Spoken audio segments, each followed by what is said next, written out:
lovers of freedom, and people of goodwill. My name's Mazi Umeh. I reside here in United Kingdom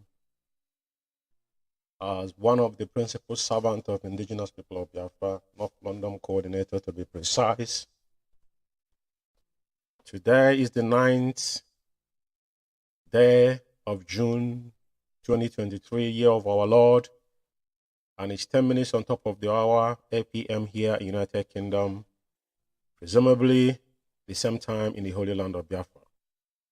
We are once again congregated here as a hallowed platform that is standing in the gap of Radio Biafra. Biafra Alpha Power Media stand on that gap because as the Cabal have hijacked our mouthpiece, then it's imperative for us to let things to bear whenever we have that time. Today is a bit of an emergency. A lot is happening, and we must let Biafrans know. Because whatever that happens within IPOB shall be discussed. We shall throw light to it. But this evening, without no wasting of our times, my monologue will always stand on the part of those that is pure IPOB members. I will always remind you about our vow we have made in this journey. Let it be told to every single one of us, specifically talking to the IPOB oath members. I'm not talking to Biafrans that are sympathizers from distance. I'm talking about those that have taken off their shoes and sworn an oath under IPOB. I will always remind you this because this was inspirational. I slept and this voice rang in my ears that I must reiterate this anytime I come on air. Some of you don't know the enormity behind the oath you have taken, but I will give you a little bit of insight. As we all today, so many of us are running from one pastor from a mom's house, trying to break the generational curse. Now, you guys now have inherited another one that another generation, another 200 years will not fight it out. I'm making it abundantly clear there is no excuses. As you as an IPOB member, I know so many of us take that oath without even knowing. You know, some people get in the middle section of that oath, they opt out. But as long as you have taken that oath and took that vow, as our leader is today, languishing in the SS dungeon, the two parents have died, and so many of us have died under this particular family IPOB, under this solemn oath, that we shall restore Biafra, that we shall not let those that have died, even those that will die, we woke them up on 14th of, they have taught us. We don't blackmail people, we don't lie against anybody. Anything we told you is a gospel truth. So my advice to every single Biafra IPOB member specifically, I'm sending this message. Anytime I come on air, I will remind you, if you, as a oath member, acting ignorant in the name of I'm tired or I'm confused, woe betide your generation. I repeat, woe betide your generation. I will stop it here. Tonight is going to be specifically for a man that have soiled his hand by Stefania Jofor. I'm going to address a couple of things about him some of us did not know and what has transpired from the day Onyendu was brought back to the zoo till date. And now what is transpired, and you see what I put here, Ejiofor does not know. Anybody should call Ejiofor and ask him or tag him after this message, Ejiofor, to come out openly and tell Biafrans when was the last time he actually went and visited Mazi Nnamdi Kanu in DSS dungeon by himself. I'm not talking about him sending one of his mistress to go there. And the most dangerous thing, Ejiofor have committed treason against Mazi Nnamdi Kanu and IPOB at large by feeding Biafrans with the false information, by interpreting what Onyendu never uttered out with his mouth. This thing started from 2021, the day Onyendu was renditioned, brought to the zoo, was kidnapped from Kenya and brought back to the zoo.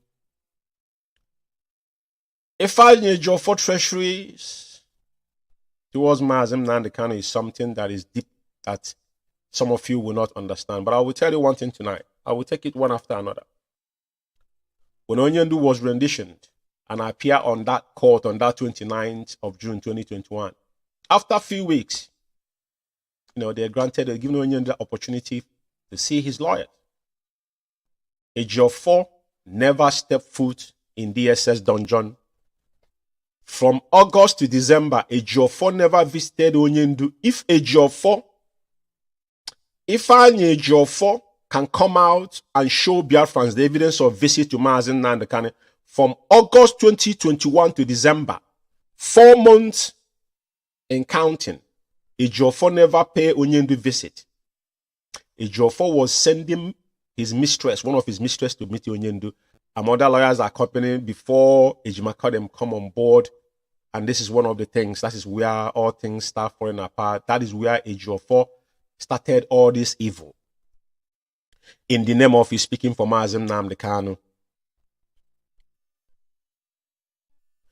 Then that was the first time Ejiofor falsified the memo that he sent to the guidance principal, you call it memo, to Rita. You see, that was the guidance principle that led for them to shut down the account. That the money was in that account was $747,000. Onyendu make mention of this particular fund on second to the last of his broadcast, I think on the 3rd, that some people are holding our money in America because Onyendu instructed.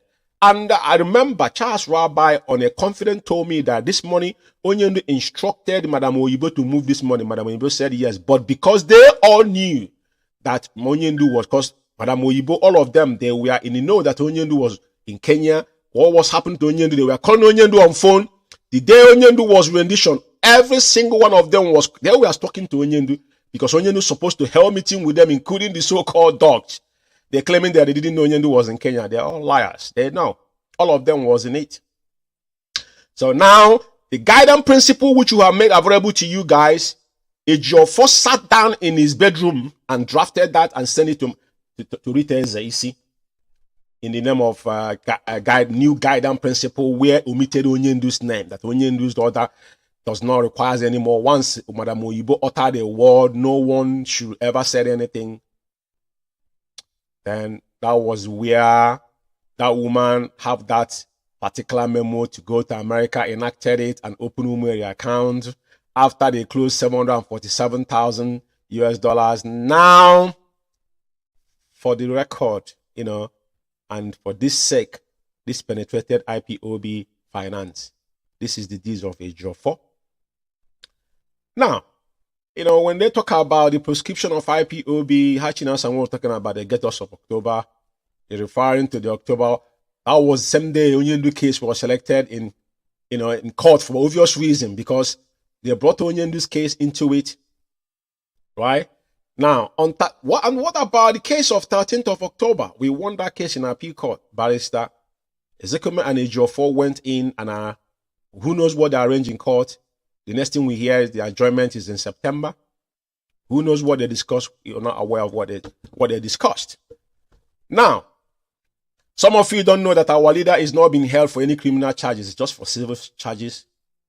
But guess what? The same Ejiofor pleaded to our leader to plead guilty on treasonable felony. I'm going to show you what treasonable felony stands for. He, as Onyendu's attorney, encourage Onyendu to him to plead guilty to treasonable felony because Ejiofor is facing criminal charges in the zoo because he defrauded individual. Ejiofor was just an ordinary property lawyer in Abuja before he gets in contact with Onyendu. Now, the problem we should be asking here, Ejiofor have not visited Mazi Nnamdi Kanu, so how does he know about his welfare? How do they know? Including the Chike Doziem and their so-called the one is hiding in Ghana now with his girlfriend, Cindy Chisom Peters. These are the people that are coming to circumvent what they know in their lifetime. They wouldn't do anything. Now, the reason why I'm bringing all this thing to you and giving you line by line what the, is your force treachery towards Mazi Nnamdi Kanu, because it's enormous. Ejiofor was employed to work for IPOB. He's not a member of IPOB. He's not an IPOB member. But he have won so many cases in zoo prior to what transpired in his home, in his family house, or in Orifit and whatnot. But the question we are asking today is this. I'm going to play a couple audios here tonight just to buttress on what I'm saying here. Like you always say, when we come on this platform, everything we do, we give you evidence to it. What I have told you now, I'm going to show you a guiding principle that was drafted by Ifeanyi Ejiofor and passed on to Rita Ezeisi. This is where all this problem started. This is where all this problem started.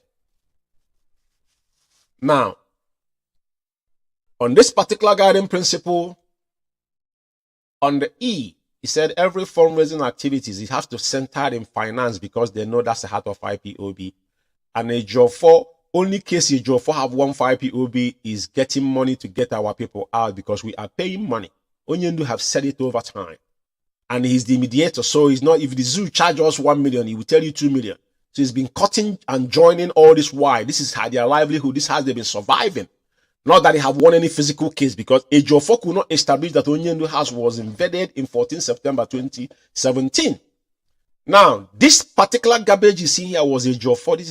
This is one of the mechanisms of Ejiofor.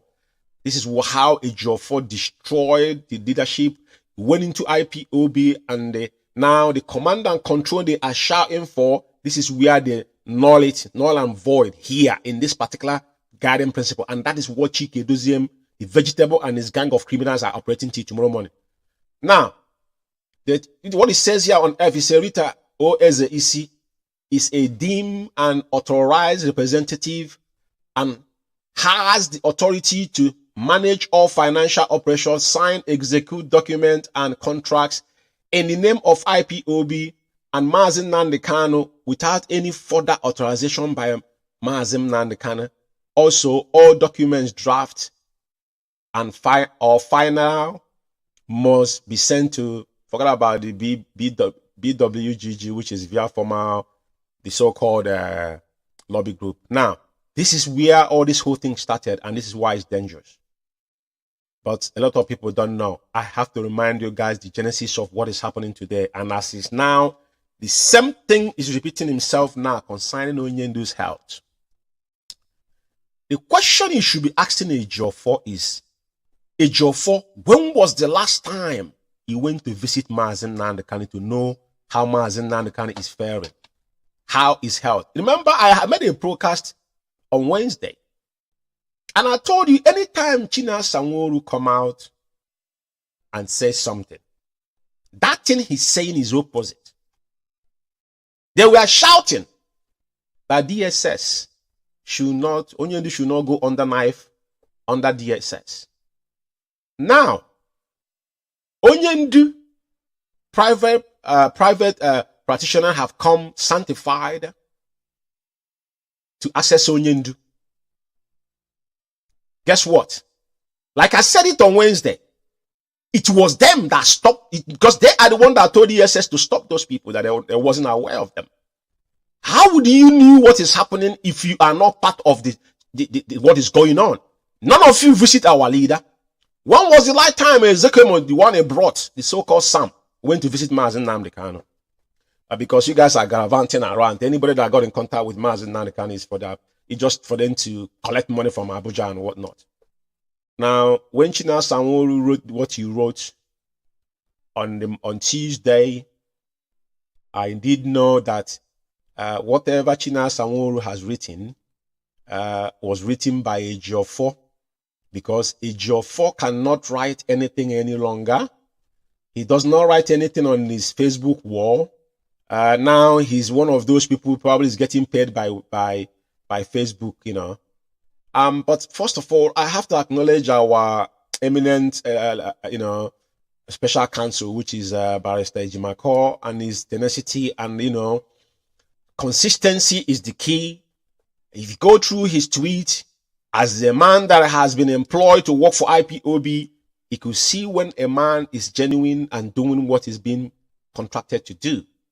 This is one of his, this is a numerous tweets that he tweeted. Most importantly, there's a video I'm going to play after this because it's very, very important. Even the Zoo now, the Zoo media carried it, recognizing that Onyendu sent a very clear message to the so-called new administration, Aswaju, Bola Ahmed Tinubu, based on that Biafra is non-negotiable. Non-negotiable. So at the end of the day, we're going to be assessing Ejiofor and Ejimako, who is actually working for IPOB and who is against IPOB and Mazi Nnamdi Kanu. And it's not far-fetched. Ejiofor is very, very obvious. I have never spoke to Ejimako in my whole life. I don't need to. He worked for IPOB. All of us are under IPOB. So we have eyes we can see. We can read through the lines. And we've been in this position before. The same thing Obete did, but Obete did not have that much time. He was cut short. So just to let everybody know that Biafra still remain non-negotiable, because I don't know what you guys are fighting for. Are you guys still with Onyendu? IPOB hardcores, those that say they are tired.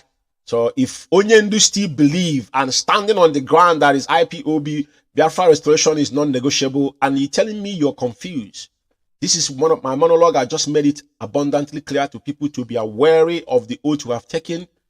Do not mortgage your unborn children out of selfishness. Do not mortgage your unborn children out of selfishness.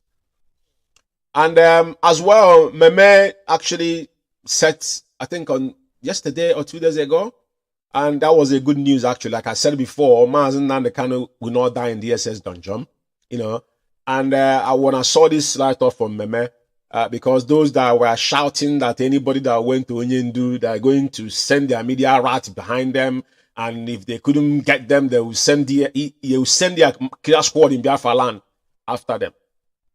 But you guys are gold for doing noble, because Onyendu, we shall never abandon our leader. I'm going to read a little bit of this that Meme wrote. It says, I just finished seeing Mazi Nnamdi Kanu at DSS Illegal Detention Center, Abuja. I informed him of what played out on Tuesday over his personal physician and ear specialist. Some people said that they wanted to, certain people, you are far, you are not there. These people can't even see their face. They are saying what they told them. But this is from the horse's mouth. Now, he went to, now give Onyendu's update. Where is Ejiofor on this picture? Is my question. To you people to know how devilish and wicked this man is. How evil. Now, of which fronted at, he has insisted he must see his doctor as quick as possible. On other developments, the British High Commission Richard Montgomery met with Mazi Nnamdi Kanu, met with MK yesterday in DSS. MK directly accused the British government and of Nigerian grand conspiracy to keep him in detention. We all know that yesterday in DSS dungeon, directly accused the British government and that of Nigerian grand conspiracy to keep him in DSS illegally. He made it clear to the British authority he was on a British passport in Kenya when he was renditioned, and if there is any crime committed, he should have been tried in Kenya, where he was taken back to Britain or British passport. As a British passport holder, MKA now decide who visit him for clarity reasons. Now, did you hear it? MK decided who sees him on clarity's sake. Onyendu decide who sees him. My question tonight is this.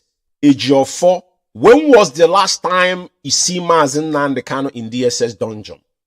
Is this MK now decide who visit him for clarity reasons? Onyendu is a spirit, so he knows. Okay, and like I said, this is right up Chidan Sanwo-Olu right up. You know, this the sentimental gospel they always come with. You know what I mean? At the end of the day, and this particular write up here, he say has become compelling that is important to subject Cabal prejudice and all that, blah blah blah. All these things is what he wrote before about Onyendu Ejiofor, and now this particular memo here is what I think after the broadcast I made on Wednesday. I don't know what's going on with them. Ejiofor cannot write anymore.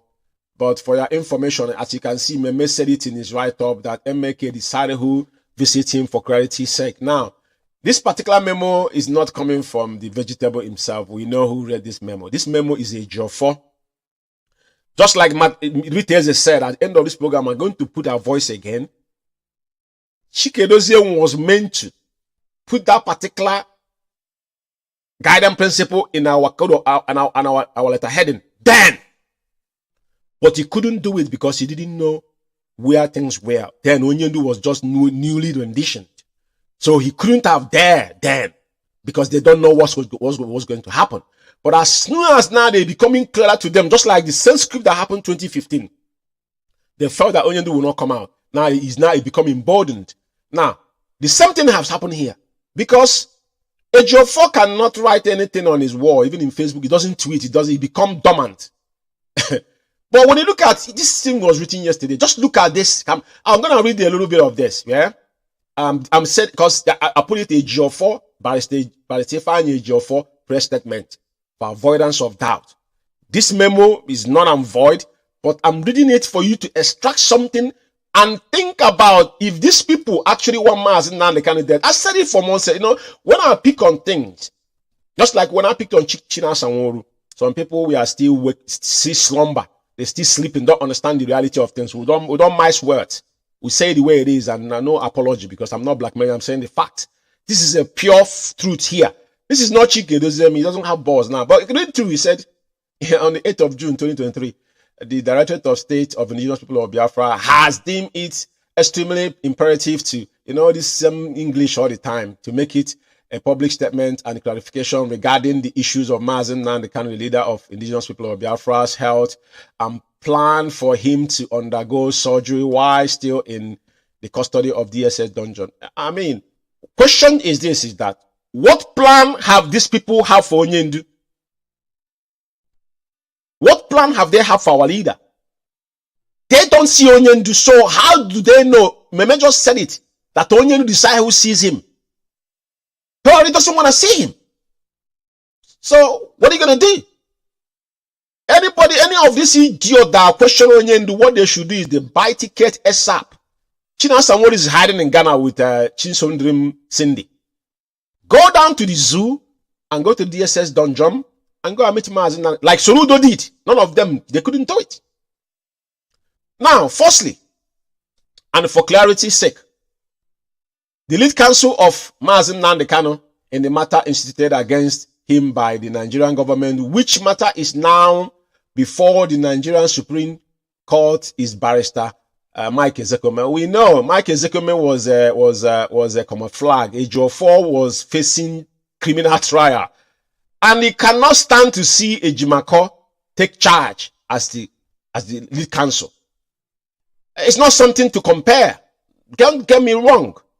Ejimako is an international counsel, and you can't take it away from him. And you can see the difference between the both men. Their professionalism is, you know, you can't put it in scale to weigh them. But he brought Ezekome. Ezekome is in same.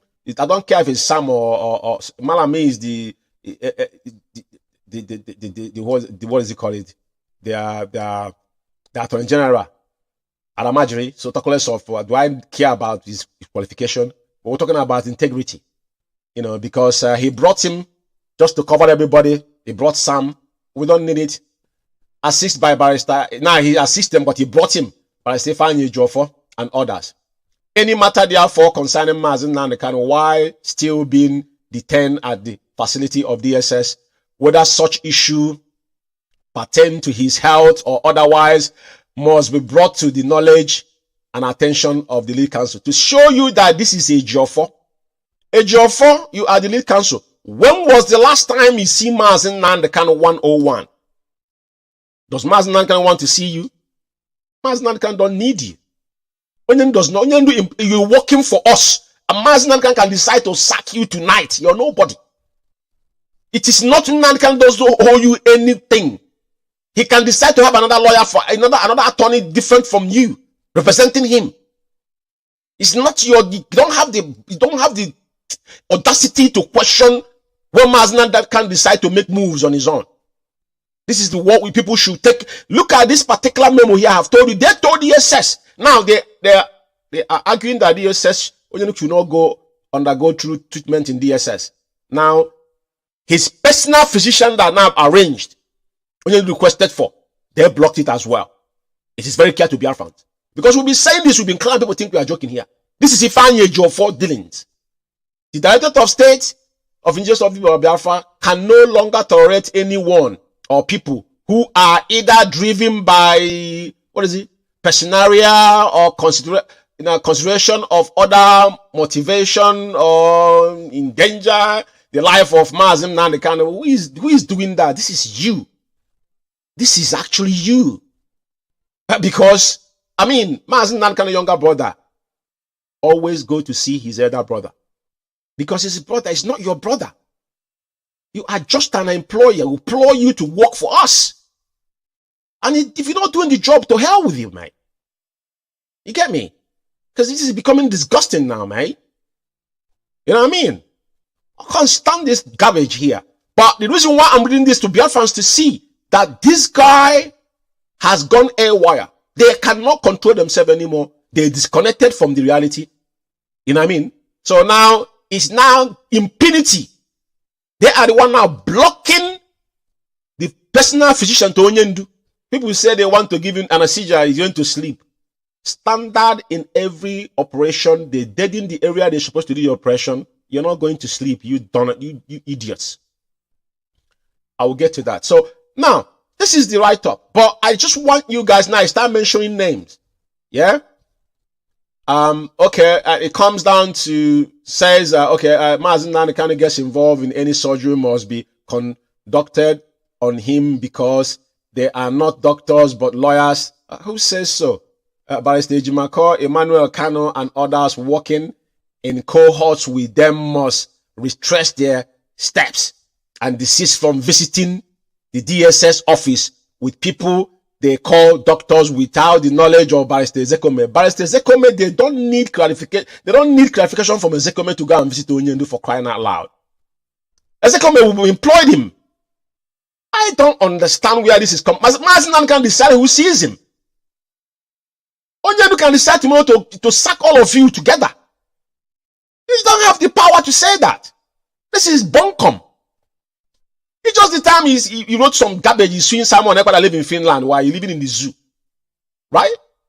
It's very pathetic on this kind of, writing this with IPOB letterhead. That's why I took it away. This is Ejiofor speaking here. He brought Ezekome to intimidate people. It can be that the general of the zoo, we don't care. It's working for us. He's getting paid. So he doesn't decide who goes see Mazi Nnamdi Kanu. It's Mazi Nnamdi Kanu decide who sees him. And Umeh have said it. So I want to make it abundant. Biafrans just know that whatever happened to Mazi Nnamdi Kanu, Ifeanyi Ejiofor should be held responsible. And his cohorts. This garbage here have proven to us that now they block the private practitioner, the private doctors are supposed to see Onyendu, to examine Onyendu. They blocked it. Because they told DSS that they shouldn't allow the doctors to see our leader. Which Umeh have now, I just read it in this particular same, my document that I just brought up here. So now, it goes on to say that the lead counsel, Mazi Nnamdi Kanu, how come those that were never present when the understanding was reached to have Mazi Nnamdi Kanu's personal doctor involved in deciding the issue of his surgery? This is petty to me. This is petty. Ejiofor, you are just ordinary lawyer that been getting paid from IPOB. Nobody owes you any explanation. Mazi Nnamdi Kanu and the family can decide to do otherwise. You have got no power, because he don't know better. And you are not seeing Onyendu. My question, let Ejiofor come and give us the record of him visiting Mazi Nnamdi Kanu in person. For the last 3 weeks. Let me just put it just closely. For the last 3 weeks. So they should wait for you. You're in your bedroom or in your office. We'll be waiting for you. Yeah, to make decision on Mazi Nnamdi Kanu's issues in health affairs. Well, like everybody have seen it, it is not really. I will continue to finish it up because we need to know what their plans are. You know, so those that were not involved now deciding, they are not deciding to what Onyendu said, and now and his personal vision without informing the Sam. Who this Sam is? Don't intimidate thought with Sam. Excellency is still working for IPOB, working for Mazi Nnamdi Kanu tomorrow morning. You know, employee cannot be bigger than employer. You see, like Excellency become the Sam, become the Chief Justice of Nigeria, and he become Mazi Nnamdi Kanu lawyer is working for Onyendu and IPOB at large. We don't care about his qualification. He just getting paid. So this is the reason why he brought Excellency to intimidate people. Excellency need to retrace his steps because we don't understand what he's doing. He shouldn't play this double standard with Ejiofor. He better himself walk away if he have a dignity now. I'm saying it loud and clear here tonight. We don't care if he's the SCJ of the Zoological Republic. It's not our problem. Yeah? They know how the system operates, and that's why they start for IPOB finance. Lastly, he said the Director of State of Indigenous Biafra wish to therefore to inform IPOB family worldwide and Biafrans in general that if there's any individual to wait by stage McCoy, Emmanuel, and those working with them, their names are known to us. Continue on this path they have chosen. They and the Nigerian government anywhere is Bonkom. Everybody have seen this memo. Just to know that, you know, the last paragraph is exactly the position they are into now. Because if Emmanuel could come out and tell us what happened, Ejimako is saying the same thing. He's saying contrary. Who is saying the truth? We are not kids here. And this one is actually this is a publication from Vanguard. Kanu unjustly held for staying of execution. Family cries out. So it's a long article which I will encourage everybody, if you have time, to go and read it. Now I'm gonna take this off here. Another thing again I want to point out tonight is this particular memo. This is all Ejiofor's meltdown and his complicity and duplicity that I have caused in IPOB. This one here was the memo that come from Nnemeka Ejiofor, an associate, which is one of the barristers that represent our leader.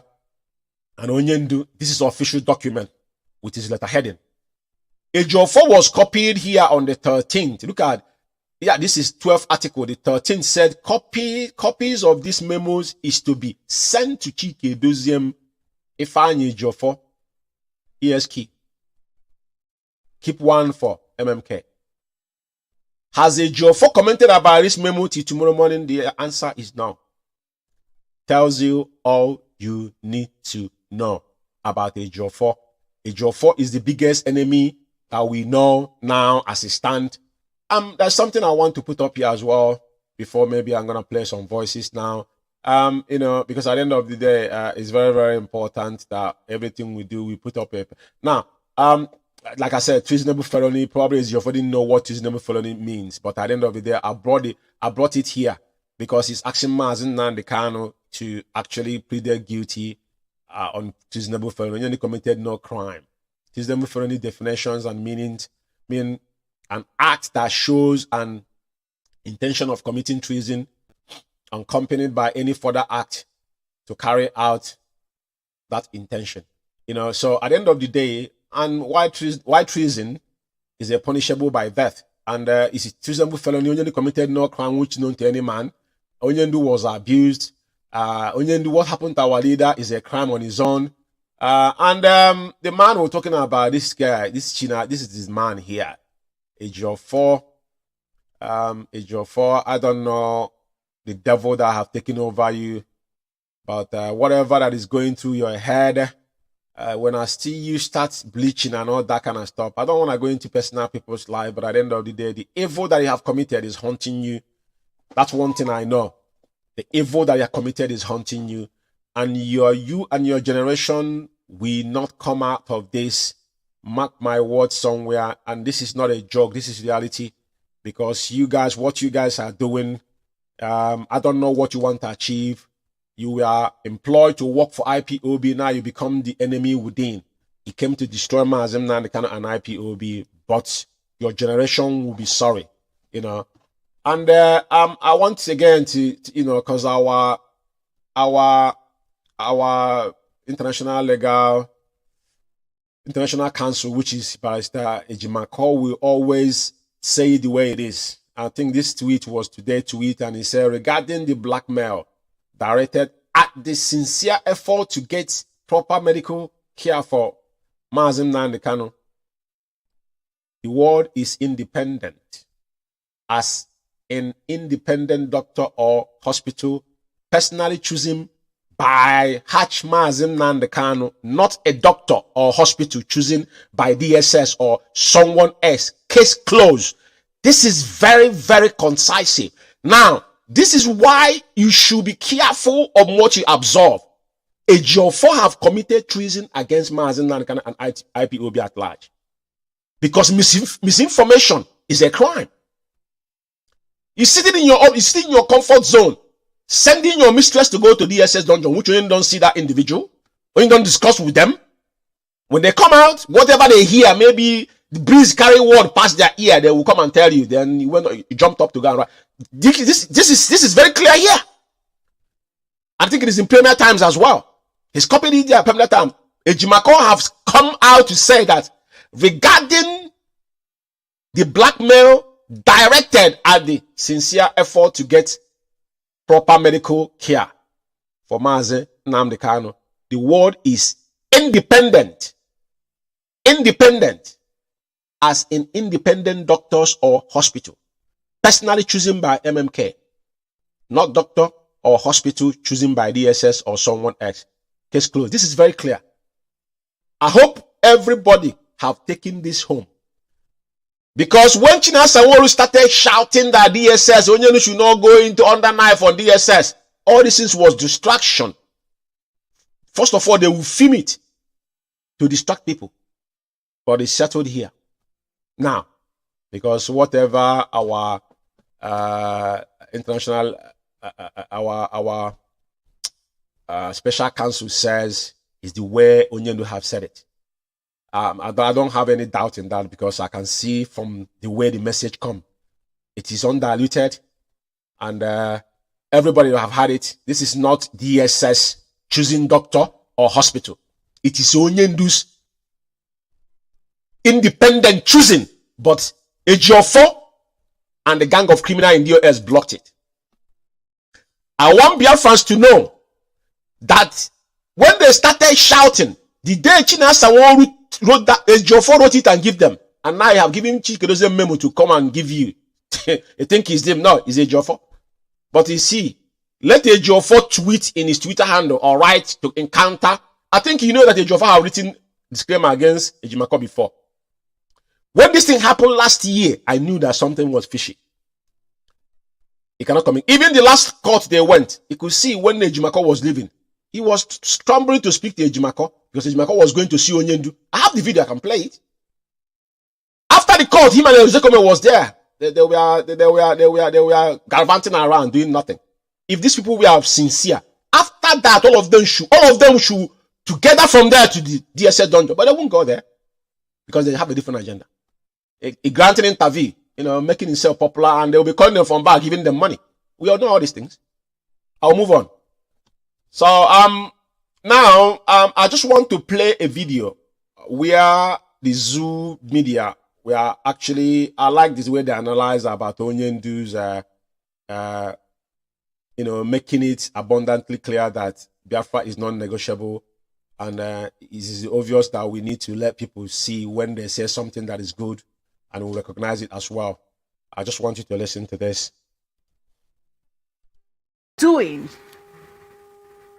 Because Nnamdi just sent a message to Tinubu.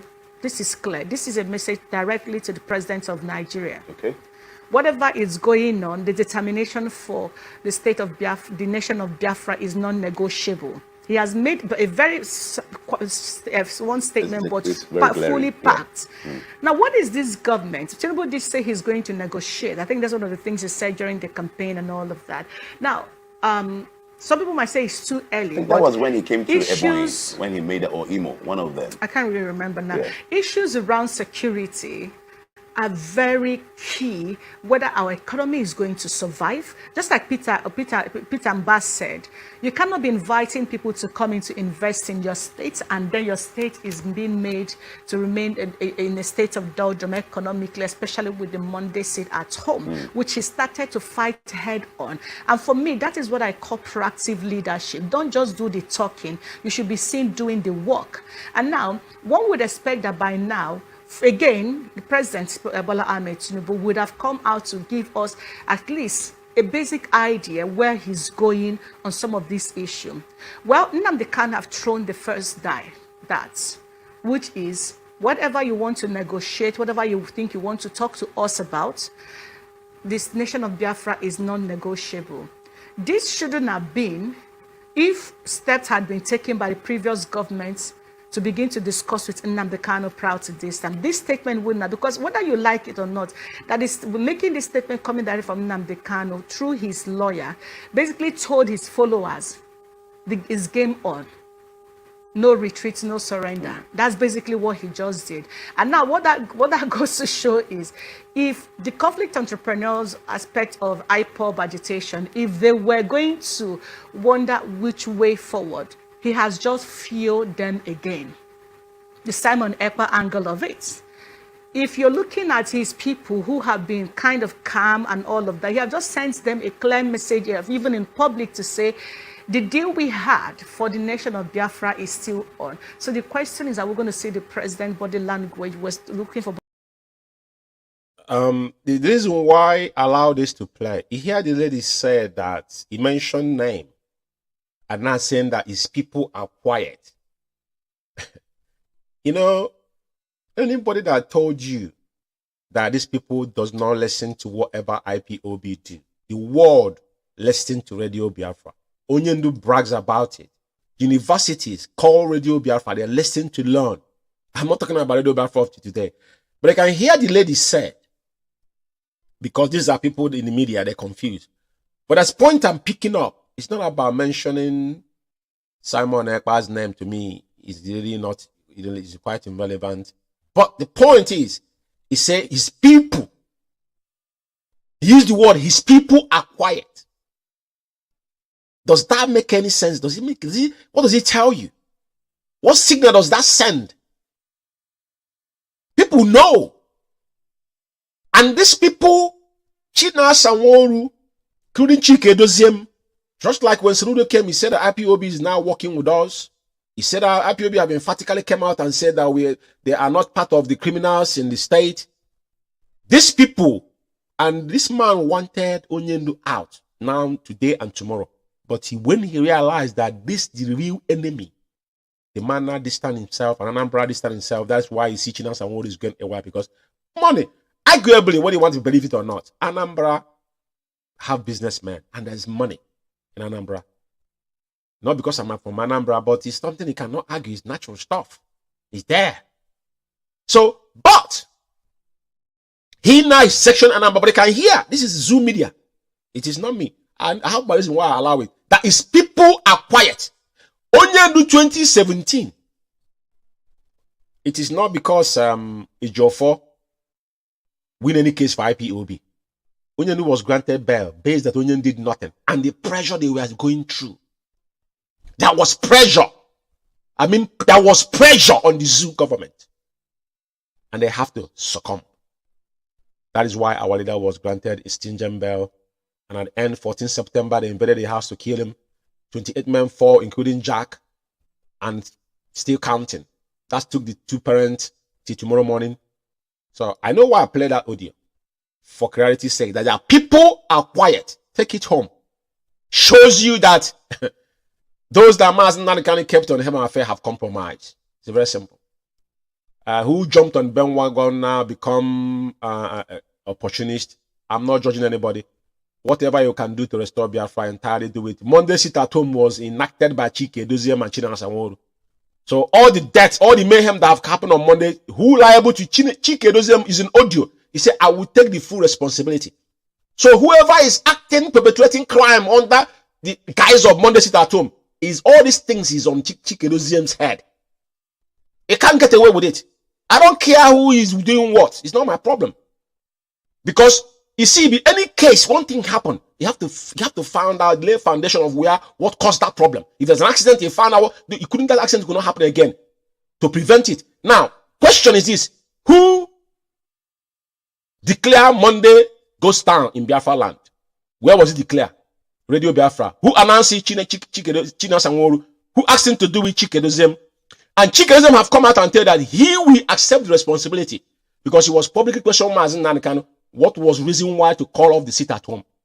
That ends it. But the lady said that his people are quiet. That is one thing I want you to take. Nothing else. Now, I want to play a couple voices here tonight because we want to buttress whatever I've said here.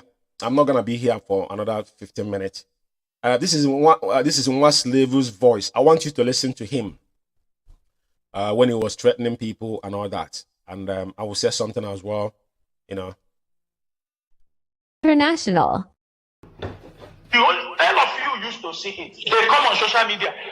They will sack Chike Doziem. Onyendu will sack Chike Doziem. He will sack the DOS. All of you are seeing it. Am I the one saying, is it not all on social media?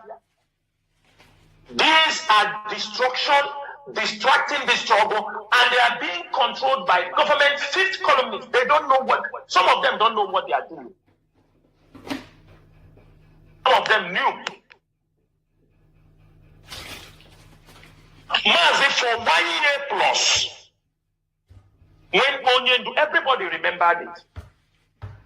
For 1 year plus, when Onyendu was caught, IPOB case, do you understand me? IPOB proscription as a terrorist group in the Nigerian court of law. It was there. Everybody could remember when we fought for this, when we fought for that, fought for this. Please, let peace be there. At the end of the day, which date did they get us for the next court of appeal for our case? 16th October. Do they want us to clap for them? Whoever got the case, whoever got that date, do they want us to clap for them? Because most of them left what they're supposed to be doing as legal practitioners. They are interfering in IPOB. That is why they got us 16th October 2023. And from Monday that they are going to visit Onyendu, any of them that comes and write rubbish, this night IPOB media warriors descend on that particular person and tear him apart. If you finish tearing him apart, I will throw you on ground. That they walk on where. You come out to this night, Mazi.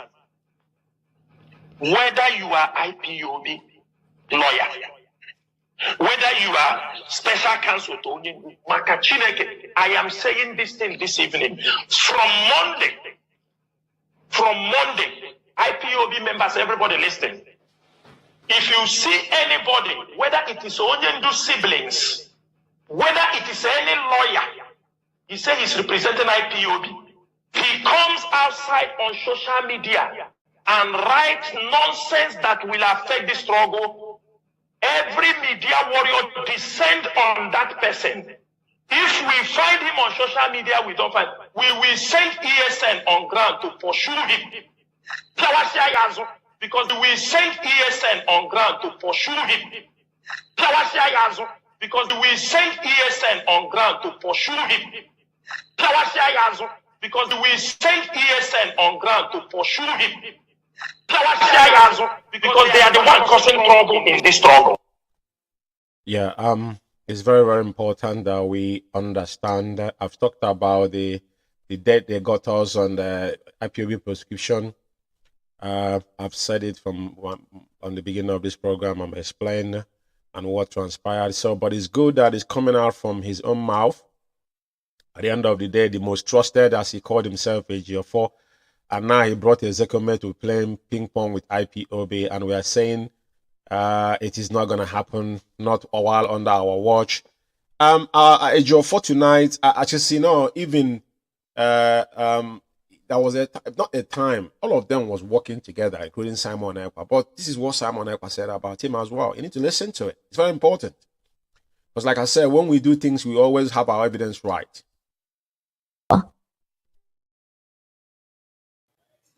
The people that have distinguished themselves, and we have seen things happening. Ejiofor made me to believe that Aloy Ejimako is a very bad person who don't know his left from the right. Today, Aloy Ejimako walk, speak for him. Aloy Ejimako is not running on. So I'm not here to brush him or anything. No, I have my own standard, how I assess people. Aloy Ejimako walk is speaking. We have seen Unuma here. We have seen many, at least 2 times now. Ejimafo could not even use the work of Aloy Ejimako as an evidence. Nobody know what Ejiofor is doing until Ezekiel may enter this case.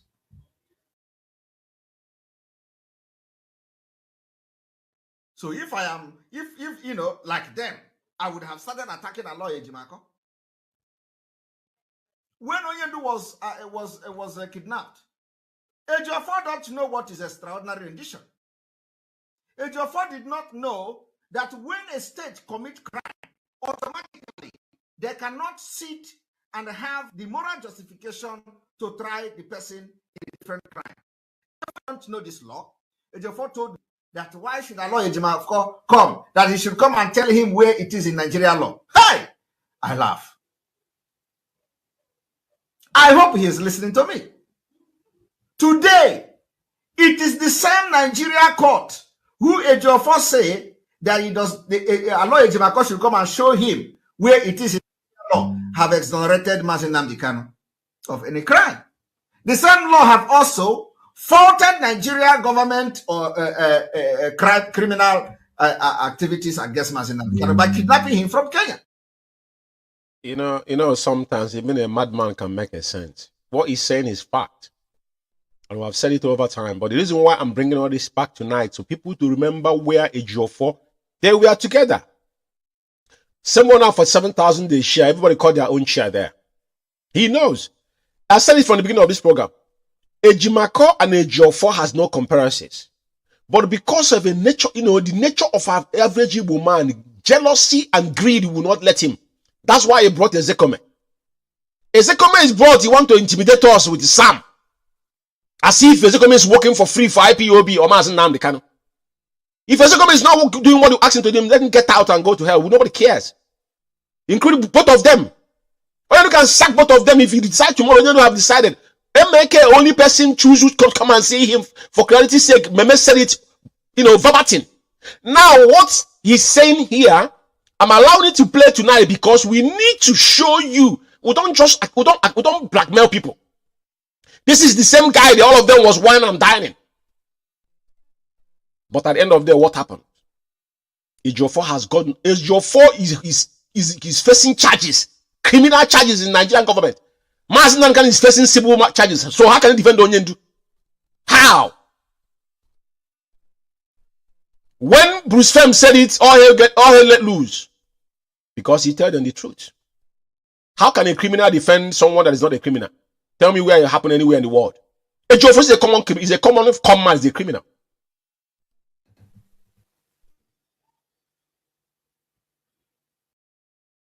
Because Ejiofor have ulterior motive back then that many don't know.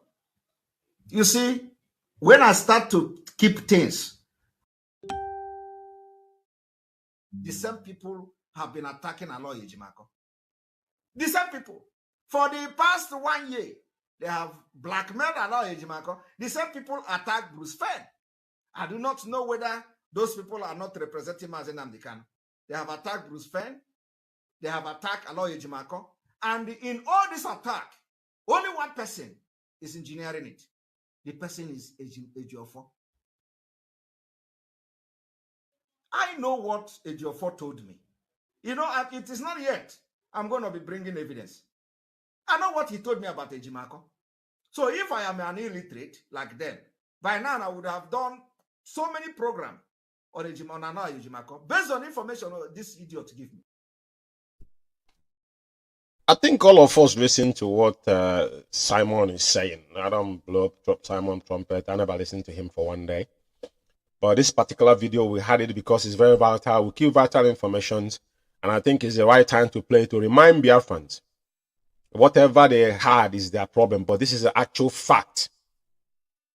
Because Ejiofor, for 4 months, Nnamdi Kanu was held in the SS dungeon. Ejiofor never see our leader. Everything he was doing was based on sending the mistress, you know, airwaves. Now he's fabricating stories and falsifying documents and trying to undermine IPOB. Because Chikerozen could not use our letterheading to write what Madam Ibu was asking. If you listen to the 747,000 program we normally stream all the time, Chikerozen could not use IPOB letterheading to put it in writing. That particular principle guidance. Before Ejiofor now, connive with the lawyers in America, and I tell the woman that now we can give you the power of attorney to go and do it. That was what happened. But after Chikerozen now, they indoctrinated Chikerozen come to the Biafra now, announced Umeh account, which he was aware, which Kanu Takanu said. I've asked people, if we follow what Kanu Takanu have said, Kanu Takanu is Onyendu's younger brother and a bona fide IPOB member. And I respect everybody. If it's not because of Kanu Takanu is Onyendu's younger brother, I said it from day one that Kanu Takanu concern should be every sincere IPOB member's concern. Sit at home. Kanu Takanu tweeted that because of the NECO, Onyendu suspended 72 hours to avert killing of our people. British Navy boat was hanging in the Battle of Biafra. There. Nobody knows about this. I don't program concerning this. Now, this particular Umeh account, the same Kanu Takanu said this is a falsified account because he spoke to them in private. They refuse. He's a member of IPOB, control his own quarter. His 2 parents have died, and I think he'll fold the hand and watch you to destroy what the family have labored for and IPOB have died for, including their own parents. It's not going to happen. It's not going to happen. So, what Simon just said tonight, hearing about Ejiofor, because we need to give you gist of who Ejiofor is. Everybody go to his wall. All his writing is sentimental. Ejiofor, we implore you to work. If you want someone to pray for us, we'll go and employ pastor. We don't need that from you. Keep it professional. Tell us what's going on with Onyendu. Concisive. I don't care about whom. I'm not. We don't need you to tell us about ourselves. You're not an IPOB member. If you're one, join and act like one. Okay, now, there's something I want to say here tonight. These individuals on Radio Biafra, these people, they gave microphone Radio Biafra because I remember Radio Biafra, the first person on extension in IPOB that had the correspondent of Radio Biafra was, despite Biafran television, was Motherland IKECHUKWU, anchored by IKECHUKWU in South Africa. Before, I think Ike Peters came, before Alozie came, and before these people, I don't know who these people are. Because some people we are doing Shabbat, Shalom. There was one guy that lived in UK here. And I think one time Charles Rabbi was coming on Radio Biafra. I've been in Radio Biafra before then because there's no need for that. But what I'm saying, the people, they actually give slot and microphone. Now, I need to be specific. This guy they call Jonathan Chinedu. Jonathan Chinedu. Yeah? I think that's his name. Jonathan Chinedu. Kenneth or whatever his name is lives in France. And Jonathan Kenneth, he lives in France. Now, he's the French national coordinator. We never heard of national coordinator in France before. Nobody knows his name. Ironically, this guy have never for one day introduced himself and say his position in IPOB. To show you they're not real. Their faces are not known. Alozie is a veteran. Ike Peter is a veteran. We know who they are. We see that IKECHUKWU, we know who IKECHUKWU are. Uchemofo extension is our deputy. We know who Uchemofo is. Majority of people, even the people that live in countries, you know who they are. Now, Jonathan Kenneth lives in France. I remember that day, this Azubike, this mad dog in America, saying that he lives in London. He doesn't live here in UK because if he lives out, I would definitely know who the person is. But he never introduced himself because automatically every national coordinator is a member of the DOS. He never introduced himself as a member of DOS like China Senworu do. All of them, any national coordinator, continental rep, they're all equal. To be fair, in hierarchical in IPOB, because continental just like a coordinator with your subordinates. So continental rep and the national coordinator in your continent, you're always in meeting together. So there's no that literally the same rank, right? So none of these individuals have mentioned their position in IPOB. It is quite appalling. But these people now have politicized our platform. The one they call Nwachineke, the one that broke the news that Onyendu has been poisoned, that people should go out and start breaking people's properties. That one as well is from, I think the guy is the national, I think Indonesia is in the Indonesia national coordinator. That particular individual. Malaysia is the Malaysia national coordinator. If I'm not mistaken. Anthony Obilo, aka Nwachineke. Anthony Obilo, aka Nwachineke. These are hidden monsters. They don't introduce themselves with what they are in IPOB. I don't listen to Radio Biafra. To be fair, I don't listen to these individuals. I'm gonna lie to you. Jonathan, I used to when I have time, but when they switch into something different, there's no need for me to listen to them. This is why I'm mentioning it tonight is that now I want to play Jonathan's voice and this Nwachineke. Everybody remember that Nwachineke was one that asked people to go and start burning people's house down, that Onyendu was poisoned in DSS dungeon. This guy lives in Malaysia. He knows nothing. And he's a national coordinator. For one day, nobody knows. What we ask him, why are you hiding your face if you're an IPOB principal servant?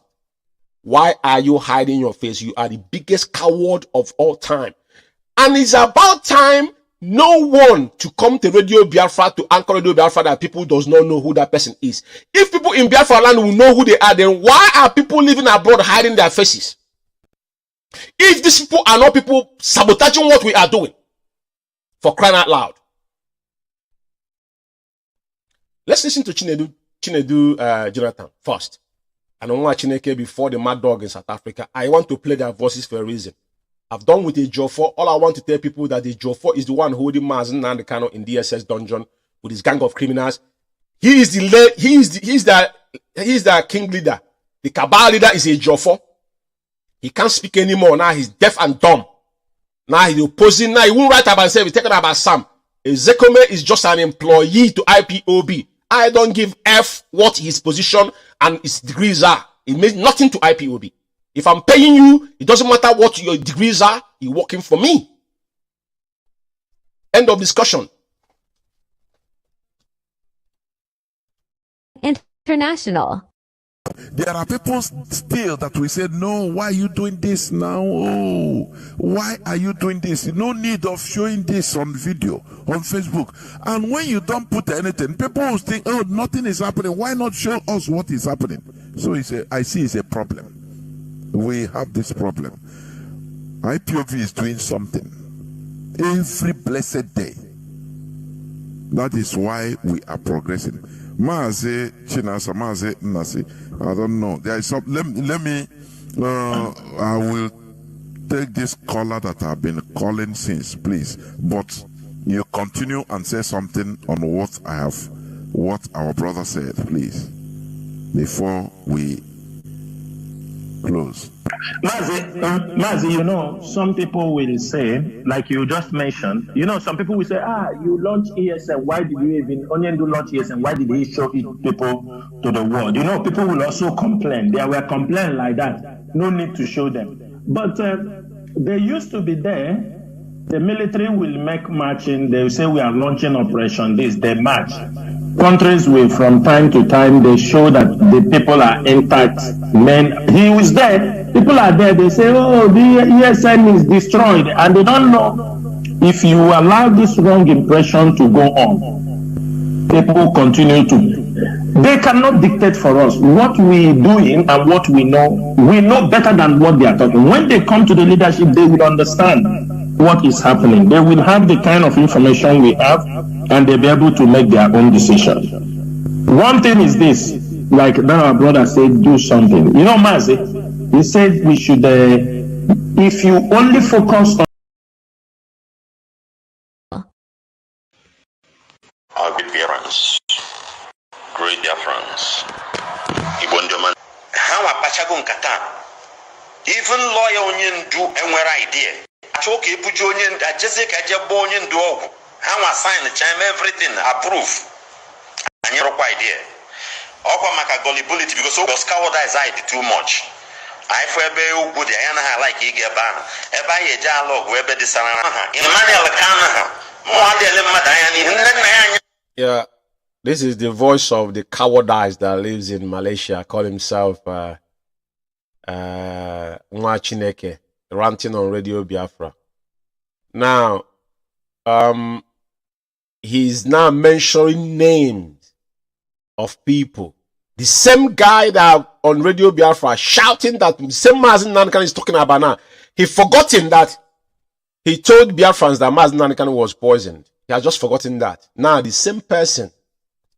This is how gullible. And he just saying, he's just using the right word to himself. You know, he mentioned him, Kanu Takano, Madam Nenyanya, and they asked him. He said Onyendu was poisoned. This same person said it. That people should come out on the street and start burning house down and whatnot. I'm just telling you the kind of destructive and agendas these people have. They don't mean well. All of them from A to Z, one Mazi Nnamdi Kanu dead. Because he's talking, you're not there. Nobody know even this video. His camera was on the floor. He's talking, speaking from dark. You can't see his face. He's talking to Biafra. And I don't understand why people should listen to people that though because they gave you microphone, but the question now is that who is these individuals? If people in Biafra land are hiding their faces, why someone, even our African rep, Terry Nemi, before he become African rep, his picture is known, and he's still there. He doesn't hide. He come to meet him, put on his camera. IKECHUKWU will know who he is. Alonso will know who he is. My IPOB will know who they are. Who is this Jonathan and this Chineke? Who knows them? I want to see their pictures. If you're an IPOB member, show us who you are. You are national coordinators of a country. People that live in France and Malaysia.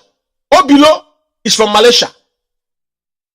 Kenneth Jonathan Chinedu lives in France. National coordinator. So who is he coordinating?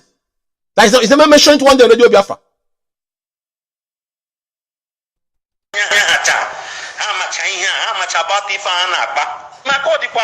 Ejimako is a trained lawyer in US.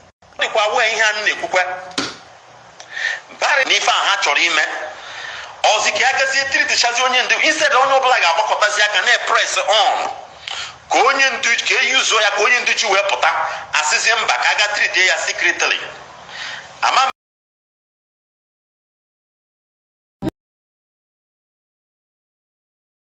Anyway, the reason why I allow this to play because it's not making any sense. And the point, the reason why I mentioned their name tonight is that any sensible IPOB member should now stop. If you guys even call them on radio, ask them what is your position in IPOB? Where do you live? Why are you hiding your face? Ask Jonathan Chinedu. Why are you hiding your face? What is your Facebook account? Obilonwa Chineke, what is your Facebook account? Why are you hiding your face?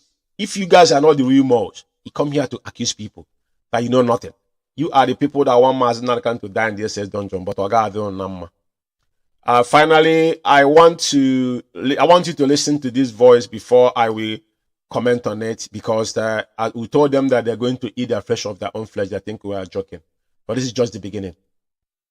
Internet. But I will not support you. Radio Biafra that belongs to all of us. in a castigate Christianity. Can they now the leadership of IPOB now my platform? It's impossible.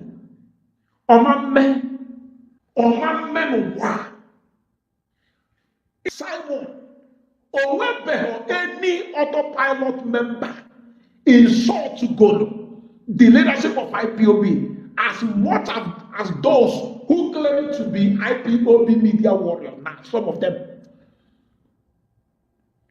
I repeat, because Emmanuel Kucha, can only push most of them to Simon.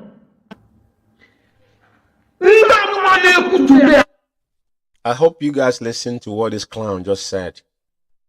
You know, when they speak, they don't understand the enmity of the word. They say, who pushed them to Simon?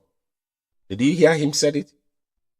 Now, they will continue to expose themselves. That's one thing I want to say here tonight. I said this before, maybe last year. You know, like, for instance, it's not common here in UK, but like America, yeah? When FBI or CIA investigating a syndicate, it takes them years to actually, because they want to investigate, they don't catch the person. Maybe you're an errand boy. No, they want to get the people that is involved. They must get the whole team. So when this thing operation take place and they finally succeed, they now start cutting deals. Now, when they held these individuals, they put them in a different penitentiary. Now they start questioning them. Your corporation determine how many years they're going to give you. There's so many people in America, once you testify against anybody, now as you have a state protection, probably they move you away from your state, change your identity and everything. Is common in America. Two things will happen. Is either they do that or they take your life. Once you work for the CIA or agent as an informer, then your life is in danger. This individual, they have used them to blackmail enough people in IPOB. Is that today they don't have any voice anymore? Because they know we are watching them. The one they call Hungry Ostraman that died miserable. Like I said, his generation will eat concrete. His generation for what he did. Now he's saying it with his own mouth. But he had him say that they pushed them to Simon. I said it, these are disgruntled IPOB members, fragile ones. For him to use the word, he pushed them to Simon Ekpa. He said it with his own mouth. To see, this is a systematic work. Because people like us, if we are not strong, probably will find ourselves in that kind of position. But we are taught well. He just said it, they pushed them. Who are the autopilot? What is autopilot? But just said that no, the people that are opposing themselves now as the media warrior, that they're worse than the autopilot. So, but you push them to Simon Ekpa. Just to listen to them. You see, can it make sense out of what they're saying? This is just the beginning.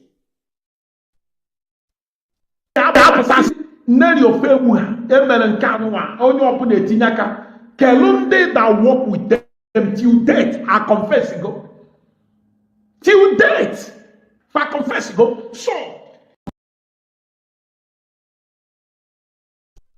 Yes, fellow comrade and lovers of freedom, it's very important. Allow them to play, but you know what? Only truth can stand the test of time. And I will owe no apology to anybody. Anytime we come on air, we will state the facts and what is happening in IPOB, regardless who might think is hurting them. But whatever you sow in this life is what you reap. As now, they are now turning the gun against themselves. He just said it. Those they push, that is what destroying IPOB within. It was a systematic work. And this is what we came out to fight. Some people think we are not here to exchange words or counter anybody. We are specifically on IPOB affairs. Issues that bother in IPOB, that's what we deal with. I don't get involved in things that don't concern IPOB.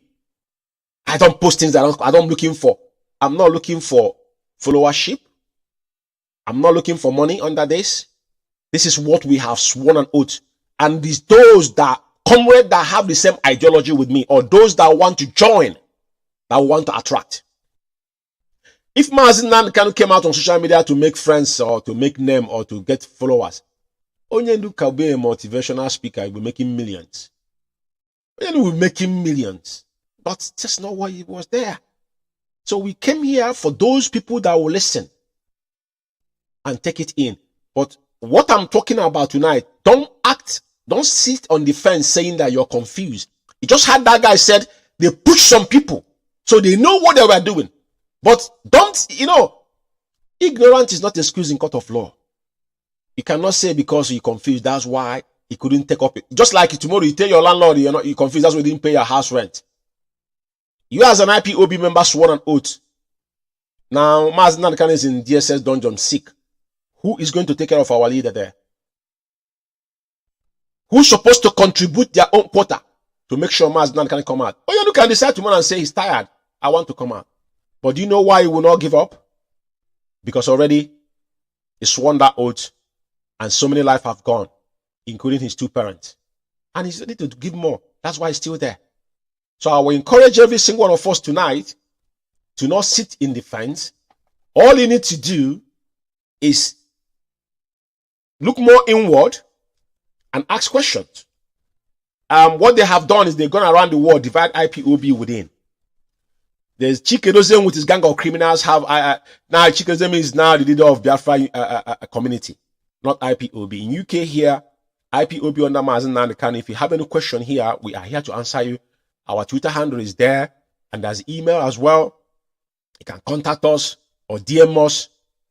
Those that are supposed to come back need to start now, because our leader requires all of us to come together and restore Biafra. I thank all of you for listening to me this evening, and may IKECHUKWU continue to strengthen, to protect our leader and every single one of us that are still pure. But most importantly, may IKECHUKWU bless all of us and bless Biafra. And only religion we have is Biafra. Biafra remain only religion that we have. And Biafra shall be a free state and a freedom of worship, as Onyendu have proclaimed. And that is how state of Biafra shall be governed. I thank you once again, and I'm signing out. I'm signing out here from United Kingdom. Good evening.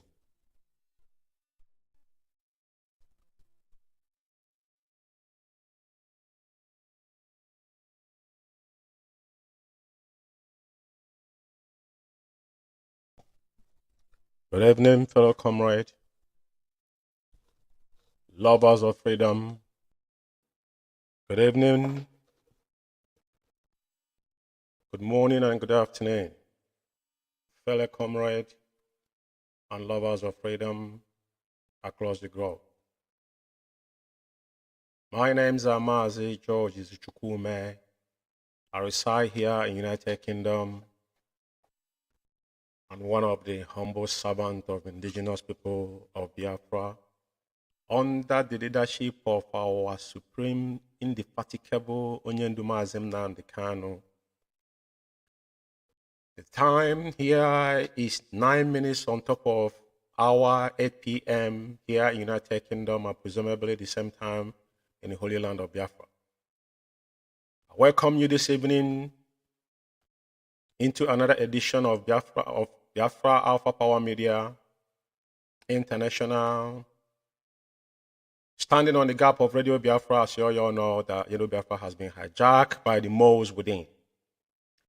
This evening, as we come intermediary time to time to lay things to bear and to educate our people, this evening we shall do justice to so many stars. Since our commemoration on 31st of May, we have simultaneously been streaming our Restreaming broadcasts because we have a lot to do. But whenever we have that time, we will come up here to let you know things that has been bothering within IPOB family, and it will be critically analyzed at the end of the day. And regardless whoever might be involved in it, everything shall be relayed transparently to the layman perspective, as our leader have always done in Radio Biafra. If you're a student of Radio Biafra, you will bear me witness that our leader always bring it down to the layman perspective, to our mother, whoever might listen to this broadcast subsequently, to be able to grasp what we are here, what we are doing here. And tonight, like we always say, there's no prejudice. IPOB was solemnly found under being white and whiter than snow, and our objective is to restore Biafra in truth and honesty, regardless any other thing, no blackmailing, no substitute. Our leader taught us well that nobody can confuse us. It is quite mind-boggling that a lot of people are now being in disillusional and dismay. But all these are expected. Onyende said it requires only 100 men and women with clean hearts to Biafra to be restored.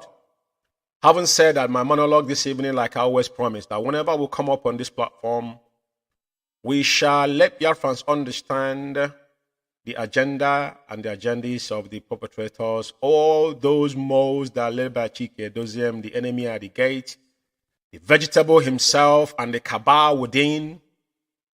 What they could not achieve in 2015, we give the credit to Uchemo for them, deputy leader, was the only stumbling block they have, but they think they're cruising. But guess what? All of them are digging their graves of their unborn children, because their unborn children is a generational cause they are inherited. For them to dare to question, to circumvent what this particular project has brought us in. Now, like I always said, a lot of people might not understand where all these problems started. Immediately Onyendu was renditioned, we saw our leader. The 19th of July 2021, Onyendu was kidnapped. And when Onyendu surfaced, I think it's 29th, in the zoo, these people embark upon their agendas they have already hashed upon. Now, some of us didn't know that was a guiding principle that Ejiofor drafted and sent to Madam Oyibo. I will always remind you guys what that particular memo entails and what they are operating upon today. We hear some of them coming out and questioning what DSS is doing. They are in collaboration with the DSS.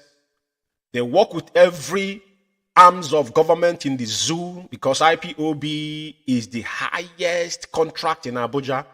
I can categorically tell you, because I'm part of it. I know what is going on. If I told you that people have never called my phone or approached me, I'm lying. But we remain resolute and whiter than snow. We shall never toy with the blood of our people, not alone that Onyendu is sitting in the SS dungeon. Solemnly that he believed in the oath we have taken. And again, I want to reiterate tonight, for some of you gullible who does not understand what IPOB oath entails, like all of us lives abroad, any place you work that you have a code of conduct or whatever you call it, or some of people sworn oath before they assume office. But let me tell you something. There's something different from IPOB oath. It is not fetish. It is not juju for some of you delusionals that believe in all these people, that all these religious people. We took oath to restore Biafra, and people have given their lives. Blood is involved. Let me educate you a little bit for some of you who does not know. Any of you that define the oath you took as a member of IPOB, it might not... Listen, some of us forgotten the... because I'm a 70 child. I know what happened back in the day. People don't lie. These things are facts, and it's still happening. Some of you are still praying to your one from one pastor house to another, try to break generational curse. I want to educate you that the oath you took, what you will do to your generation, there's no man on earth can break that curse, because it ties with blood. So for some of you, IPOB oath is not fetish. It is not juju. It's simply that you sworn this oath because there are some people that you already acquainted and camaraderie, they now died because of this struggle. And I think you can wash it away, and now they're truncating from one city to another with IPOB fund. I'll get to that very soon. So I want to advise some of you who does not know. IPOB oath has got nothing to do with fetish or juju, but it's solemnly, that is what he's held Mazi Nnamdi in the SS dungeon till tomorrow morning. That's all I want to let you, all of you know. That's part of my monologue, and it always goes onto the issue and what has transpired and our finance. Now, there's a bit of that particular guiding principle that I will always read to some, for avoidance of doubt, because everything we do here is solemnly and substantially proved that there is nothing we say we don't back it up with evidence. Now, I'm going to show you a particular paragraph on this particular memo, or you will call it guidance principle that Madam Oyibo throws out, which this that gave them the right to embezzle 747,000, open Umeh area account, and our finance have hijacked today, courtesy of this particular guidance principle.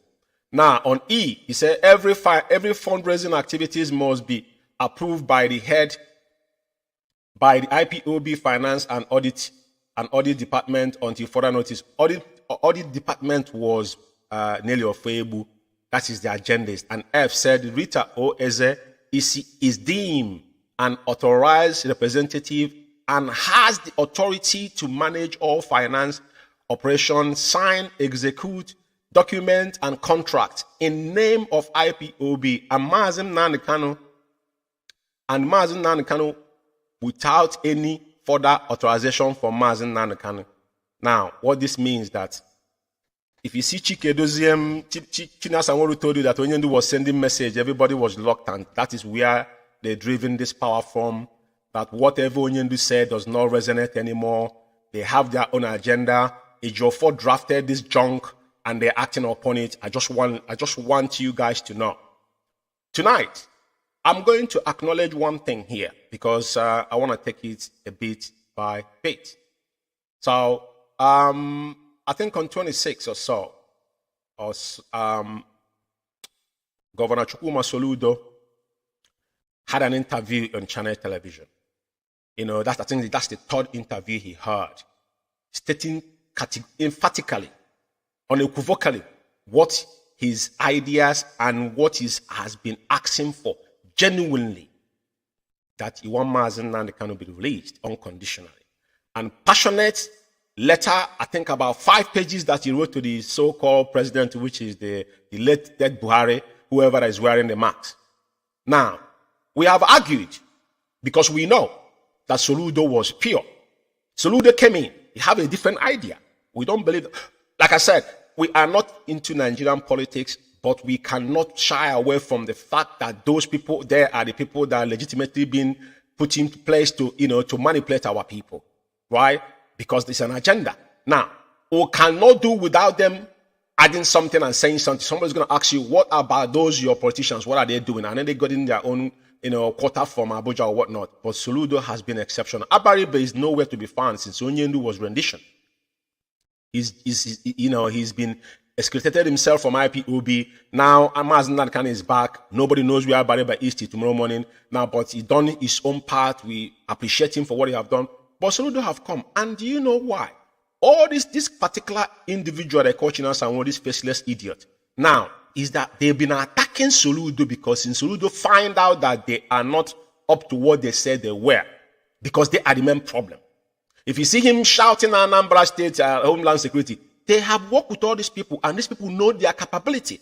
Just like their boss said, Umeh, you know where their limitations are. These people have accessed them. Soludo is an educated man. He's a former governor of CBN. Regardless, Soludo is an educated man. He lives in the United Kingdom. These people, he's go to America. These people went to school. They're not idiots. Even though they didn't believe in what we're doing because they're politicians. But at least he could be able to figure out where the problem lies and make it unequivocally said that if Mazi Nnamdi Kanu is not released, there will not be everlasting peace in Southeast Asia, which is Biafra land. And that is a fact of life. But all these moles are kicking against it. And the man still came out again and said it openly. With 4-letter, a 5-page letter that he wrote to the so-called president.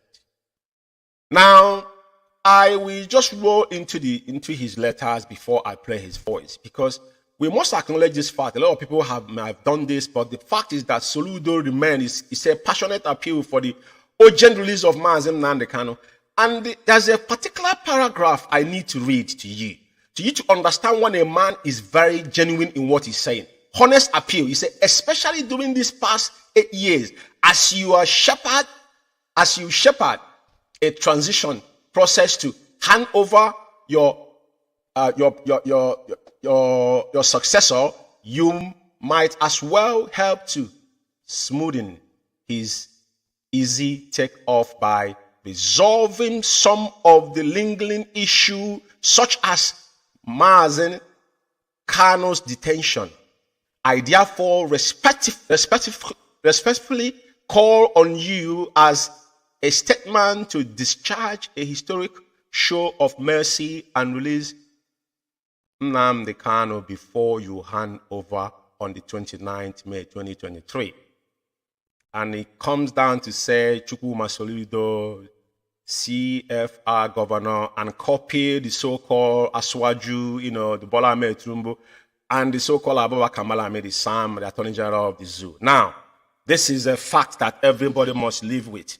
And he came out again on the national television and still state back what he said, even though some people were showing where he went to the inauguration, the way they treated him. It's none of my problem, but my problem is those that have opposed Soludo from they knew that Soludo was genuinely even demanded that they should hand it over to Anambra State Government House for safekeeping instead of him being in the DSS dungeon. So now today they're shouting about his health. Where is he going to have surgery, ear infection? But these people are the people that was on the hem of our faith to oppose anything that is meaningful that will make our leader have a comfort or even to come out of that DSS dungeon.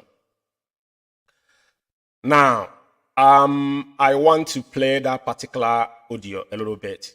It's very, very important.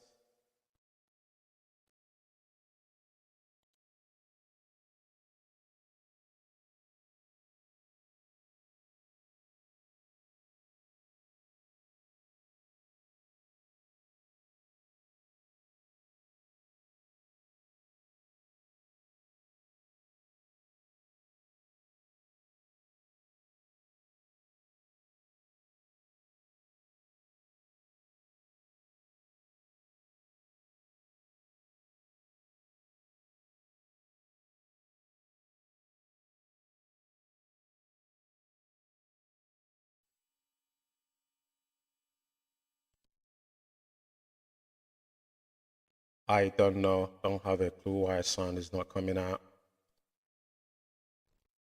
The only all of you used to see it.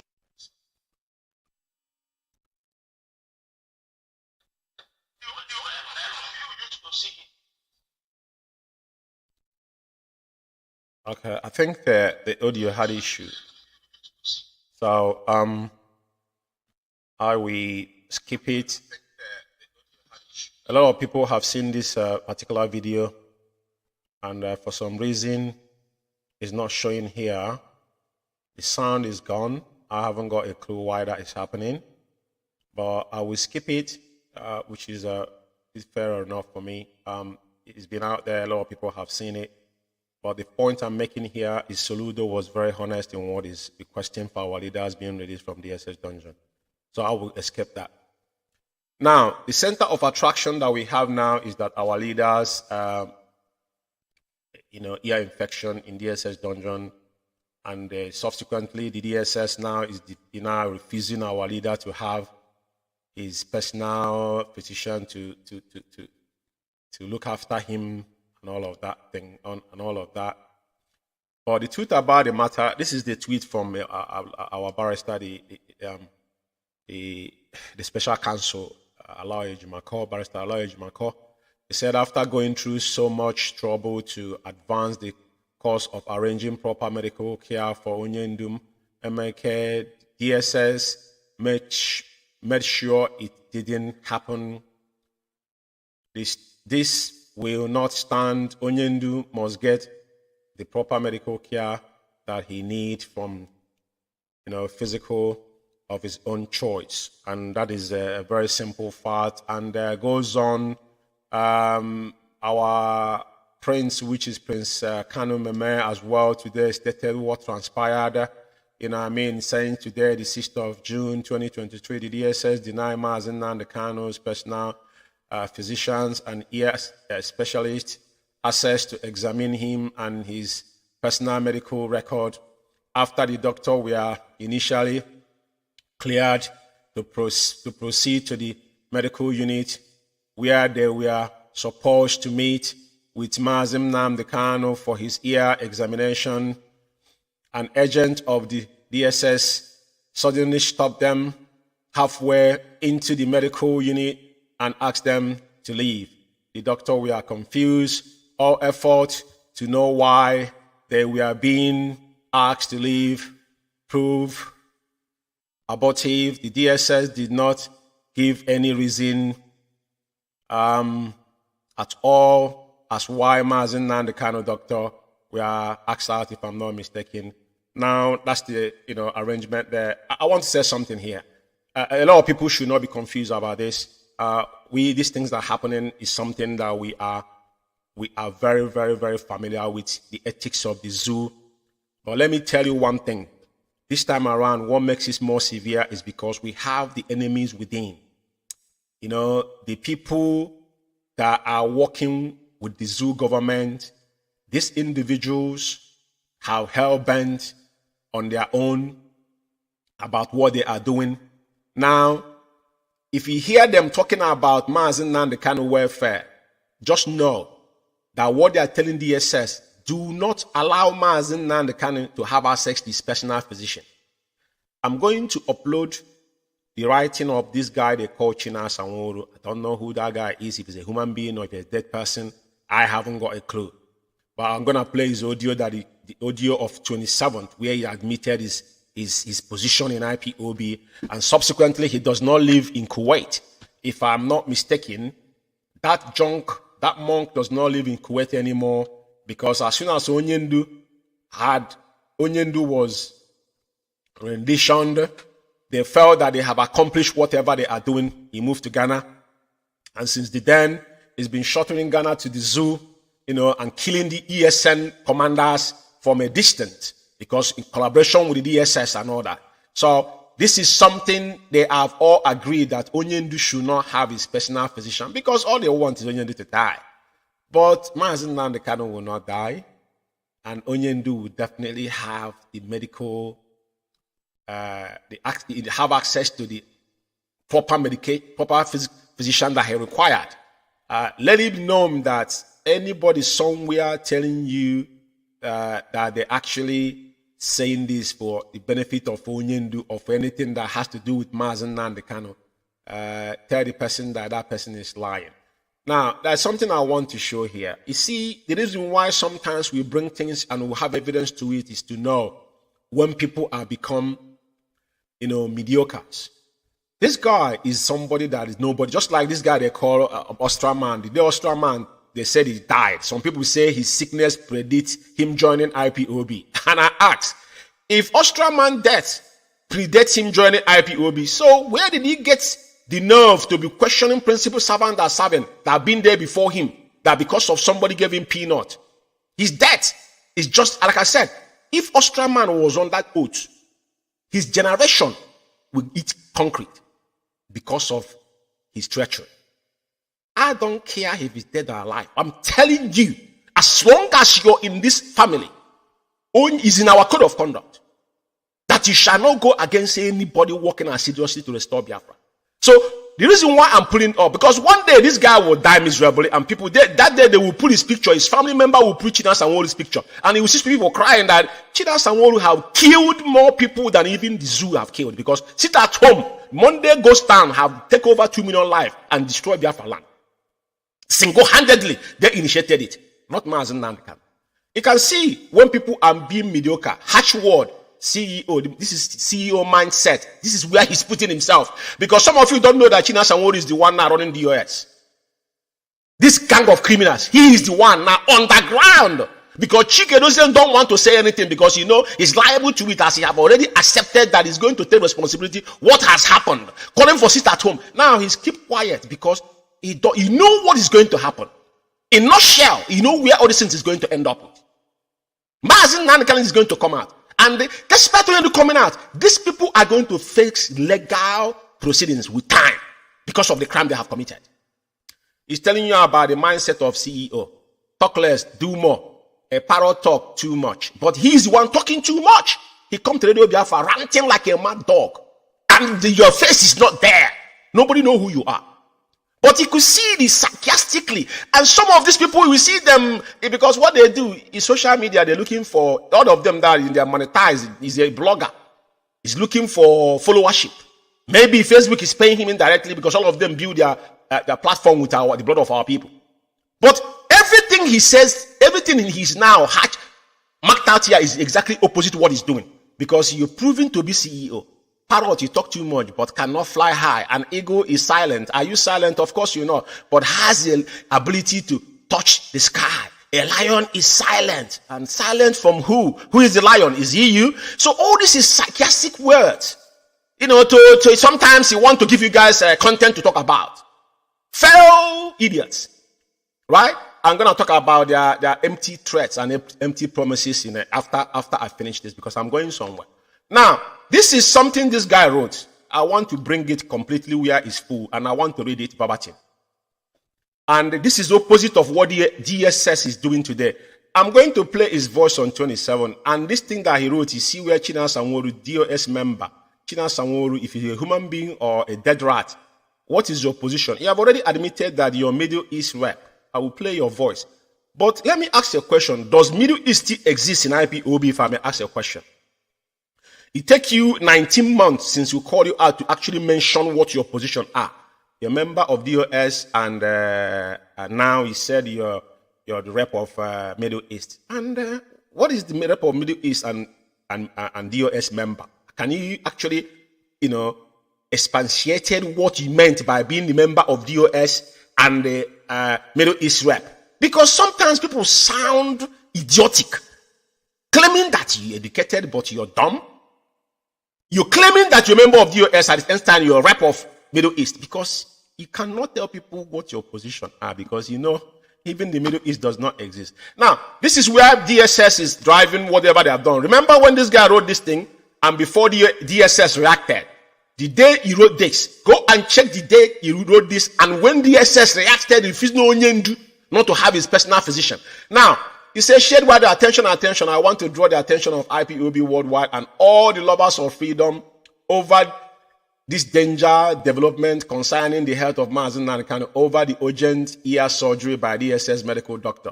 I urge Biafran to object and oppose this operation the DSS want to carry out on the leader of indigenous people of Biafra. We have not yet overcome the Kenya extraordinary rendition saga, and we cannot afford to go into ear surgery operation Buhaha, this is our bunkum, under the watch of DSS medical team, especially when they are planning to give him what is it called? With anesthesia to anesthesia that will put him to sleep for some time, or anesthesia will put him to sleep for some time for operation to carry out anesthesia or whatever, but the way they put it.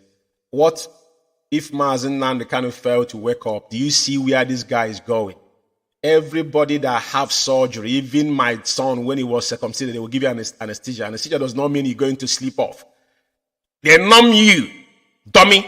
They numb that particular place. They will numb only in this particular place where they don't give him any anesthesia to go to sleep because they want to operate his ear. They numb you, dummy. They numb you. But this is the problem. Some people, now, the E-rats, they have wrong with this. The same thing he told them that Onyendu has been poisoned in this. Now he's there. How does he know why? How did he know all these things if he's not communicating directly with the DSS? How did this guy called China Sanworu knows every single details if he's not part of the system? But he doesn't worry. When they do someone operation, a particular place where the operation will be taken is where they are going to put anesthesia and deck that place for you to feel numb. It's standard in medical ethics. So who is going to be held responsible? You see, sarcastically, he's just pointing out what he's telling them. All his duty is to make sure that anything that will make Onyendu feel better is been objected. All they wish is that Onyendu. Now, after saying all these things, now let me go forward. There are serious indications that Mazi Nnamdi Kanu will not make it if he goes into the operation under the enemy supervision. How can this guy be wishing Mazi Nnamdi Kanu dead? I don't understand. Onyendu is not a fly. How can this guy be bluntly saying, because everything he says here is about Onyendu's death. That's nothing else. And he's saying it, and the people he's telling it are getting the message. That is why, it is ganged up. It's just like Peter will be coming to say he's running for presidency. What he's saying is that objecting indirectly but telling them not to do it because they want Onyendu not to have any medical at all. They deny him his personal physician, but they won't carry out that operation that we're going to do. Do you understand? Are you getting the dot? Now, he's opposing them not to do Onyendu operation. The world is watching. Mazi Nnamdi Kanu has gone beyond local champion. If Onyendu scratch, I want to explain to China Sanwo tonight. China Sanwo or whatever they call your name. If Mazi Nnamdi Kanu crash today, Britain is held responsible. The world knows that. And we have established that because I know you know nothing. All this ranting, you're ranting. How do Mazi Nnamdi Kanu is going to get his medical, his ear operation done? What have you guys put in place for Onyendu? I will finish this before I'll go into that. I will be coming on air by the weekend to clarify this serious object concerning the risk of the surgery operation. Let Nigerian DSS release Mazi Nnamdi Kanu so he can take care of his health alignment inflicted on him by the Nigerian DSS. That is the only solution for now. But how is it going to happen? Now he's calling on Sam, Michael Zekoma, all IPOB legal team, and he mentioned Barrister Ejiofor, Ejimako, and Ejimako, Barrister Nemeka, and Nnamdi Kanu's families and wife and his siblings do not or agree Mazi Nnamdi Kanu to undergo any surgery operation under the knife of DSS. Now, ask yourself. The reason why I read this is because I just said something here because tomorrow they're telling you that they're going to deaden Mazi Nnamdi Kanu. For anybody that know what operation is, all my kids in UK here they were done CS. I have not gone into any knife before, but I can tell you it's very simple. All my kids going into their here circumcision is something in a spot. They dead that place, they deaden it. That is the only thing that happened. If Onyendu have to go under knife on his ear, it is his ear surrounding where the operation is going to go through. They're going to deaden. Onyendu is not going to go into sleeping as this guy is portraying here. Because like I said, this particular thing you see here is a very simple message to DSS to deny Onyendu. Not to have his personal physician, and they oppose them even having that operation because DSS will not be done so dumb to kill Mazi Nnamdi Kanu with operation because they know what is going to happen. Because we know there's no pressure coming from you guys. You guys already have compromised. Everybody knows that. But not all of us because we know what we want. Now, he's calling on Mazi Nnamdi Kanu's family and the lawyers he threatened. The lawyers and Mazi Nnamdi Kanu that this guy have already come on the for threatening that none of them should say anything about Mazi Nnamdi Kanu. I don't know if you guys, because I will play that voice where he threatened everybody. Now he's still referring to the same people to go and speak to Mazi Nnamdi Kanu. And where is he? He's hiding in Ghana and shuttling the zoo because he's working with DSS. That is why Chikedozian does not say much. The one them in Europe here is Ayuba and the nitwit called what's they call it? This is the so-called European rep, Austin Aban. These ones are truncating with IPOB fund. Any place they have cookouts, you see all of them there. That's what they do. Now, let me explain to Biafrans exactly what is going on here. Some of you don't know. The fact remains that if you listen to this very idiot, last time he come to Radio Biafra, he mentioned mem. I will play his voices, but I want to say something before I play his voice. He talked about that the next saga is about them. They say that Chikedozian doesn't want to release fund. He doesn't want to release fund. And that is why Onyendu court case, the judge did not do anything. Let me ask you guys, all of us here know how the system of the zoo operates. Even if you call police will tell you they don't have petrol in their car. IPOB have been in this since 2015. And we know how we stay true with the zoo, their system, because it's their system. All our people they held in different solitary confinement and detention, IPOB legal team has been going process. It requires money. on a daily basis. When you say it requires money, we pay because they know once you mention IPOB is about fund. Guess what? The one thing they've done is that they have stifle IPOB finance. They're double standard. They stifle IPOB finance. And for him to come on for telling you that the next thing is that they say that Chikedozen did not release fund and confirm that Chikedozen did not have anything to do with fund, tells you all you need to know. Double standard. Chikedozen does not have anything to do with fund. Then why is he involved with fund? Why have Chikedozen now stifle IPOB fund? And they required money to bribe the judge. He say it live on air to see. He does not even guide anything. Anything he say, he give the expo to the enemy. That they will say that Chikedozen now has not released the fund to bribe the judge. This is his own words, not me that said it. Because the guy talks unguardedly. But the one thing you must take home is this. That if anything happened to Mazi Nnamdi Kanu, God forbid, Chikedozen and his generation, Chikedozen and his generation, if Arjuna name will be a gold to compare to them. This guy they call China Sanwo-Olu, I know. This the same way this Austrian man died miserably. China Sanwo-Olu death. Vulture will eat his corpse for what he have done. Mark my word somewhere. Anything we say at the end of the day, we win because truth is the only thing that can stand the test of the time. Anything we tell you will happen. At the end, anything we have said in this platform since we came out to stop this mayhem and these monsters is about facts and figures. No sentiment attached to it. Pick up your word, told you what you have done, and give it to you. Now, IPOB fund telling you that the bribe, and that is absolutely what is happening. What they have done have affected our leader by stifle IPOB finance. And he is ranting. He want Nigerian government to release Onyendu. How would they release Onyendu? It's a question. What is your strategy to do that? You have got none. You're hiding somewhere. You're hiding in Ghana, wearing masks to the zoo, back and forth. Is it how you're going to release our leader? Chikedozen is hiding in Switzerland with his brother, Abani. So just know that not whatever they say has got nothing to do with Onyendu. It is a personal vendetta and agenda they've got. Don't you know that even the judges, the way the zoo operates to come to court, sometimes you have to fund it. That's how the system works. But we don't come on air to tell the world because we are fighting our enemy, common enemy. But he's telling them everything. Now he said the IPOB, what he said, somebody's not going to comment about it. We know how it's been happening. All the people you pull out of prison, all of them, he paid money. So that is the system of the zoo. The world knows that. That is why every ambassador that went to Nigeria, the first thing they gave the person is $1 million.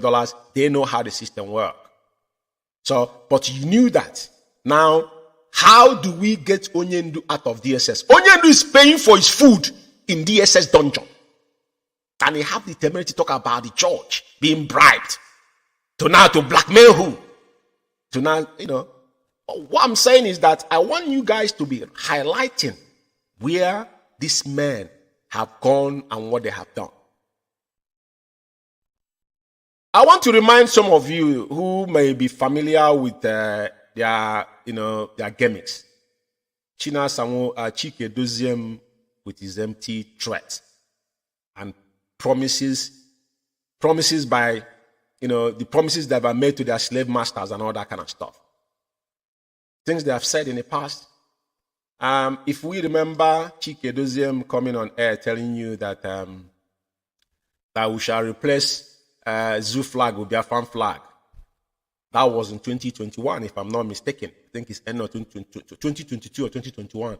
Fulani cow meat should be bound in Biafra land. Yeah? Law Panther now is now in the new World Trade Center. All these things are word because when people start mimicking, they've lost.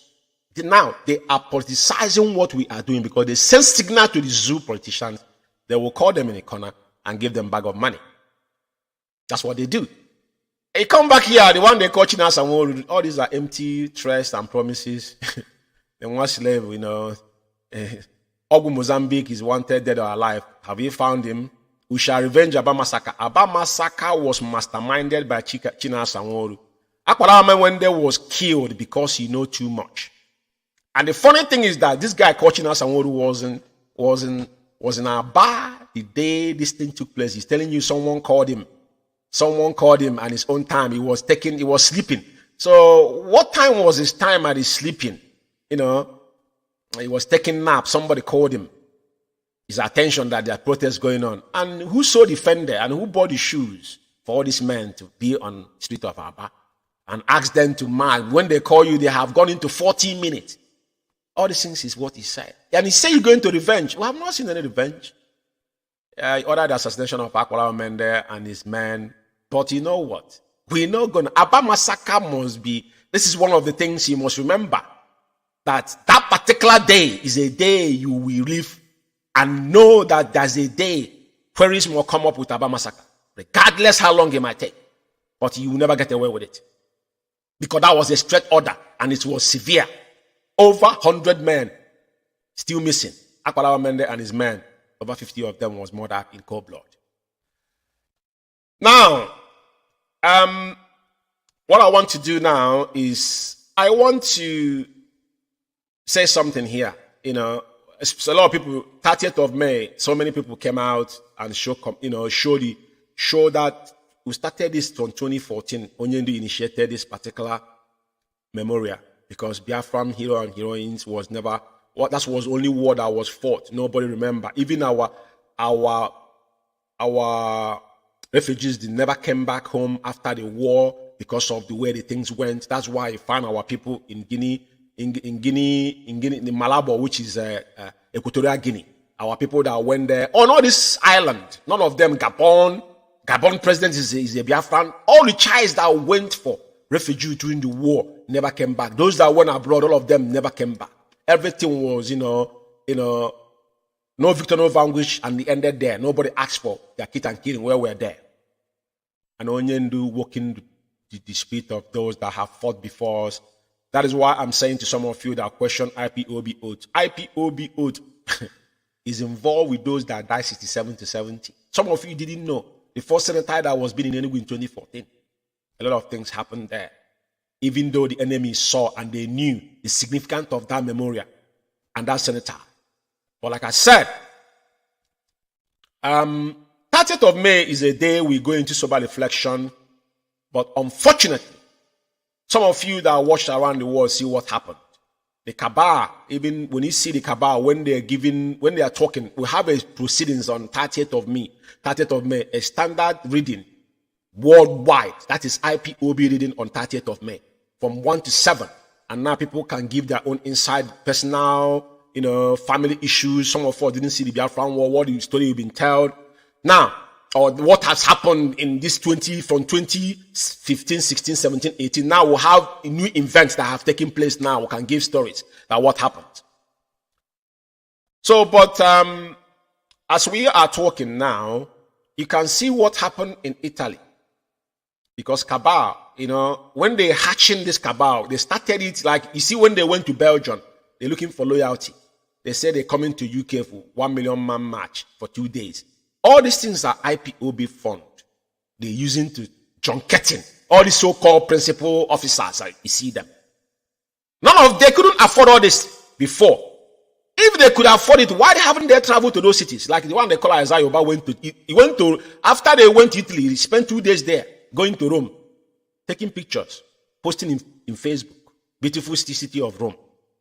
The same people he's criticizing. Under IPOB fund. Whereas people in back home are suffering. Onyendu is in this DSS dungeon languishing. They have no plan on how Onyendu can have a proper medical. Nothing. Legally, they are not doing, they do zero nothing. But I tell some of you that are still confused, if you're still confused by now, I don't know how to help you. That is when it comes that Onyendu said that the majority of our people are weak and docile. And the reality is settled in within us now. Now I understand what Onyendu has been crying for years. People say they're confused. Confused of what? That he cannot see what is happening? That Chike Doziem is not following Onyendu's instruction? On the oath he took is contrary to it and the code of conduct?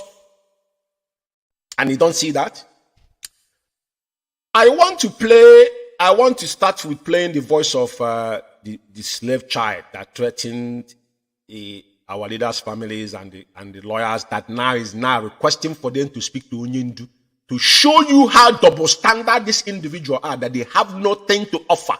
They're using someone that is pseudo, someone that his face is not known, to be perpetrating their evil and their agendas.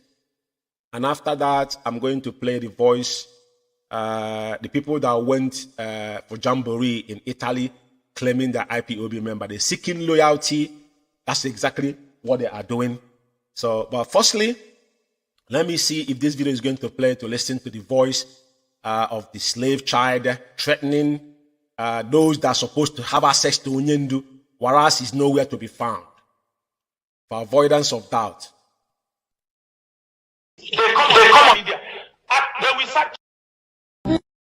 Biafra Alpha Power Media International.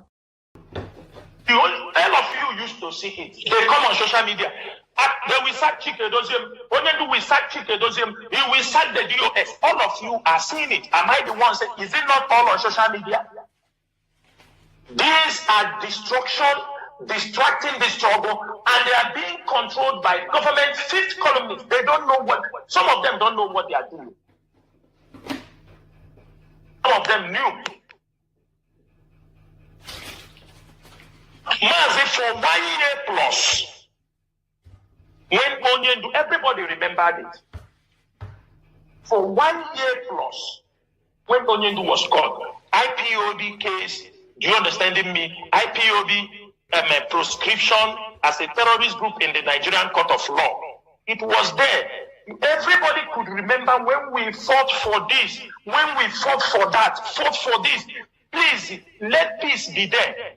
At the end of the day, which date did they get us for the next court of appeal for our case? 16th October. Do they want us to clap for them? Whoever got the case, whoever got that date, do they want us to clap for them? Because most of them left what they're supposed to be doing as legal practitioners. They are interfering in IPOB. That is why they got us 16th October 2023.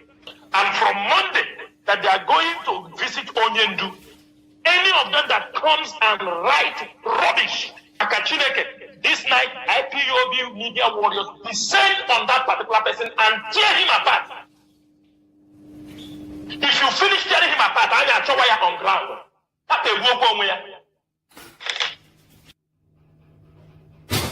You come out, you come this night, Mazi.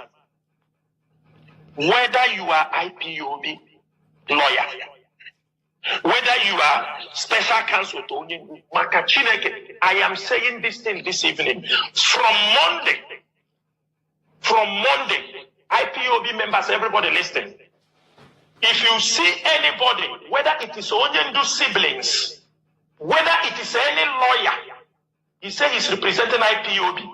He comes outside on social media and writes nonsense that will affect the struggle. Every media warrior descend on that person. If we find him on social media, we don't find. We will send ESN on ground to pursue him. Because we send ESN on ground to pursue him. Because we send ESN on ground to pursue him. Because we send ESN on ground to pursue him. Because they are the one causing trouble.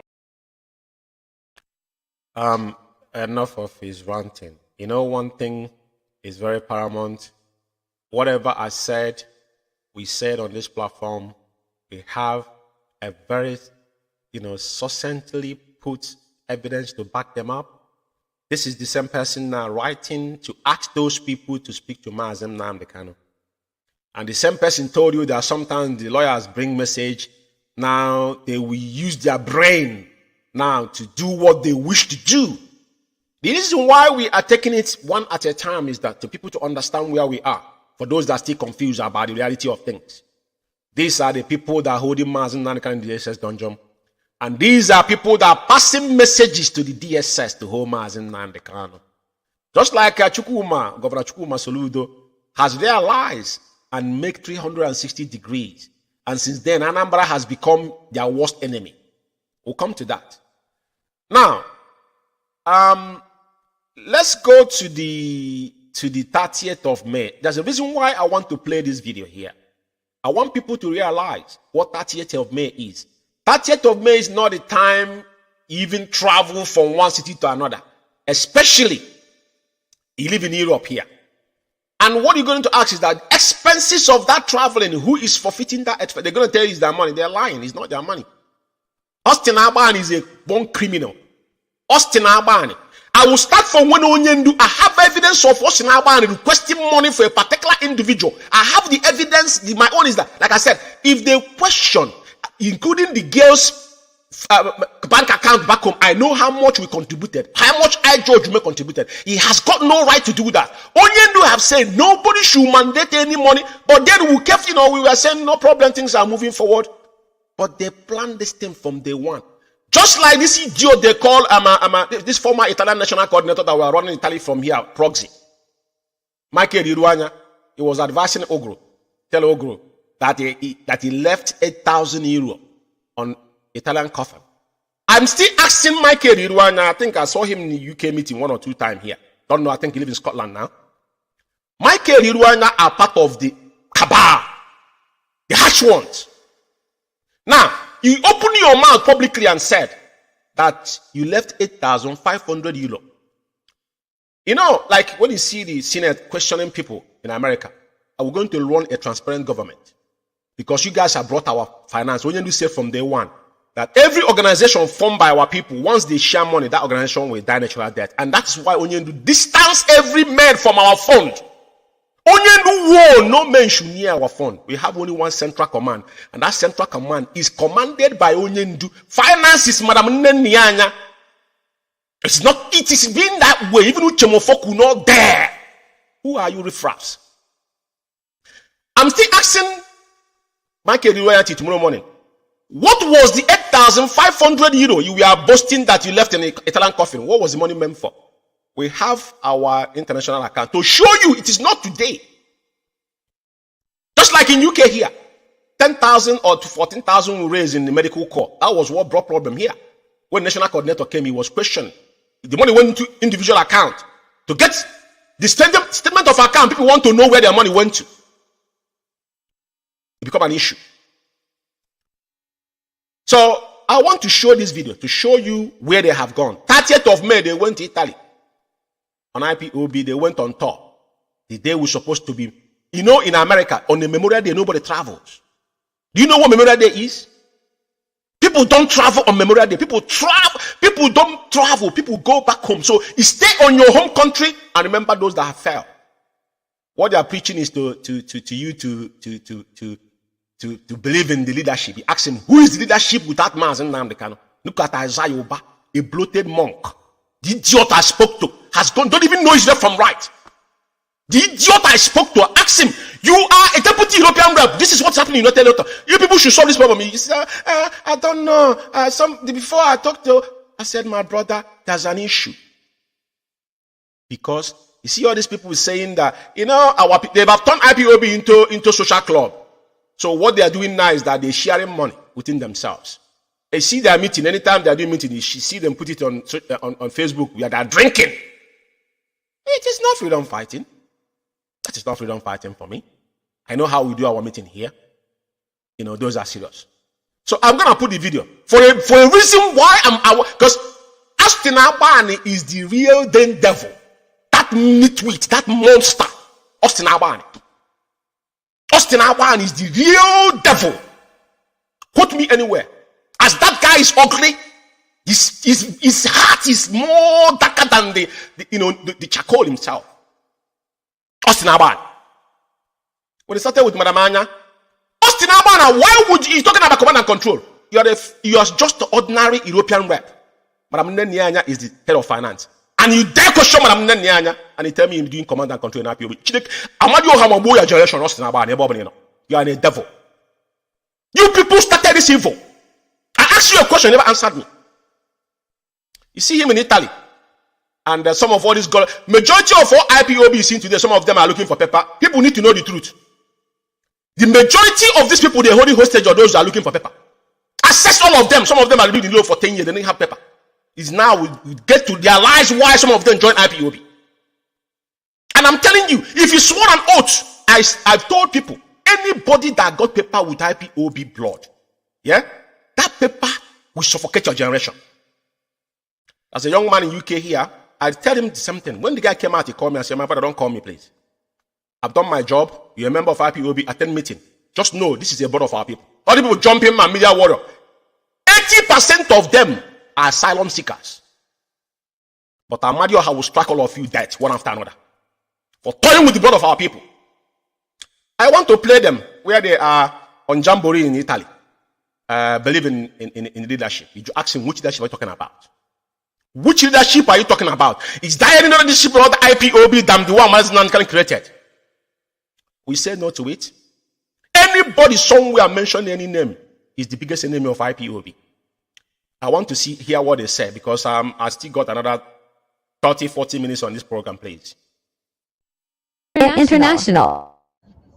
Remain resolute. Remain very, very committed. Do not sabotage. In the case sabotage,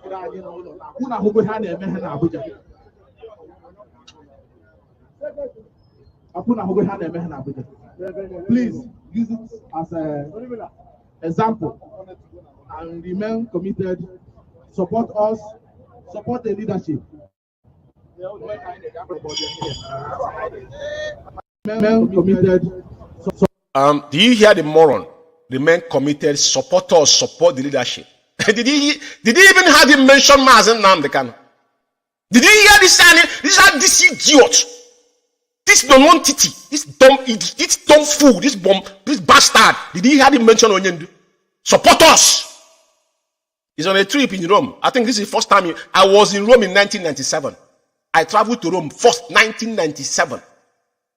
I was in Rome first, 1997. Some of you just came to Europe. So maybe you travel from Zoo to Ireland and your prick they rise you up.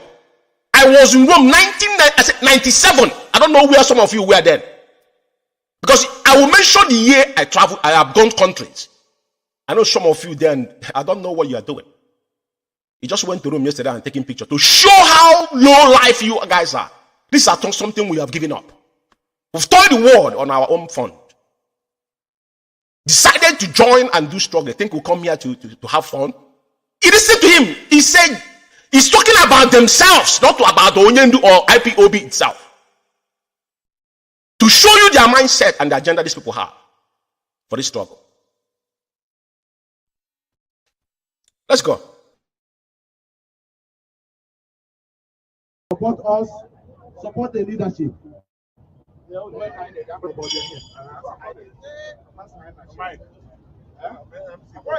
For some of you.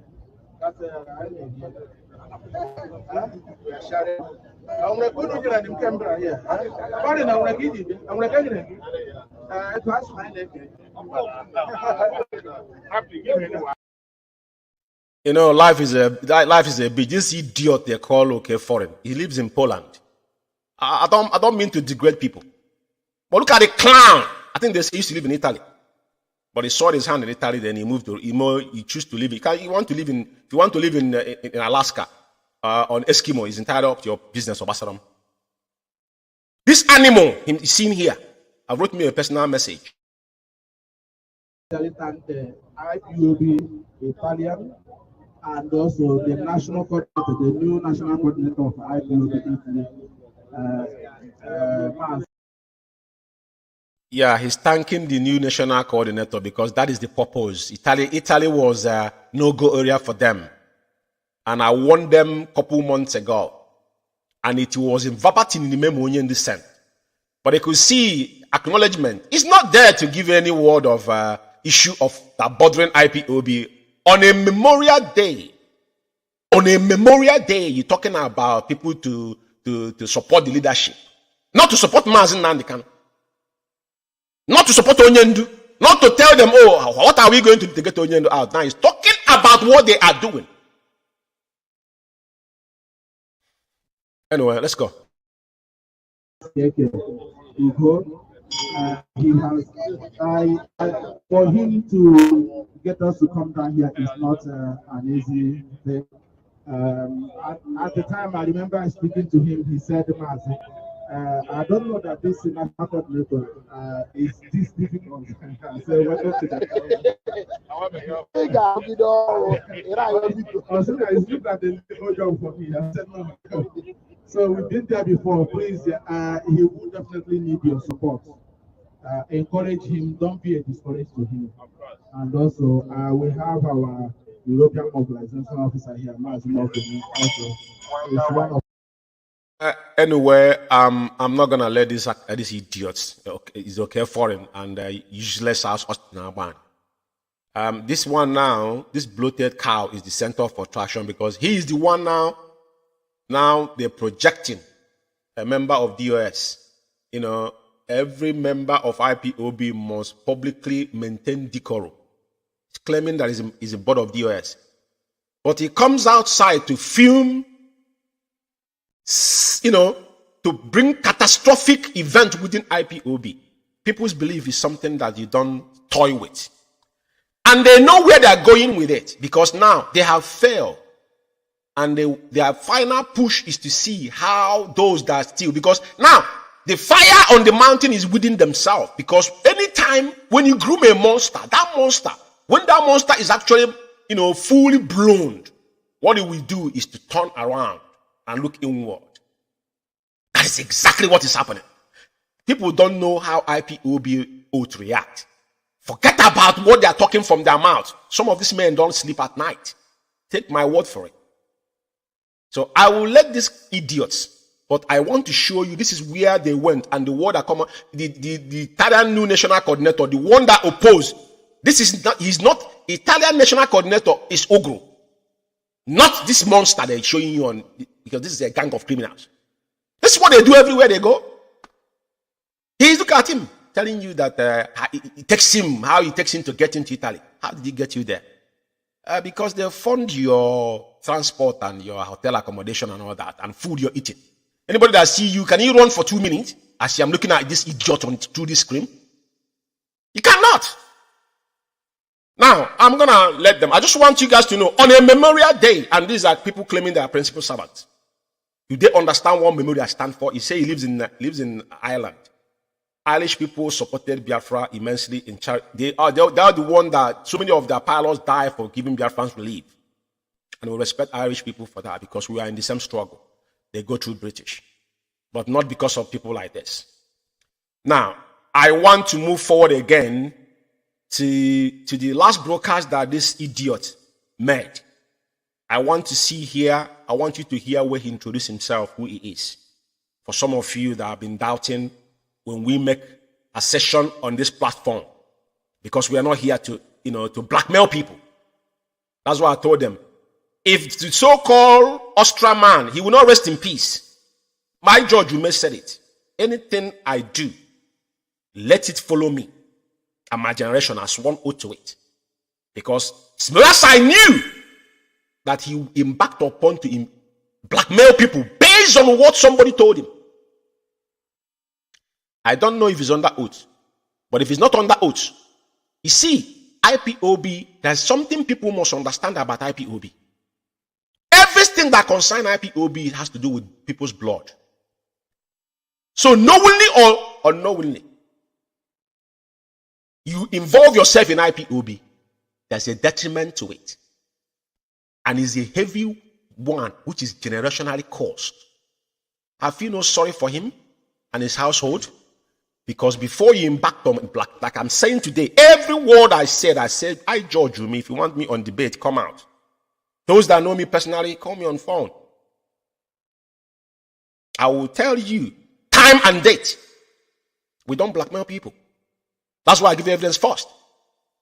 Now, let's listen to him for the last broadcast he came. Because what he do, they always be on the background pushing him to go, say it. Nobody knows you. You know, your face is not out there. Yeah, you have to ginger them. And now you have employed some recharge card media warrior, just like he now mimic what Onyendu do. Naturally, Onyendu is on air. Onyendu don't send people to go and start putting his bulletin on Facebook. But that's what they do. It doesn't make any sense. Because he's projecting himself as the CEO of IPOB. The mindset of a criminal. These are petty 419ers. Somebody that lives in desert. What do I have to do with you? After sniffing dust for decades, as you claim that you are. I don't think it's your choice of country, but that's where you found yourself. But it's a pathetic situation. I want to listen to this voice a little bit, and I've got other stuff I'm going to talk about, and let's move forward from it. International. Chinasa Nworu. Mazi Chinasa Nworu served the indigenous people of Biafra as a member of the Directorate of State. And I also served the indigenous people of Biafra as the Middle East representative. Now, this is his word. Chinasa Nworu is a member of the Directorate of State. And also, he served as Middle East representative. For avoidance of doubt, IPOB hierarchical structure in countries, national coordinators are official member of DOS because they call them to DOS meeting to communicate to every country you are in. And on that meeting, who calls meeting within countries is the rep of that region. That is how IPOB is structured. This guy is constantly telling you that he's a member of the DOS, and now he's telling you he is a member of, he is actually the Middle East rep that foresee the affairs of Middle East. And you'll be asking yourself, for the last 24 months, where is Middle East in this? There was one they used to call Anya Kings that lives in Dubai. Like Dubai again is another dungeon for our people because they promise they're going to work there. Some of them go there, they wouldn't even walk, they wouldn't talk.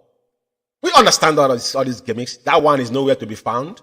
I think some of them now found out that there's no room on what they are doing. Some of them are getting their frontal ropes.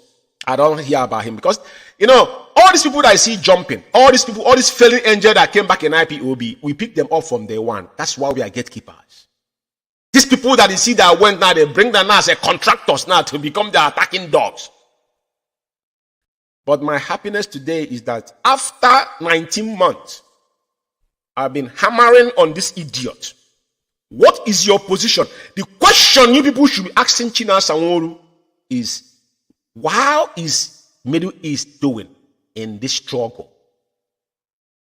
In this struggle, where is Middle East in this struggle?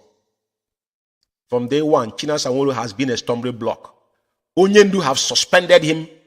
And when I was going off on this guy, when I found out that this guy was the main devil within the so-called the dogs, not DOS, the body that govern IP, because they are no longer talking for IPOB DOS. They are the dogs, D-O-G in the small letters and S. Yeah? You know these dogs that are back. That's who they are. Not DOS, not hashtag on capital letter. That is the body that govern IPOB. So anytime you, just some people that will call Onyendu Kalo, now they can say Kanu, K-A-U-N. Kamano or not Kalo. Just like when people talk about dogs and DOS. Where is he in this struggle? And what has he done? And at some point I want to pick up on this, you know, because I'm not going to allow you to play all of them.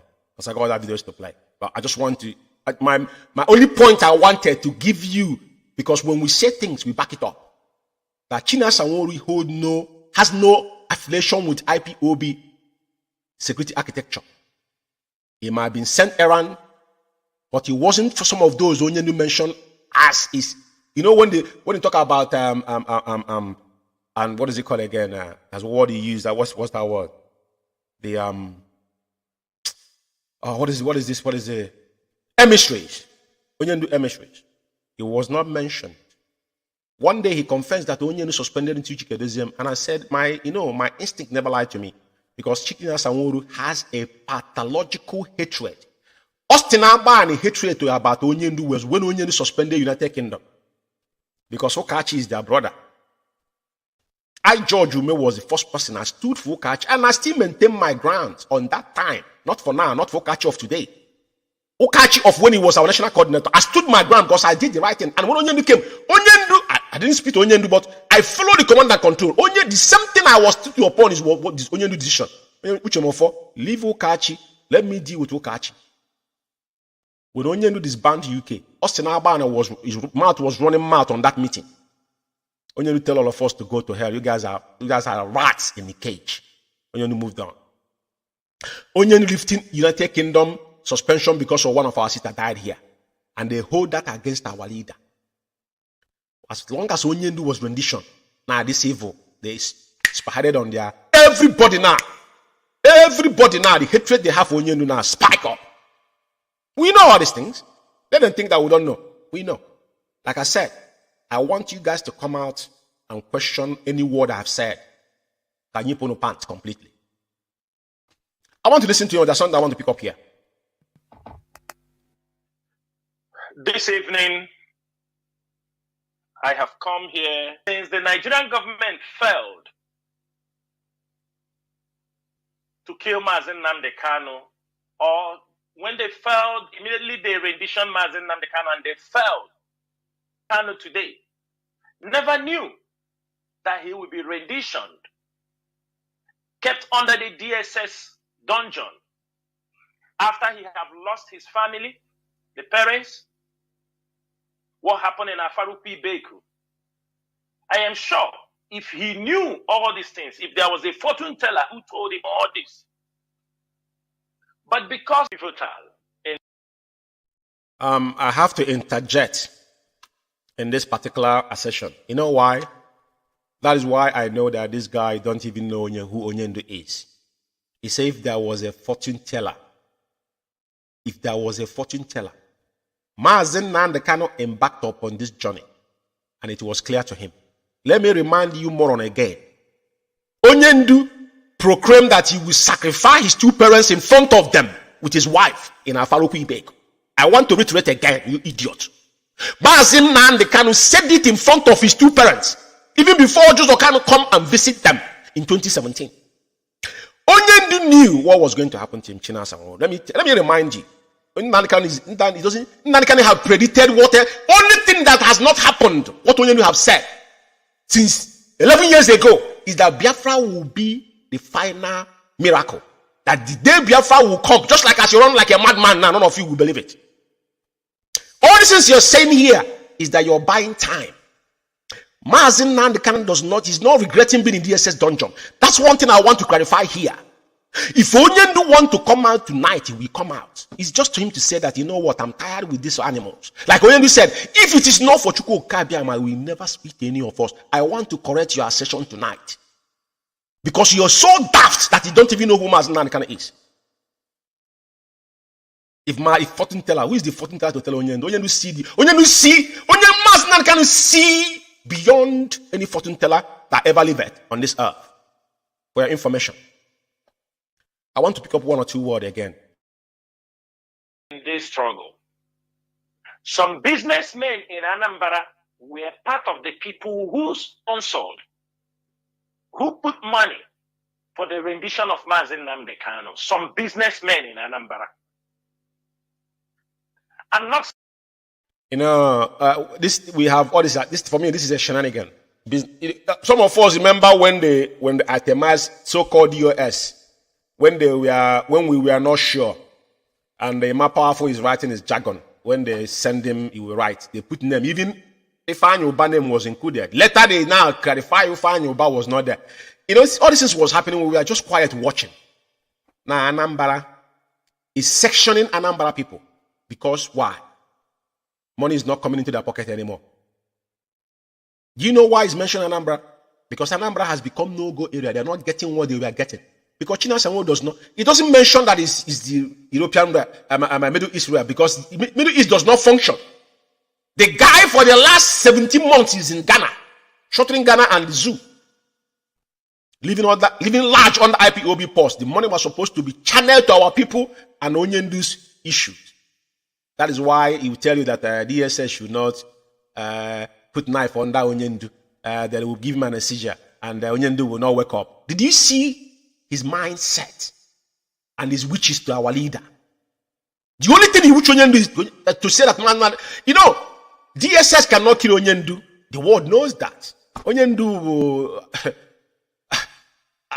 Ohamalike, that is his name. He cannot kill Mazi Nnamdi Kanu. He's undiable. Until the day Chukwu Kabiama said, Onyendu, that is your day. So all these rhetorical words you're using cannot help you, bro. You're hiding. You see, Ostraman death will be, I don't know how to put it, but his own death might be a ceremony to compare to what's going to happen to you on the path you have chosen. With your generation, or not only you. Mark my words somewhere. Let's listen to saying everybody, but there are a lot of, you see people, oh, they have money, but there are a lot of criminal people who are born criminals. They better exploit our land with the full. For the fact there are people in Anambra who are millionaires, who make money from criminality. I'm not saying there are no genuine businessmen. They are there also. There are also high-level criminals. You can find them in Anambra also. The moment Mazi Nnamdi Kanu was rendition, last time I came on radio, I talk about Achala. I talk about Oka North. I was talking about, but let me just say tonight, for some of you who does not know, this their new distraction they have brought in is something people need to be very careful with. I will reiterate again, religion is not something IPOB is all about. IPOB operates on freedom of worship. Onyendu have said it. If you want to worship, sand on the ground is entirely up to you, and that is how Biafra is going to be a free state. When they started the issue, when Neri Ofebu and Co. and the one that was supposed to travel, because he's the person that started attack on Madam Nyanya was so-called Darlington. The guy couldn't travel even to Cape Verde. He ended in Senegambia and went back. These are people that cannot feed themselves. They feed other people. Now, it was orchestrated. They never said a word. Yeah? Now, before Nelly Ofebu came in, including Simon Ekpa, they all vigorously campaigned against because they were targeting IPOB finance, and now they confused a lot of people. Almost 50% of people were confused. Now, before this so-called Azubike, nobody know who this guy is. I remember Mazi just bringing that buffoon. The first time I see him, I know there's something not right with that guy. The way he talks. You know, people that are claiming, if I'm here, if I want to go into Cotton as someone that lives in the United Kingdom, you won't hear what I'm saying. If I'm talking to my fellow co-worker, you won't even hear what I say if I want to. Right? So I'm not going to be coming here like our leader. I'm using Cockney to speak to my people. Hell no. I have to speak English that everybody can understand what I'm saying. If you require me to speak Pidgin or mix it with Igbo sometimes, fair enough, but I keep it that it's a standard. People should hear me, including the white person or whatnot, right? Now, I understand that this America, where he lives in Maryland, I have friends in Maryland. I've been in Maryland so many times. If I mention them there, they might know them as well, you know. So, and when Mazi gave him option, when he have issue with Ubuefi, he declined all of them. I know the guy was not pure. When the guy came out now, because they started with ESN fund, it was this guy now that pushed for IPOB totally. All our fund, including monthly due, including our levy. Now, that is when now they went all for IPOB fund, even to go to shut our international account in Germany. It was vigorously campaigned by this so-called Azubike and the guy that taken Umeh in South Africa. And all the things they said about our leaders' family. I want to play their voice on when they started And I want to play a little bit of our voice of what they have done recently, because we need to carry people along on the dealings within IPOB. As we come on air, we can shuffle within things and sail through with it.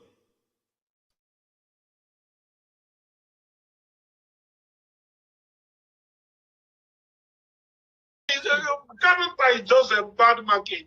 I don't know where they adopted it from. They should have chosen another town. They look around. The only person they see is Kanu. Had to look at international.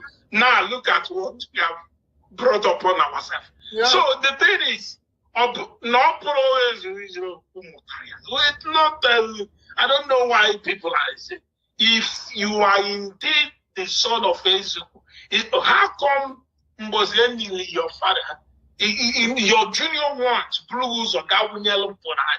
How possible is that? So I don't know, whoever that give birth to Kanu that should come and take back your child. Because you guys can take the money. Don't take the child away from them. Because this guy is disintegrating our land. He's disintegrating the balance. Well, but Biafra. Okay, I have my reason why I play this audio, because it's very, very important that anytime we say something, we have to back it up with the evidence. A lot has been happening lately, and they have started again. This so-called religion issue they brought in now is, number one, is a distraction. I'm talking to the real IPOB members. I'm not speaking for them. I'm not concerned about what they're saying. But get my point right. If you are hardcore, Onyendu said at the end of this journey that the only people that will remain is the hardcores. I repeat, that word is allowed. Onyendu said the hardcores. I'm not saying I'm one. But if you're standing on your ground, understand the mechanism of the enemy. Now, this so-called religion, you see them coming out, busting their head. This is another strategy they have brought in. Because now they know they are losing the ground, and they know our leader is coming out. So they want to create more confusion and chaotic environment. But I know if Mazi can come out today, everybody will fall online. But I'm telling you not to get more confused about them, because what is happening to them is what they sow they are reaping. Majority of them does not sleep at night. They sat down, they were discussing about the late Loyal Highness Israel Kanu and Ugeze. Every day, they made it their topic. And they think you won't have retribution along the line. I will leave it there. I want to play a little bit of their voices, what is happening lately, and where they're coming from. So you to be very careful, not to fall prey to another trap they have set for some of you. IPOB, we have one central command, and we does not entertain people questioning people's belief. We have a freedom of speech and freedom of worship in IPOB, and so shall Biafra land be. Only you have said it. For Alpha Power Media International. Chinedum today, Jonathan Chinedum, he made a broadcast yesterday, and in his broadcast, he was out there criticizing, condemning, bashing Christianity. I don't know who sent him this errand. I don't know the purpose of that broadcast. One thing I know for sure is that religion is a very delicate thing, very, very delicate and very dangerous. The moment you inject it into anything, any group, anybody, any family, it becomes a problem. It's a pity that Mazi Jonathan Chinedum has gone this route to continue from where he stopped. As a matter of fact, you see, life is a karma is real. Karma is real. I remember this same Chinedu. I've called this program one or two times, and I deem him as somebody that is a bit of is a little bit of enlightened with some history things. So sometimes I call him to contribute in what he says. But when I knew that he's a daft, is when he was moderating the microphone under IPOB. Even Madam Nenyanya that pays the bill of the airwave that he is allowed to broadcast from, that I paid for. He was there taking sizes. That day, I marked him bad. Now, all of them knew when he was, that is the one thing about life. Karma is real. Some people might think it's not. This is what they saw, and this is just the beginning of their meltdown. Go and mark my word somewhere. The same person that now is crying foul was person laughing at the Kanu family for no reason. That is the reason why we must show you the evidence before we react. Let's see a couple words before I move on from them, because I have 1 or 2 more videos to play before I end this program.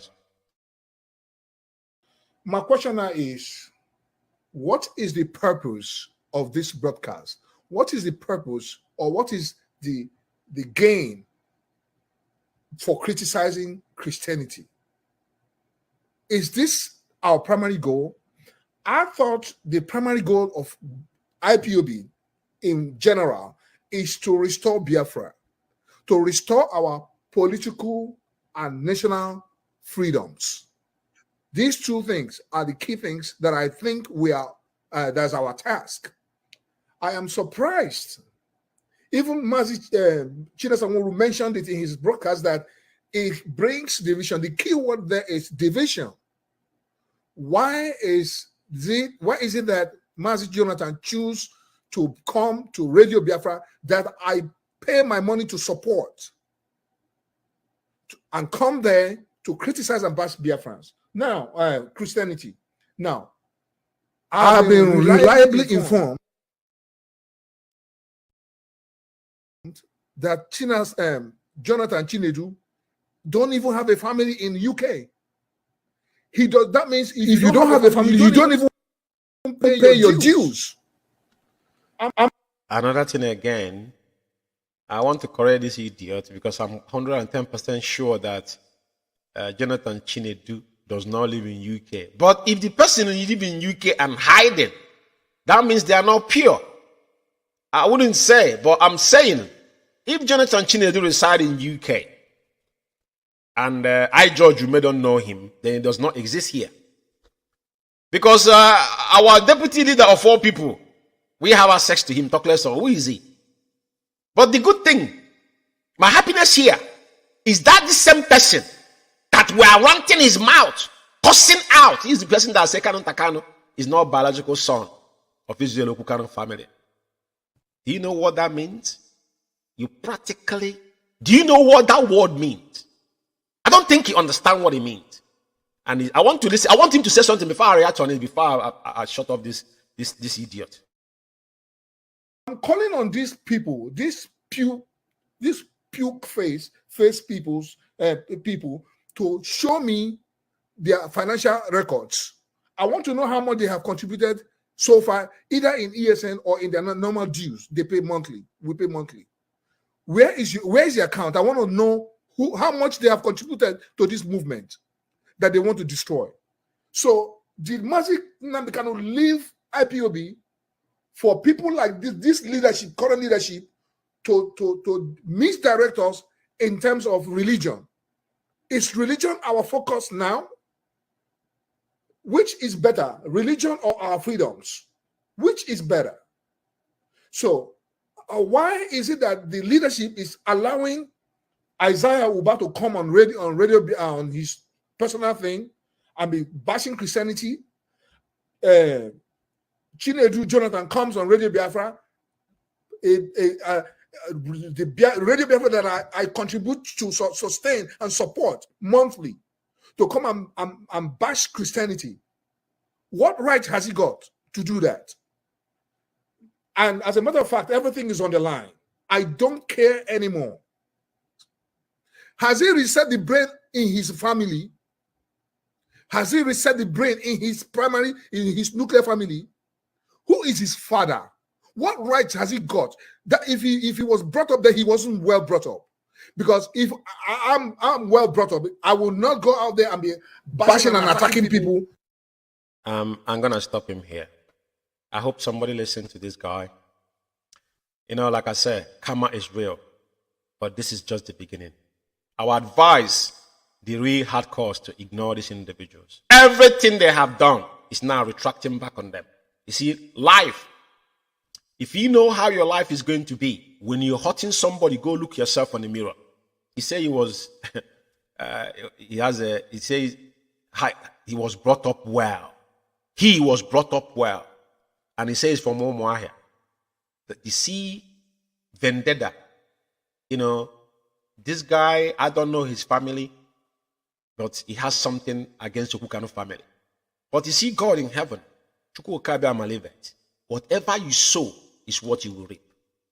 I will stop it there because they are inconsequential. Now, there's somebody that is very, very pivotal on this whole saga in IPOB and IPOB destruction.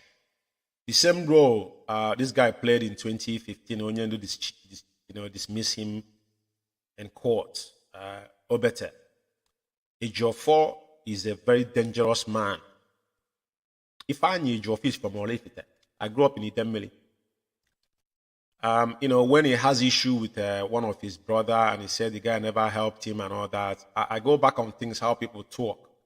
You see, I advise people all the time. There was one of close friend of mine is late that lived with somebody. When the day the guy was saying stuff, I called him in the corner and said, my brother, come. The last thing you will do in this world is you to speak ill against any man that have sheltered you in life, regardless whatever that person done to you. Never, ever they bite the finger that fed you. Reason why I'm referring to Ejiofor is nobody before he get in contact with Onyendu. Because the property lawyer in Abuja, which is up to now, is a defrauded individual. He still have a case. He cannot defend Onyendu. Bruce Fair made it abundantly clear. Now, I will play a voice where Ejiofor said that he's most trusted. And the day I heard that voice, I knew that this guy was the main devil within what is eating IPOB up. I knew that day. I follow my instinct. Nobody told me, but sometimes things will come. I ignore it because I cannot say things I'm not sure 100% until it become clearer. The memo that Rita Eze, that Chikeresm is operating today, is your follow it and gave it to them because it's on audio. We have it. You have done program for that. Now, I want you to listen to Ejiofor. And the issue now, where is Ejiofor in present situation of Onyendu? Is lead counsel. He brought Ezekoma. I don't care what Ezekoma is, if it's a Sam or whatever it is. I don't give a crap about what it is. Not my problem. We pay him to work for IPOB. If he cannot work, he can go to hell for all I care. I don't really care. My point is this. He brought Ezekoma because he couldn't accept that Ejimako could have done something. None of them. Any proceeding that held in the zoo, including the establishing the rendition, all this is initiated by Ejimako. Umeh has sued Ejimako. Ejiofor could not establish that Onyendu house was invaded in 2017. What has he done for IPOB? Instead, what he was doing is getting our people being locked up with money because we are paying money and they knew it now. The money they stifle the fund that Onyendu cannot even have his proper medical. He might not have his proper medical because they know they're holding the money. That's the main fact. But the question is, where is Ejiofor in all this situation? Every time and then you see him writing emotional blackmail words for those that believe all this emotional bankruptcy within our people.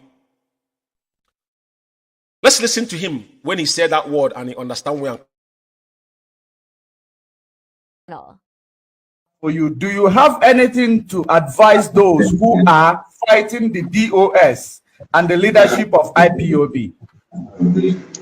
Well, if you are following my updates, I've severally admonished in line with instruction from my client.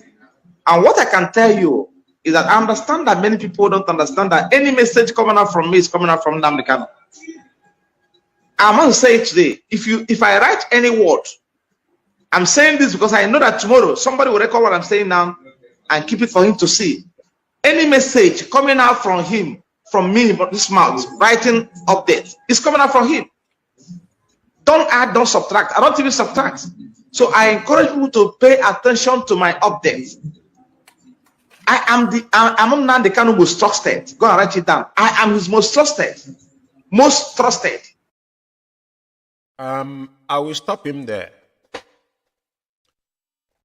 Because it's very, very important that we sometimes speak a word and just done with it. He had what he said, that whatever he writes is what Onyendu said. So can somebody ask a Ejiofor the guiding principle that he gave Madam Liteze to be portrayed in IPOB to open Umeh account? Did Onyendu approve it? That's number one. You are most trusted. That is word of psychophancy. Ejiofor has been mute for a long time. That's why only China Sanwo is the one now. Sometimes, because that one, sometimes after it doesn't do anything. He's somewhere in hotel eating IPOB money. He's lodging somewhere in Ghana, squandering IPOB fund. So they will force him to come out and say something. He's doing nothing. All the control is the gang of criminals they created in Biafra land. They talk about, they want to stop sit at home, Monday sit at home. Who initiated Monday sit at home? Who initiated Monday sit at home? Onyendu suspended Monday sit at home 72 hours before they announced it on air.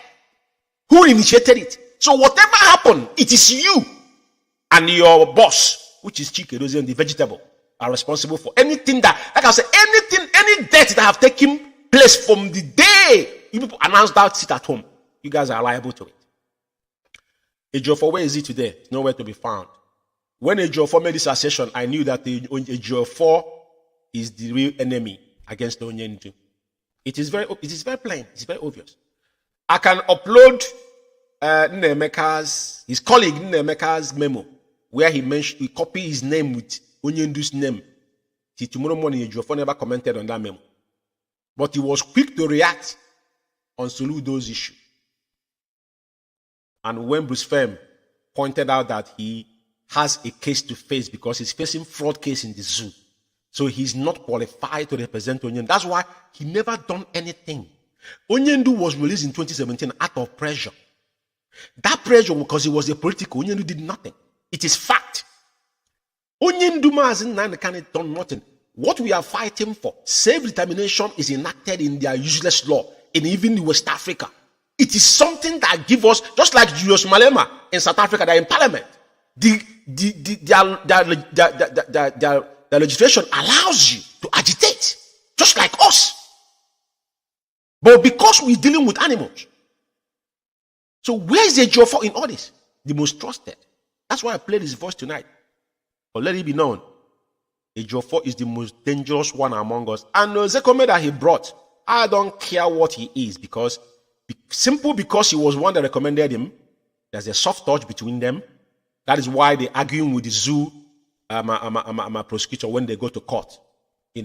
Missing words. It's unprofessional for us to accept that. So where are they with what's happened to our leader? And finally, there's a reason why I'm going to play this voice here and I say something, and that is call it a night. I will say something before I play this guy's voice.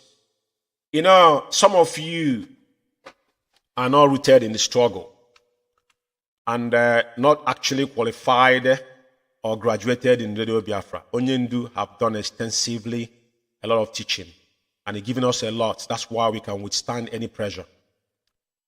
When issue of P2B arise, I will give one scenario. There's a particular family that called me here in UK. They were not attending it. They live outside London. They've been contributing simultaneously on the struggle. I remember one night, that woman called me and said, George, why don't we now support P2B? Because they see that Obina is making waves. I'm not getting up because I always stay upright. And I have to lecture her a little bit. But I know who P2B was. Anybody that knows that P2B murdered our people in Ezu River, more than 300 Mossad members, and they're the one that voted him in. And P2B have never showed any remorse till tomorrow morning. P2B is it's like a family friend with my younger ones. I can tell you categorically, you know what I mean. But like I said, we know who P2B was and the distraction it brought. This was a planned game to distract some because they know how domicile and gullible Igbo people, and they get the best out of you people. The question you will ask yourself, how many times would they use you for experiment? So I want to ask somebody that's saying that P2B is a God sent. So what is Mazi Nnamdi Kanu? What else can you prove to somebody that Nigeria is not working? Is it the same court that released Mazi Nnamdi Kanu, United Nations?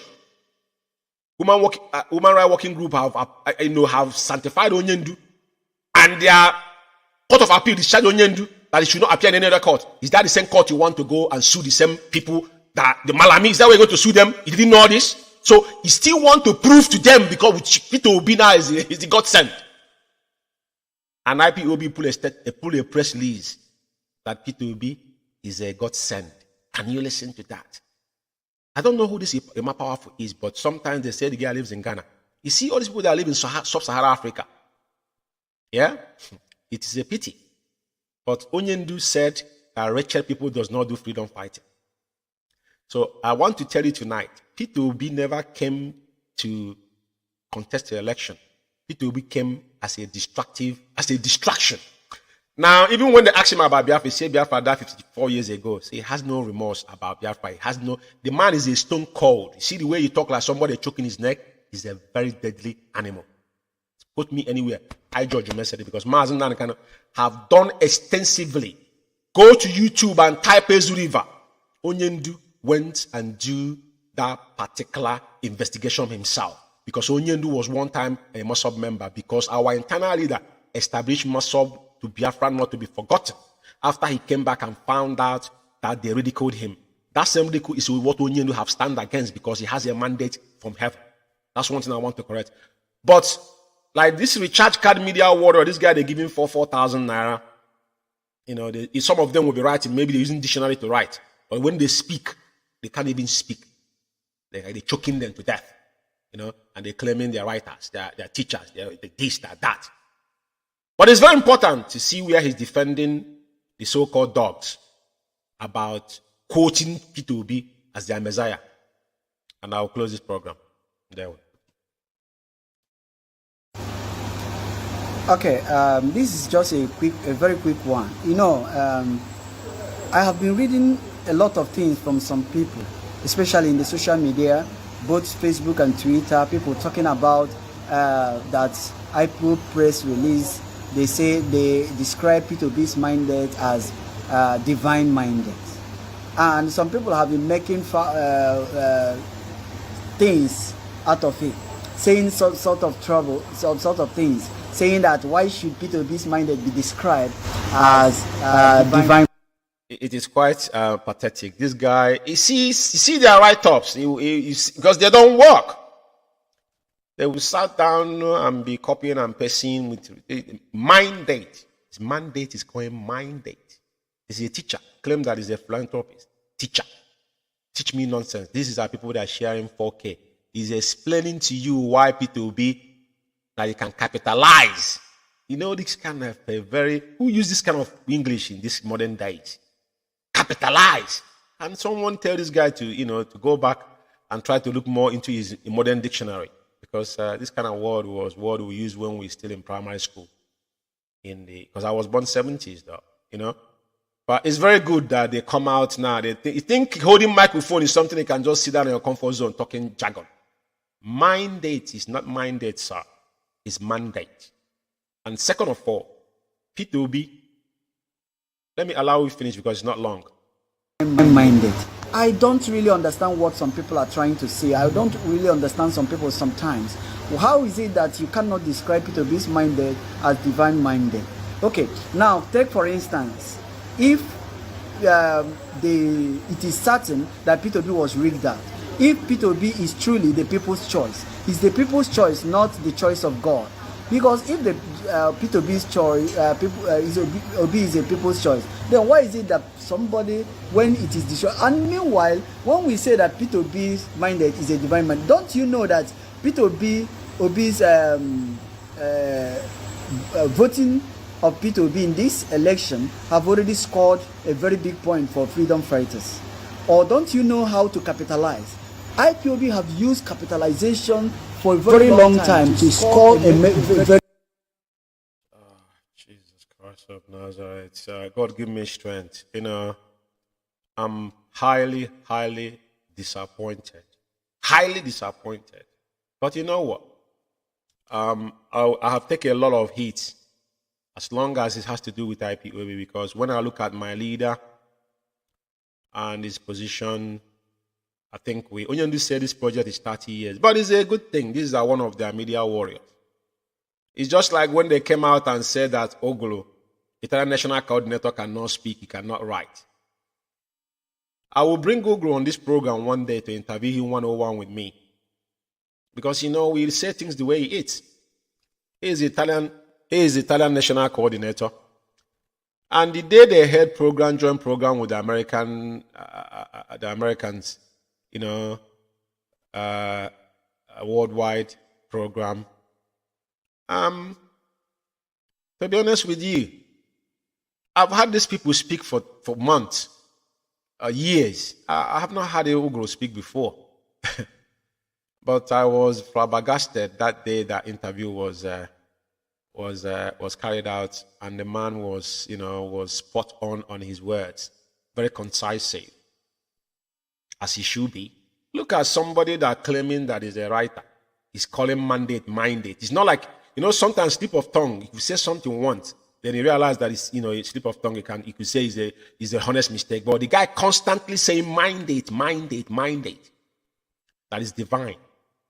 But your leader is sitting in DSS dungeon. Which other significant, or what else do you require to prove to somebody that what the zoo is not working, based on the, you know, the tribulations of IPOB and our present leader being held incommunicado with somebody being extraordinary rendition, and he still believe that IPOB have scored a lot of goals for freedom fighters and they capitalize.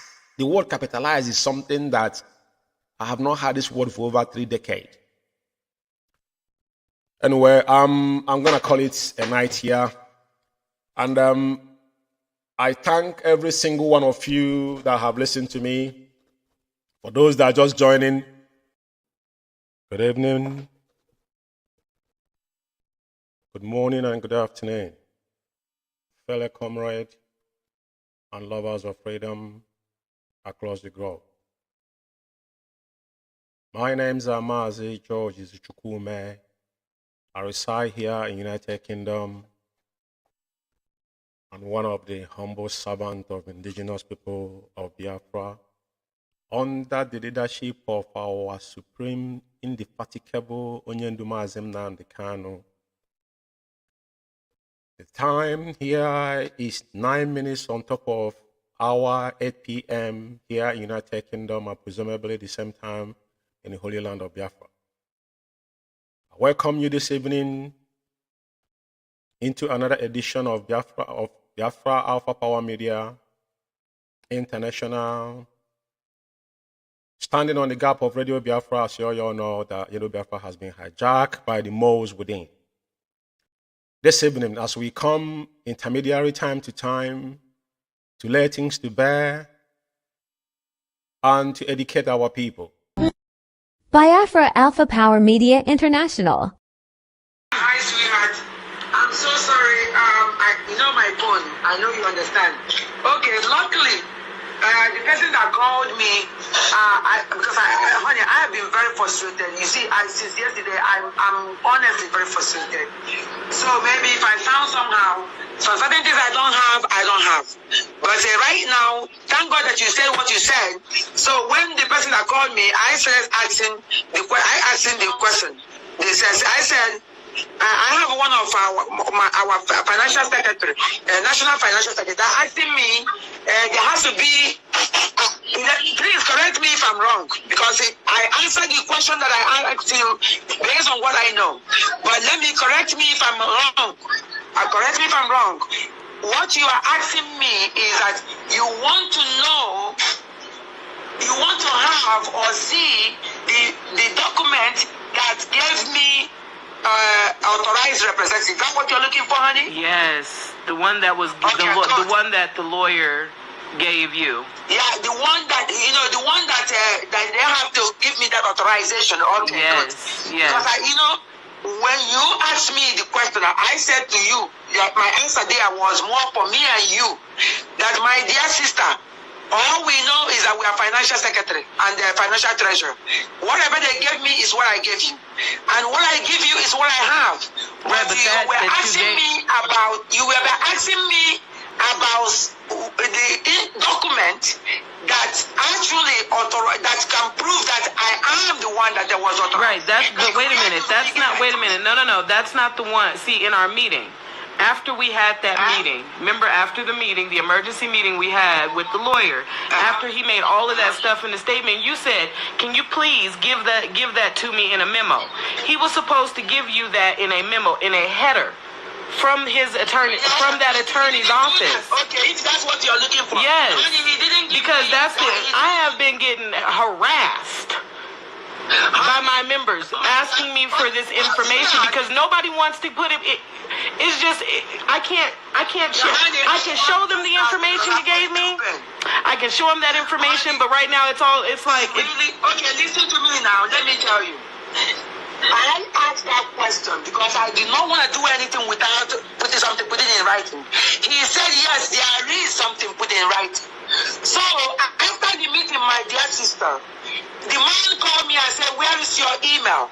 And he wanted the email. Well, he has the email of the other lawyer because they are supposed to receive the same thing. And those are supposed to receive the same thing. I gave my email. They have the lawyer email. So he took that thing. And I was like waiting for the memo. I never received. So who made up the memo? Listen, let me finish so you can understand me. Then I gave him my email and the lawyer's email. So when I called him, when I waited for him like on Monday, then I went on the air. After the meeting, I'm still promoting the liaison. I get so upset. I called them again. I said, where is the who's supposed to be sending the? I thought you're supposed to send me the something that I can use to go and open the account. He said yes. But look at how. That's when he started explaining to me that draft will come to me after. Those who put it in the IPOB this thing and sign it, that's when he's going to give me that signed one. Because of what is going on with him in Nigeria, he cannot use his own whatever to write him. All he did was that he writes a draft of what our leader wants, send it to a dossier, tell a dossier to take that draft. That draft does not have his letterhead or anything. Take the draft and put it in IPOB letterhead and sign it, then give Madam Yubo his own copy to use to open an account and give the lawyer the own copy to keep for our leader. That's what. Then they continue to do up and up, never do it. Right, so who wrote the, wait a minute, that's what I'm saying, wait a minute. So who wrote the memo that you gave me? If you haven't been able... The one that you have. Let me tell you what happened. When a dozen could not do that, then I was crying because some people were calling me and cussing me out. Some people were abusing me and threatening and all that. I started on Sunday of that week. I honestly was heartbroken and crying. I called the Jaffa and I called the US, the lawyers. I was crying on the phone. I said, I don't know what to do. Those years have not given me the papers and I have not opened the account. Many of my people are very confused. People are cutting me out. I don't know what else to do. That's when the lawyer in USA told the Jaffa, there is something our leader signed with us that gave Madam Oyibo authorized representative. And Jaffa said, really? If I knew that such a thing was there, I wouldn't even go through a dossier. I would go through you guys. Because the only reason why I went to a dossier was we are trying to use IPOB letterhead. If I knew that I saw that the Edozie will be because as a HOD, so he can sign it and start spending it.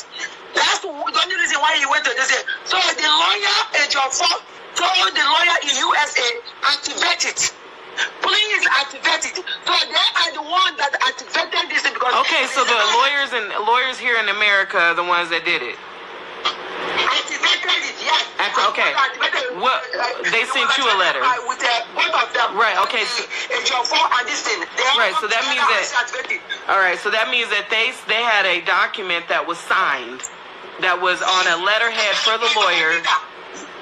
By our leader.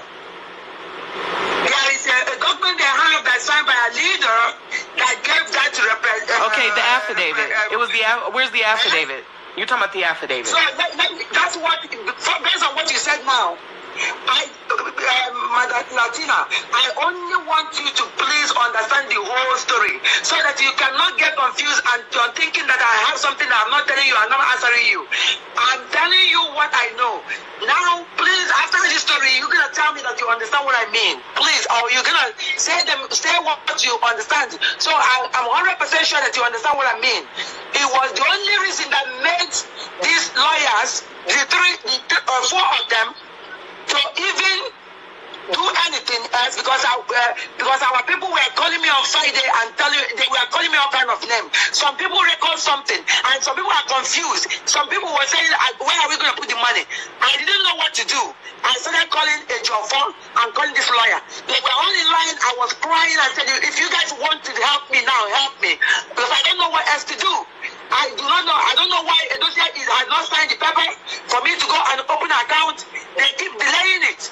So this is when the lawyer in USA said there is something, information that's signed by our leader that gave me authorized representative. So immediately Ejiofor heard that. Ejiofor said, if I knew that such a thing is, I would not go through a dossier because Ejiofor had been calling a dossier every day. And Edozie keeps saying tomorrow. So now we know Edozie doesn't want to do this. So and the lawyer said, okay, you need to activate that authorized representative so that Madam Umeh can now sign for our leader. Because our leader is not signing for since our leader gave him authorization with the signature of our leader. So Madam Umeh can go sign for our leader and use that paper to be able to open an account. And that's what they did. And that's how I get the thing. Okay? So, because remember. Right. So if that's what. Wait a minute. But if that's what was given to you, where is that information? Can you send it to me? Which information? The one you said. Gave me authorization. Yes. Okay, that's what I'm telling you now. So long as the lawyer says yes, you can go to Department of Justice. You can go. It's actually official document that is in the Department of Justice, IPOB. If you go there, you will see. And I told him to send me the link, and he said he's gonna send me the link. Wait a minute. Who wrote the document that you gave me? Is what I'm asking. That is the draft, though. The draft was given to Edozie and the lawyers at the USA. Right, but how did you get it? Because you say you were still waiting for him to give it to you. This is what's not making no sense to me. Okay, see, that's the point. You are not listening to me. Please, I am listening. Let me say that again. The document was written by our lawyer, our leader's lawyer in Biafra land. That document, that draft was done. But our leader wanted the draft to be sent to Edozie and to the lawyers in USA. I find out why Alida did that. Because when Edozie finally sent a letter out, Edozie cut it off and on and said, send the one that wasn't complete. But Edozie does not know that our leader gave the same identical information to the lawyer in USA. Right. He didn't know. So that's what the lawyer in USA gave you. He was busy playing games. Cutting it off, not saying it. So when Edozie was not willing to do what our leader said, then these people because they have information already. They have the information. So they brought the information and give it, without giving the information. The information will now put in the, in the letterhead or whatever, which knows all that the information that you see there was identical with what a dossier has. But a dossier did not know that our leader gave it to the USA attorneys. He thought he was the only one in going. So he was basically blackmailing and delaying, thinking that he's the only one that has the information. So when it dawns on John Fall that a dossier is playing games. And when I called them and crying, that's when this lawyer were said that to activate, because they already had the draft. They said, now let's activate. John Ford said, activate that to represent whatever representative.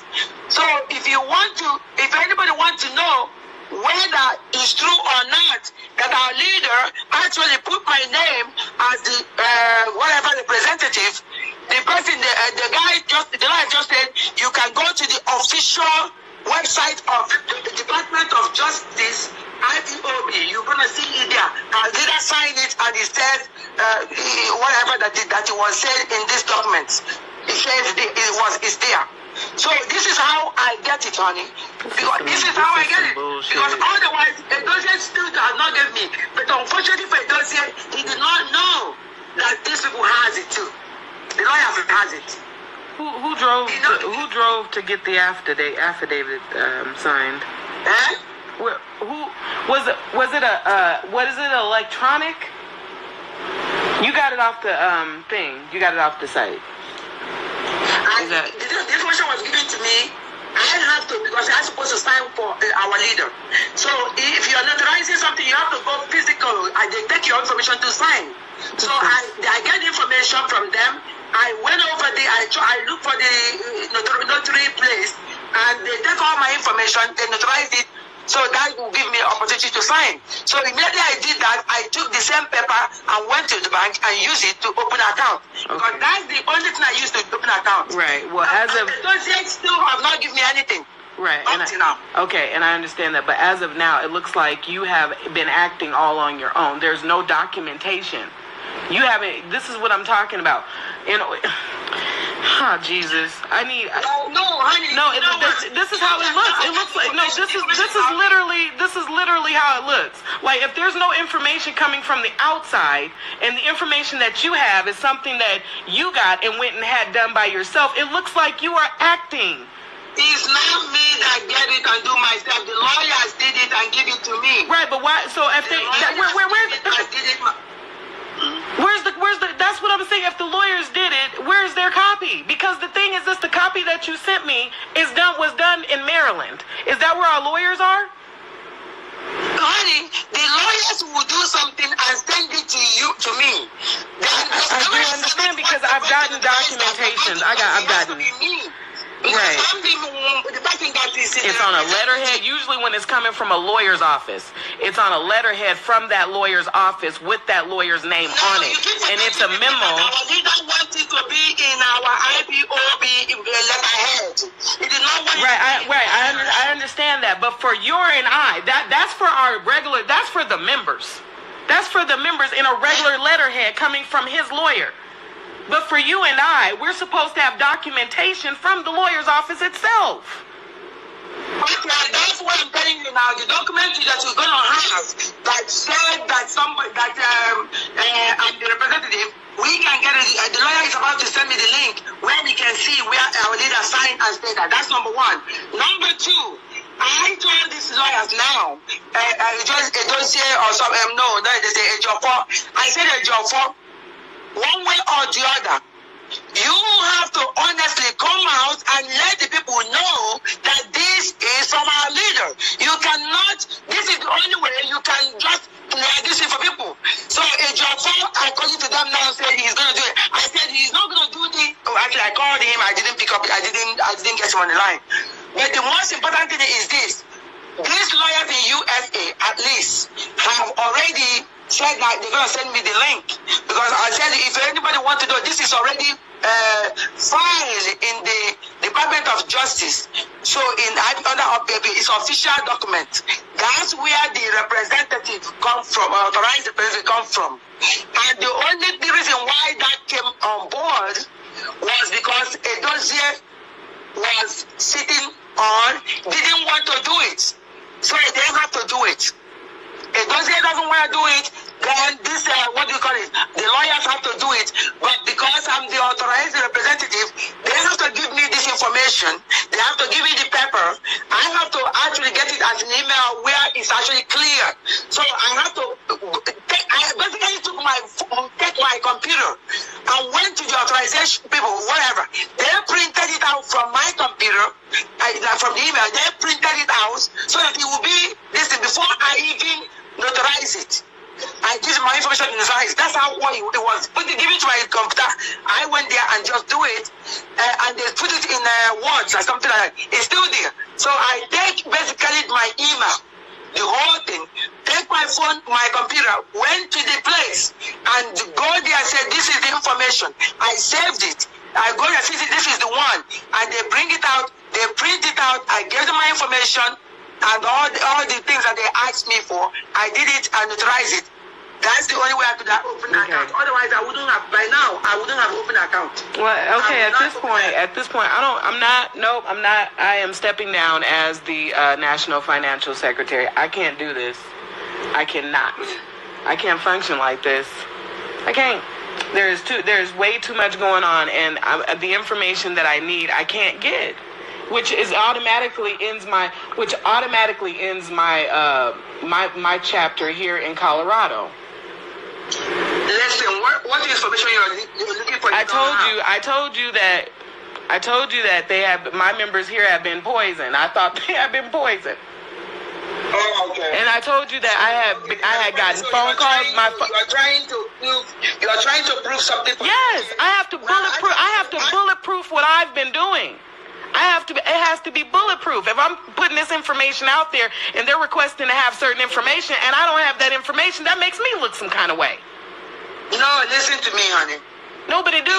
But it does. But it does, though. Listen, let me say what I have to say anyway. Honey, if you want to do whatever you want to do, if you want to make a decision, that's okay. But let me tell you the truth, honey. Criminals always make somebody else look like they're criminals. That's their titles all the time. If they are already poisons, of course they will be blinded. They don't want to do. They will always find a thing to make somebody else look like criminals. The bottom line about all this is that our leader is not in a place where we can always reach him. And Nigerian people and some of the bad people we have here know that, and they're taking advantage of that. But one time our leader actually have opportunity to do something, he did something. And with hope that people he kept here, had he been that information that Ejiofor got, gave it to Edozie, that Edozie did exactly what our leader told him to do. That thing that he told him to do, take the draft, put it in your IPOB letterhead, stamp it as a HOD, sign it, and give it to my people. That this is what I said. That's the instruction I said. But no, he didn't do it. And he got this information for a long time from the lawyer. He still did not do it. Okay? And then, well, it's you know, at this... I do understand what you're saying, but at this point, it doesn't change my thoughts. It does not change my way of thinking at this point. And I don't. Another way of doing it to open accounts was done, and now they turn around saying something, and the Ejiofor actually, if they had allowed our Ejiofor to go see our leader yesterday, all these things would have been over. If they had done, and do you know what they said they did yesterday? They said that the DSS brought out their computers and saying that our leader is running IPOB from the DSS. It's part of the reason why they don't want our leader. That's what they said. I don't know, because you know people are saying a lot of things these days. I don't know. Okay? But my point is this. This thing that was there, if we had acted the way our leader told us to act, because our leader knows these people very well, all this rubbish will not be happening. So now that this thing has been done, the way that the lawyer said it was done. So right now, listen, I tell the lawyers now, you guys have to find a way to come in the public and clarify this thing and let the people know whether this is is what our leader wants or not. You have to find a way to come out and to say it. Exactly. And until then, I am stepping down and I am done. I don't need this kind of heat on me. I don't. But I'll talk to you. I'll talk to you later. I gotta go.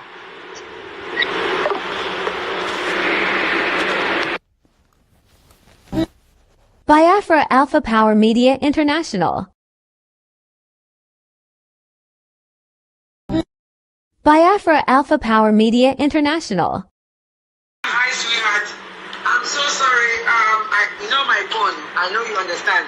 Okay, luckily, the person that called me, honey, I have been very frustrated. You see, since yesterday, I'm honestly very frustrated. So maybe if I found somehow, some certain things I don't have. But right now, thank God that you said what you said. So when the person that called me, I asked him the question. I said, I have one of our financial secretary, national financial secretary, that asking me, there has to be, please correct me if I'm wrong, because I answered the question that I asked you based on what I know. But correct me if I'm wrong. Correct me if I'm wrong. What you are asking me is that you want to know, you want to have or see the document that gave me authorized representative. Is that what you're looking for, honey? Yes, the one that was the one that the lawyer gave you. Yeah, the one that that they have to give me that authorization. Okay, yes, good. Yes. Because when you asked me the question, I said to you, my answer there was more for me and you, that my dear sister, all we know is that we are financial secretary and financial treasurer.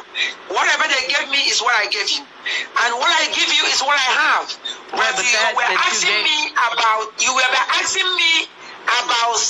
the document that actually that can prove that I am the one that there was authorized. Right, but wait a minute. No. That's not the one. See, in our meeting, after we had that meeting, remember after the meeting, the emergency meeting we had with the lawyer, after he made all of that stuff in the statement, you said, can you please give that to me in a memo?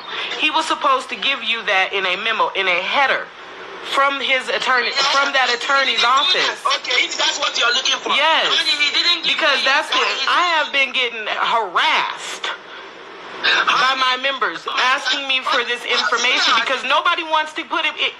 It's just I can't show. I can show them the information you gave me. I can show them that information, but right now it's like. Okay, listen to me now. Let me tell you. I asked that question because I did not want to do anything without putting in writing. He said yes, there is something put in writing. So after the meeting, my dear sister, the man called me and said, "Where is your email?" And he wanted the email. Well, he has the email of the other lawyer because they are supposed to receive the same thing, and those are supposed to receive the same thing. I gave my email. They have the lawyer email. So he took that thing. And I was like waiting for the memo. I never received. So who made up the memo? Listen, let me finish so you can understand me. Then I gave him my email and the lawyer's email.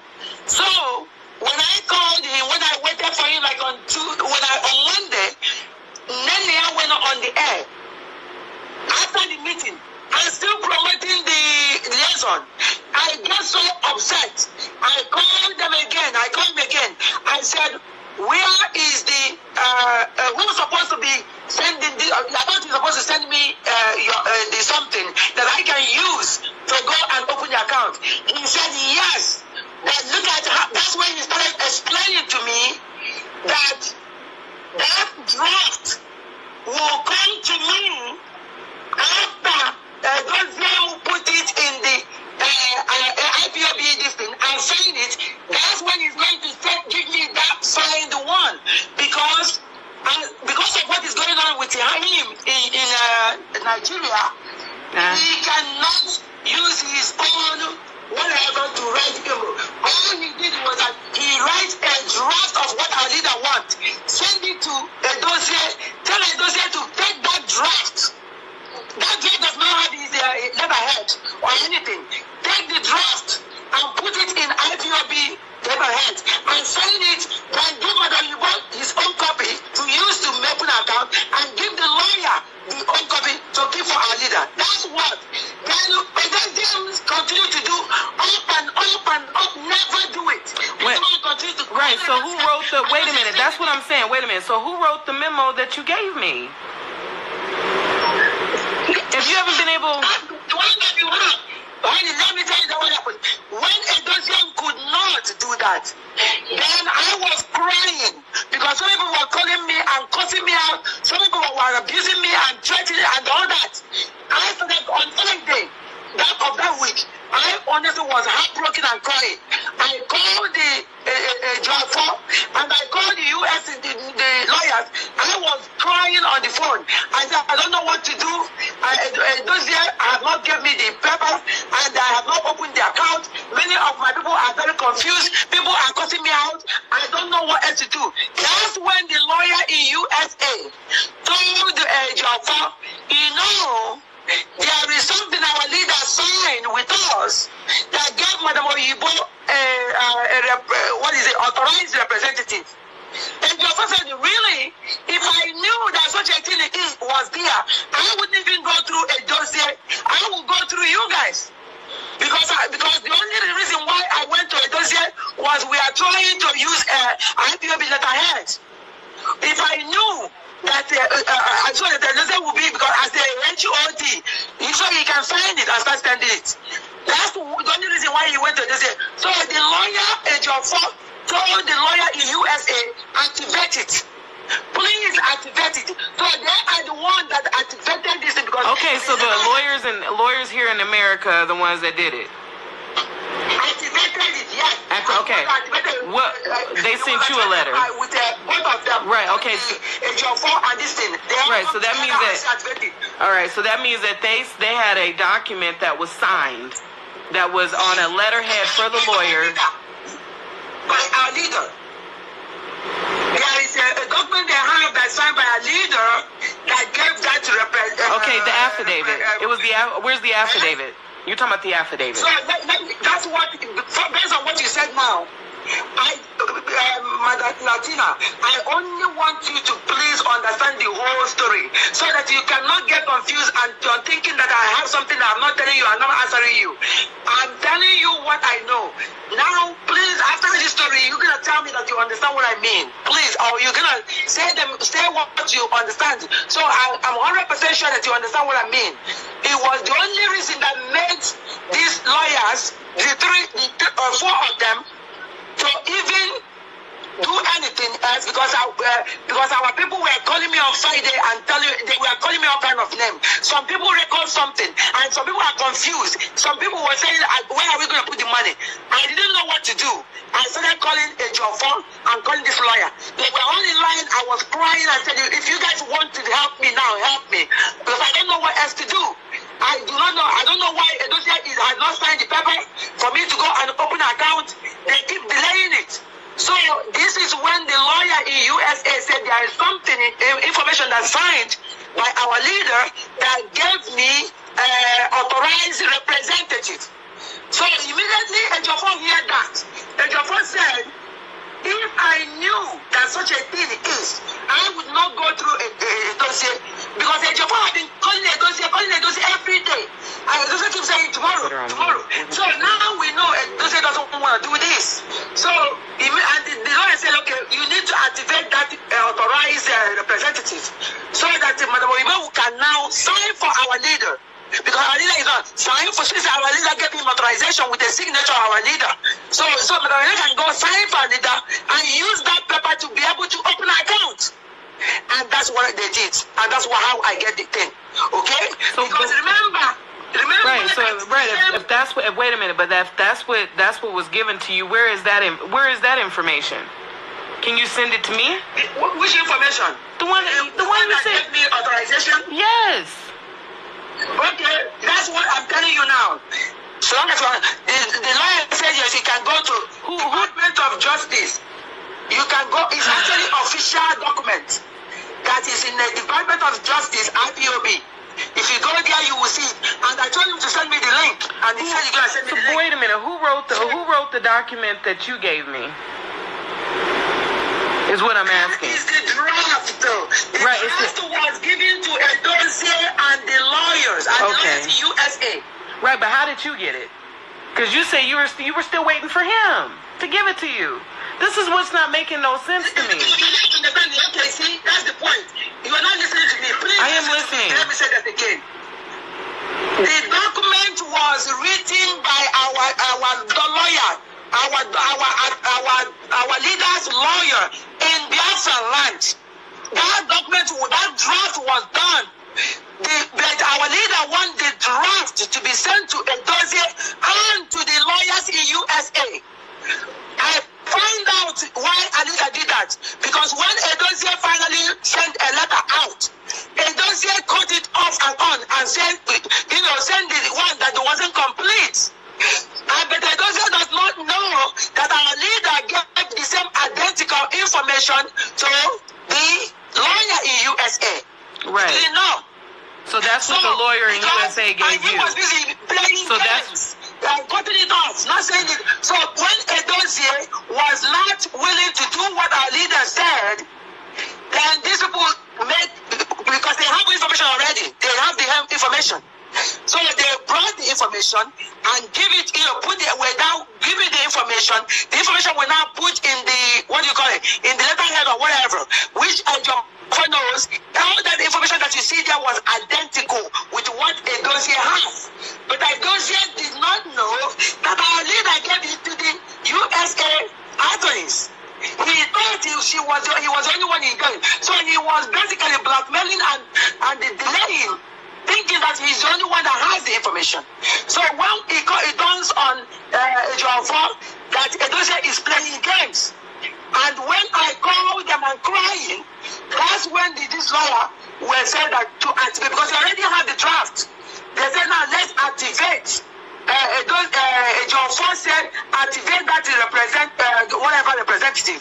So if anybody wants to know whether it's true or not that our leader actually put my name as the whatever representative, the lawyer just said you can go to the official website of the Department of Justice, IPOB. You're gonna see it there. Our leader signed it and he said whatever that it was said in this document. It says it's there. So this is how I get it, honey. Because this is how I get it. Because otherwise, Edozie still does not give me. But unfortunately for Edozie, he did not know that these people has it too. The lawyer has it. Who drove to get the affidavit signed? Who was it? What is it? Electronic? You got it off the thing. You got it off the site. The information was given to me. I have to, because I'm supposed to sign for our leader. So if you're notarizing something, you have to go physical. They take your information to sign. So I get information from them. I went over there. I look for the notary place, and they take all my information. They notarize it. So that will give me an opportunity to sign. So immediately I did that, I took the same paper and went to the bank and used it to open an account. Okay. Because that's the only thing I used to open an account. Right. Well, those still have not given me anything. Right. Okay, and I understand that. But as of now, it looks like you have been acting all on your own. There's no documentation. You haven't. This is what I'm talking about. Jesus. I need. No, honey. No, this is how it looks. It looks like This is literally how it looks. Like if there's no information coming from the outside, and the information that you have is something that you got and went and had done by yourself, it looks like you are acting. It's not me that get it and do myself. The lawyers did it and give it to me. Right, but why? So if they, that's what I'm saying. If the lawyers did it, where's their copy? Because the thing is this, the copy that you sent me was done in Maryland. Is that where our lawyers are? Honey, the lawyers will do something and send it to me. I do understand because I've gotten documentation. I've gotten. Right. I'm the person that is it's on a letterhead. Usually when it's coming from a lawyer's office, it's on a letterhead from that lawyer's office with that lawyer's name on it. And it's a memo. He don't want it to be in our IPOB letterhead. He did not want I understand that. But for your and I, that's for our regular, that's for the members. That's for the members in a regular letterhead coming from his lawyer. But for you and I, we're supposed to have documentation from the lawyer's office itself. Okay, that's what I'm telling you now. The document that you're going to have that said that somebody, that I'm the representative, we can get it. The lawyer is about to send me the link where we can see where our leader signed and said that. That's number one. Number two, I told these lawyers now, just a dossier or something, no, they say a job for. I said a job for. One way or the other, you have to honestly come out and let the people know that this is from our leader. You cannot, this is the only way you can just clear this for people. So a job for, according to them now, said he's going to do it. I said he's not going to do the, actually I called him, I didn't pick up, I didn't get him on the line. But the most important thing is this. These lawyers in USA, at least, have already said that they're going to send me the link. Because I said if anybody wants to know, this is already filed in the Department of Justice. So in under IPOB, it's official document. That's where the representative come from, authorized representative come from. And the only reason why that came on board was because a dossier was sitting on, didn't want to do it. So they have to do it. If dossier doesn't want to do it, then this, what do you call it? The lawyers have to do it. But because I'm the authorized representative, they have to give me this information. They have to give me the paper. I have to actually get it as an email where it's actually clear. So I have to, I basically took my computer and went to the authorization people, whatever. They printed it out from my computer, from the email. They printed it out so that it will be, listen, before I even notarize it. I give my information in his eyes. That's how it was. But they give it to my computer. I went there and just do it, and they put it in words or something like that. It's still there. So I take basically my email, the whole thing, take my phone, my computer, went to the place, and go there and said, this is the information. I saved it. I go there and see this is the one, and they bring it out. They print it out. I gave them my information. And all the things that they asked me for, I did it and notarized it. That's the only way I could have opened an account. Otherwise, I wouldn't have. By now, I wouldn't have opened an account. Well, okay. At this point, I'm not. I am stepping down as the National Financial Secretary. I can't do this. I cannot. I can't function like this. I can't. There's way too much going on, and the information that I need, I can't get. Which automatically ends my my chapter here in Colorado. Listen, what information you're looking for? I told you that they have, my members here have been poisoned. I thought they had been poisoned. Oh, okay. And I told you that I had gotten phone calls. You are trying to prove something. Yes, I have to bulletproof. I have to bulletproof what I've been doing. It has to be bulletproof. If I'm putting this information out there and they're requesting to have certain information and I don't have that information, that makes me look some kind of way. No, listen to me, honey. No, but it do. But it does. But it does, though. Listen, let me say what I have to say anyway. Honey, if you want to do whatever you want to do, if you want to make any decision, that's okay. But let me tell you the truth, honey. Criminals always make somebody else look like they're criminals. That's their titles all the time. If they are already poisons, of course they will be blinded. They don't want to do. They will always find a thing to make somebody else look like criminals. The bottom line about all this is that our leader is not in a place where we can always reach him. And Nigerian people and some of the bad people we have here know that, and they're taking advantage of that. But one time our leader actually have opportunity to do something, he did something. And with hope that people he kept here, had he been that information that Ejiofor got, gave it to Edozie, that Edozie did exactly what our leader leader told him to do. That thing that your leader told him to do, take the draft, put it in your IPOB letterhead, stamp it as a HOD, sign it, and give it to my people. That this is what I said. That's the instruction I said. But no, he didn't do it. And he got this information for a long time from the lawyer. He still did not do it. Okay? And then, well, it's you know, at this... I do understand what you're saying, but at this point, it doesn't change my thoughts. It does not change my way of thinking at this point. And I don't. Another way of doing it to open accounts was done, and now they turn around saying something, and the Jaffa actually, if they had allowed our Jaffa to go see our leader yesterday, all these things would have been over. If they had done, and do you know what they said they did yesterday? They said that the DSS brought out their computers and saying that our leader is running IPOB from the DSS. It's part of the reason why they don't want that's what they said. I don't know, because you know people are saying a lot of things these days. I don't know. Okay? But my point is this. This thing that was there, if we had acted the way our leader told us to act, because our leader knows these people very well, all of this rubbish will not be happening. So now that this thing has been done, the way that the lawyer said it was done. So right now, listen, I tell the lawyers now, you guys have to find a way to come in the public and clarify this thing and let the people know whether this is what our leader wants or not. You have to find a way to come out and do say it. Exactly.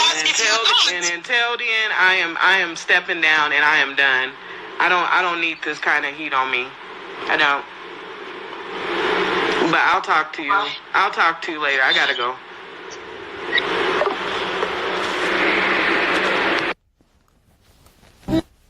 Biafra Alpha Power Media International. Biafra Alpha Power Media International. Hi, sweetheart. I'm so sorry. You know my phone. I know you understand. Okay, luckily, the person that called me, honey, I have been very frustrated. You see, since yesterday, I'm honestly very frustrated. So maybe if I found somehow, so certain things I don't have. But right now, thank God that you said what you said. So when the person that called me, I asked him the question. I said, I have one of our financial secretary, national financial secretary, asking me, there has to be, please correct me if I'm wrong, because I answered the question that I asked you based on what I know. But correct me if I'm wrong. Correct me if I'm wrong. What you are asking me is that you want to know, you want to have or see. Biafra Alpha Power Media International. To tolerate all these things. Yeah. Because we are not here to make problem, please. Yeah, we are not here to allow us to start meeting before you call it. No, Mazi, you don't have the right. No, we have you don't. No, I will video. I have the right. I have every right. You use your phone. Onyeka, what you got? You try and buy your banana.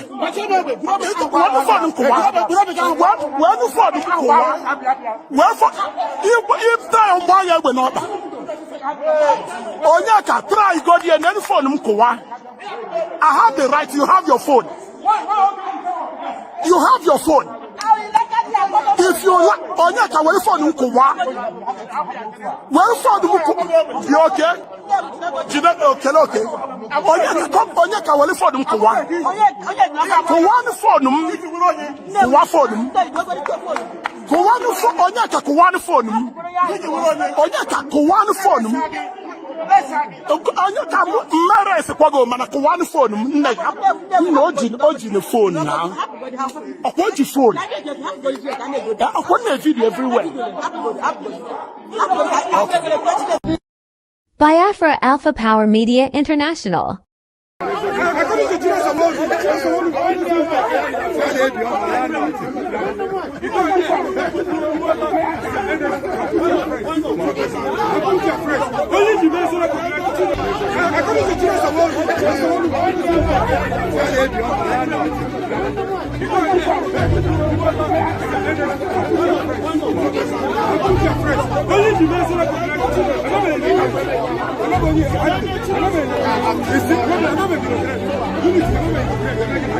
This is not the first time.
They are here to disrupt our meeting. The so-called national coordinator, the coordinators, they are here to disrupt our meeting. They have already destroyed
Biafra Alpha Power Media International. the process of the meeting. Let me have the documents. Also, no, you have documents in front of your people. I will know about documents. I will know whether it's as long as you know it.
I need you back here.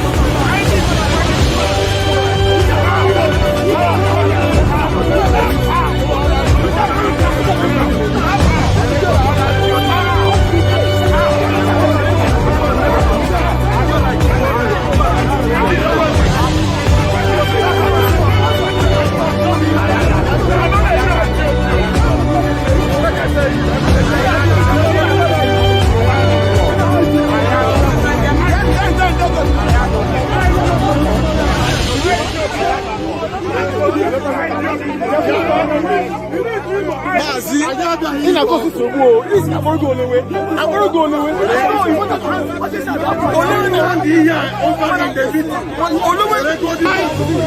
No. Let me hand it over. No. I still want to in the presence of the people.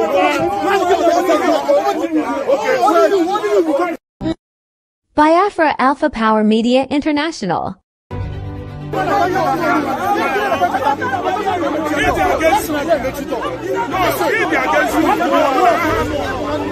Yes, of course, look at the word. Mazi, we must not agree.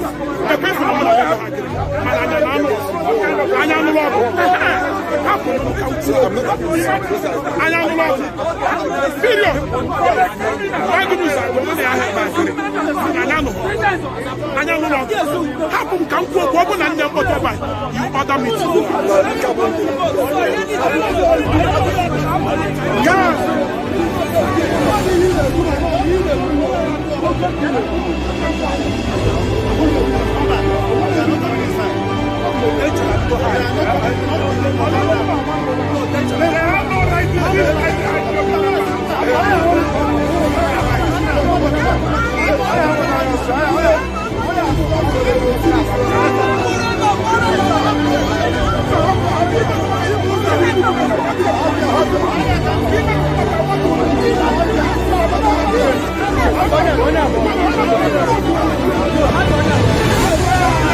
Biafra Alpha Power Media International.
Period. Why good news? I have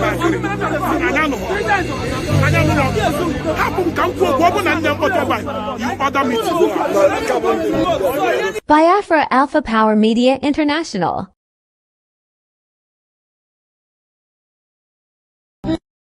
Biafra Alpha Power Media International. To tolerate all these things. Yeah. Because we are not here to make problem, please. Yeah, we are not here to allow us to start meeting before you call it. No, Mazi, you don't have the right. No, we have you don't. No, I will video. I have the right. I have every right. You use your phone. Onyeka, what you got? You try and buy your one.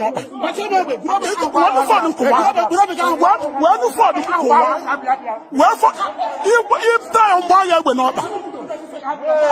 Onyeka, try go there and then phone mkowa. I have the right. You have your phone. You have your phone. If you like, Onyeka, where phone mkowa? Where phone mkowa? You okay? Okay. Onyeka, where phone mkowa? Kowa phone Kowa phone. Onyeka, Kowa phone. Onyeka, Kowa phone. Onyeka, Mara is a pogo man. Kowa phone. No, Ojin phone now. What your phone? I want a video everywhere. Biafra Alpha Power Media International.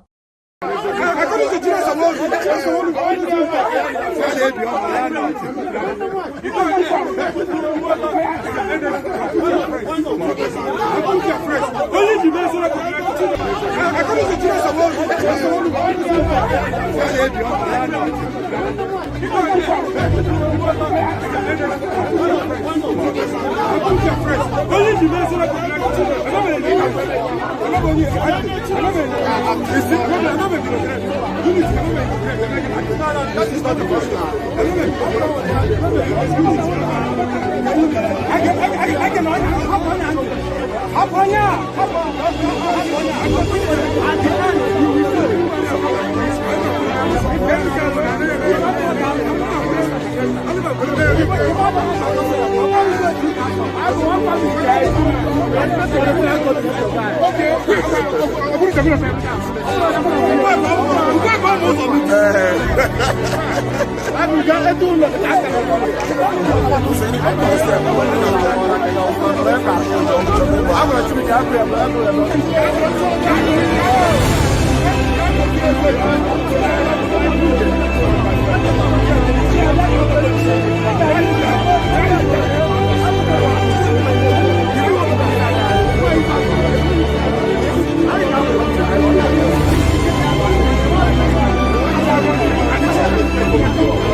They are here to disrupt our meeting.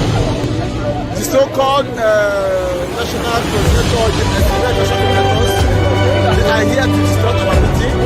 They have already destroyed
Biafra Alpha Power Media International. The presence of the meeting let me have the documents. Or so know your documents are in front of your people. I will know about documents. I will know whether it's happening or not.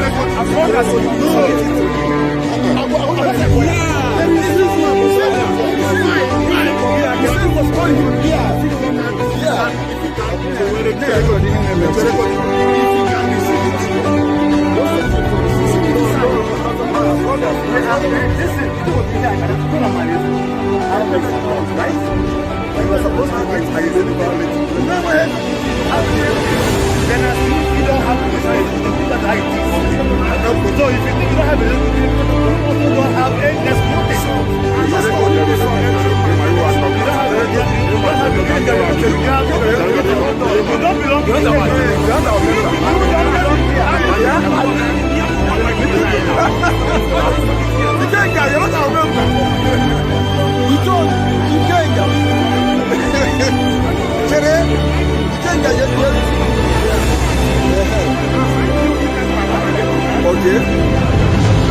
Mazi, in a coffee to go. This is going to go away. I'm going to go away.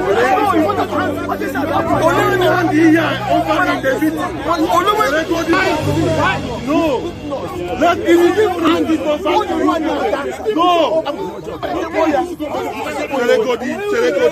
I still want to in the presence of the people. Okay. Biafra Alpha Power Media International.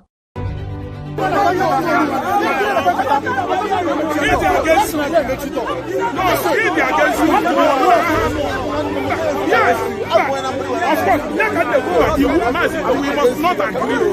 The person will not agree.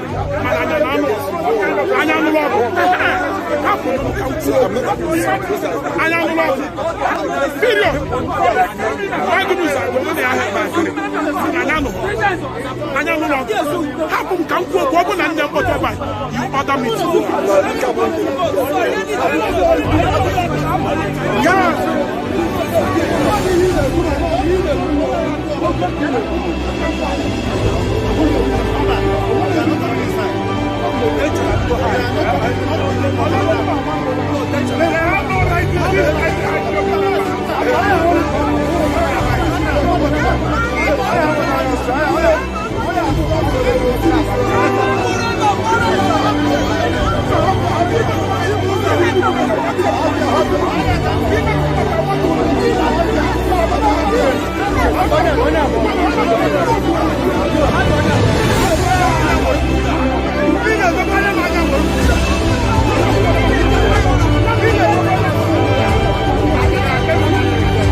Since 1999. Biafra Alpha Power Media International.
Biafra Alpha Power Media International.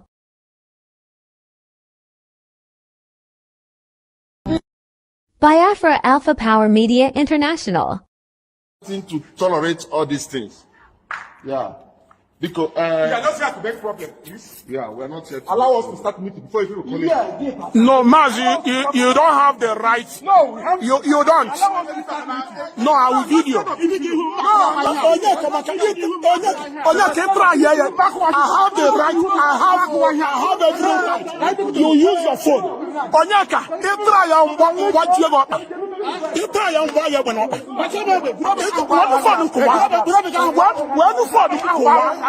Wherefore, if try on why you went up.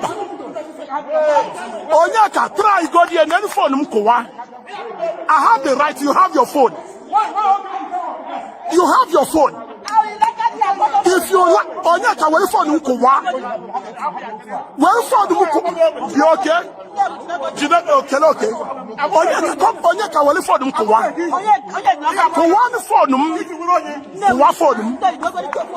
Kowa phone Onyeka Kowa phone.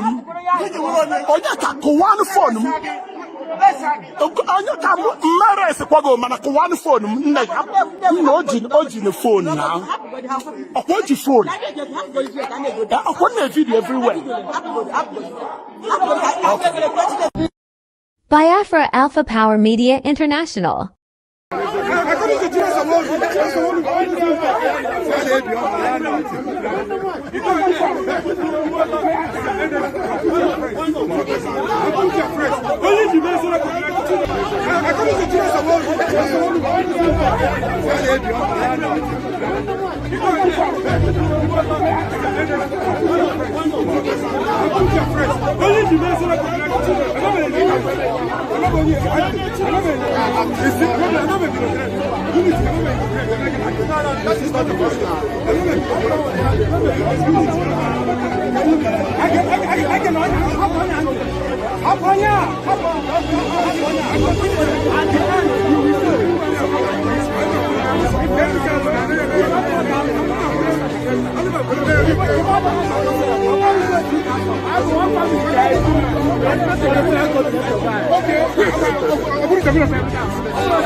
They are here to disrupt our meeting. The so-called national coordinator, they are here to disrupt our meeting. They have already destroyed.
Biafra Alpha Power Media International.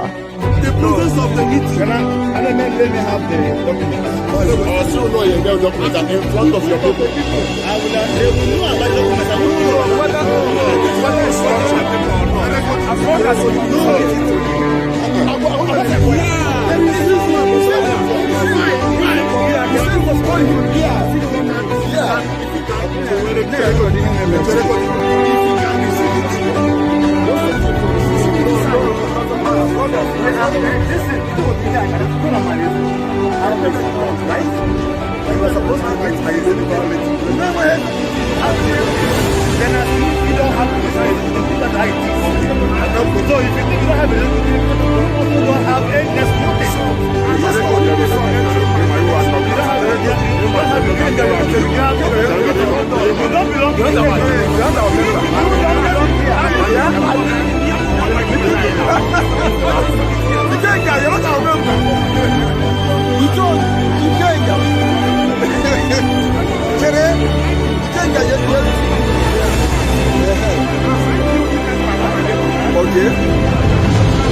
I need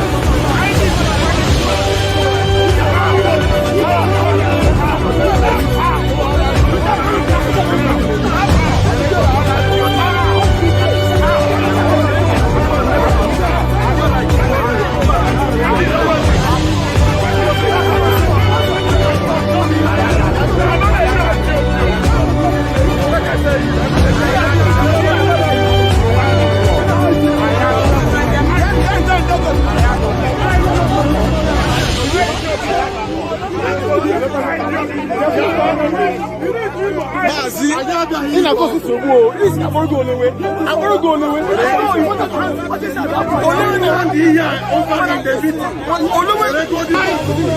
No. Let me hand it over. No. I still want to in the presence of the people.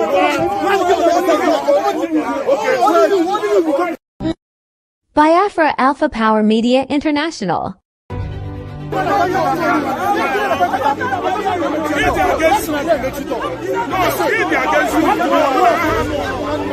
Yes, of course, look at the word. We must not agree. The person will not agree.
Biafra Alpha Power Media International.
Biafra Alpha Power Media International.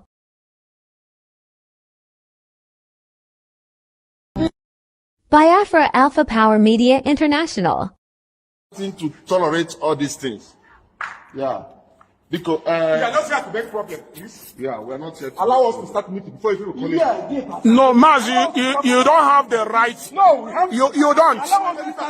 No, I will video. I have the right. I have every right. You use your phone. Onyeka, what you got? You try and buy your one.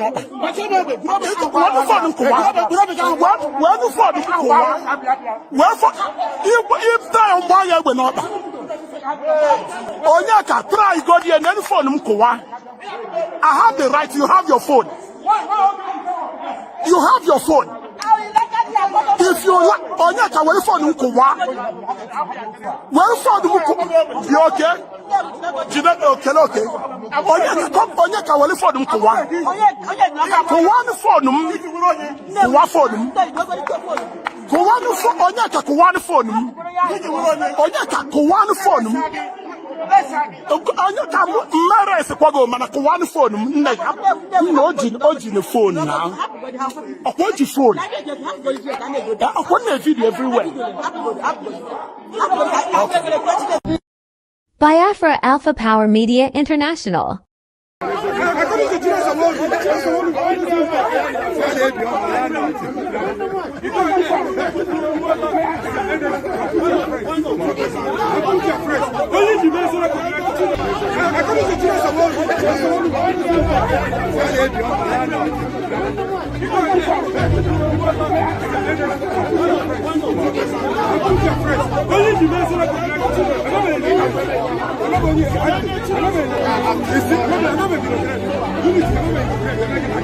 That is not the question.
They are here to disrupt our meeting.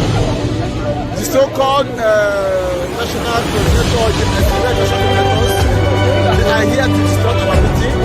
They have already destroyed.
Biafra Alpha Power Media International. the presence of the meeting. Let me have the documents. Also, no, you get documents in front of your people. I will know about documents. I will know whether it's Unshakeable or not. As long as you know it.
Mazi, in a course of war, this is never going away. I'm going to go away.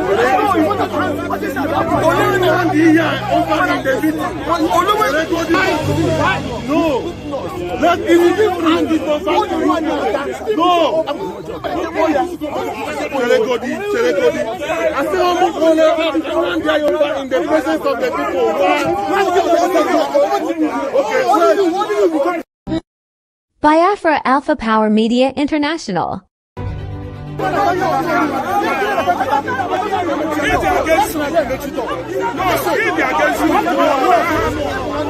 Yes, of course, look at the word you Mazi, but we must not agree. The person will not agree.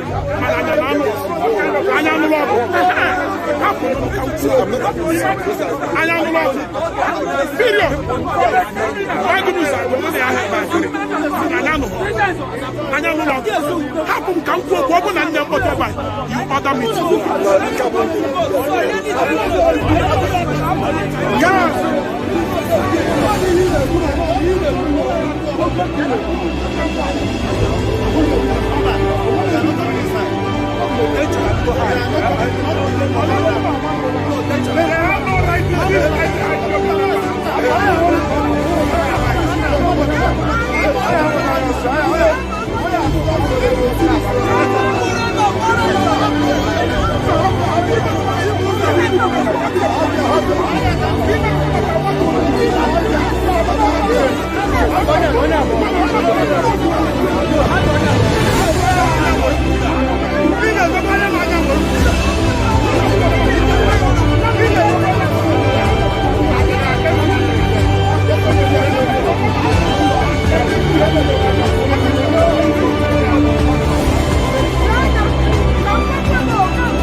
Biafra Alpha Power Media International.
Biafra Alpha Power Media International.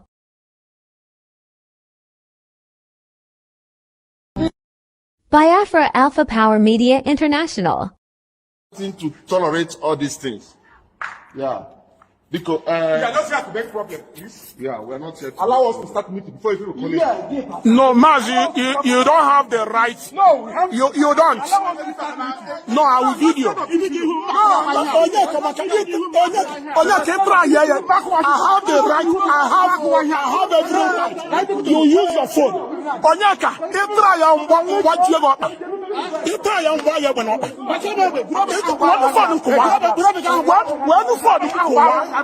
Wherefore, if try and buy your one. Onyeka, try go there and then phone. I have the right. You have your phone. You have your phone. If you like, Onyeka, where phone Nkuwa? Where phone you okay? Okay. Onyeka, where phone Nkuwa? Kuwa phone Onyeka, Kuwa phone. Onyeka, Kuwa phone. Onyeka, Mara is Kwago, Manakuwa phone. No, phone now. What your phone? I want a video everywhere.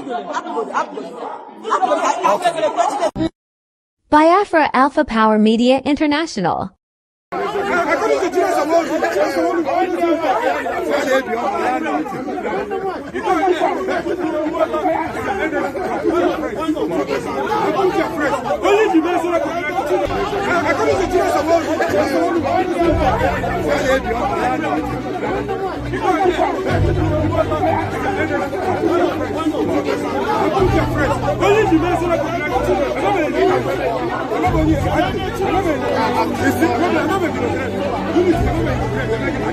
That is not the question.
They are here to disrupt our meeting. The so-called national coordinator, they are here to disrupt our meeting. They have already destroyed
Biafra Alpha Power Media International.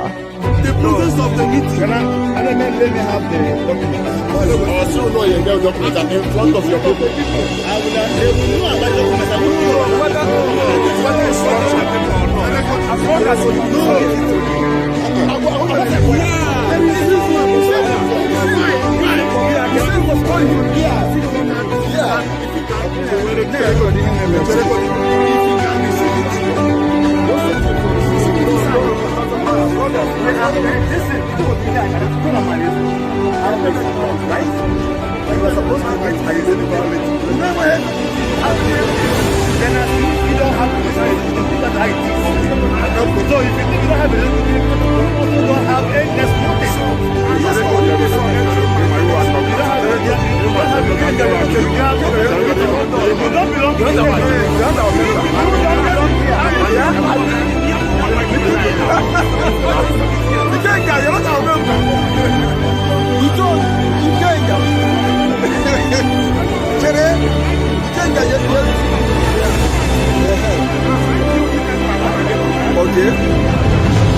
Mazi, in a course to go, this is going to go away. I'm going to go away.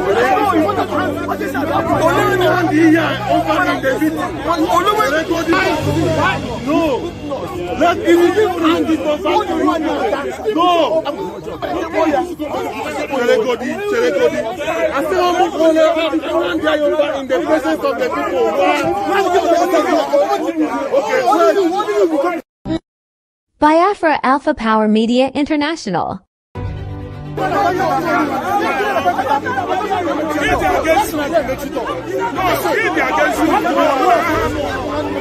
Yes, of course, look at the word, we must not agree.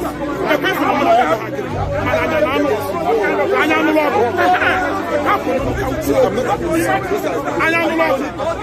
Period. Why do you say they are agree? How come you order me to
Before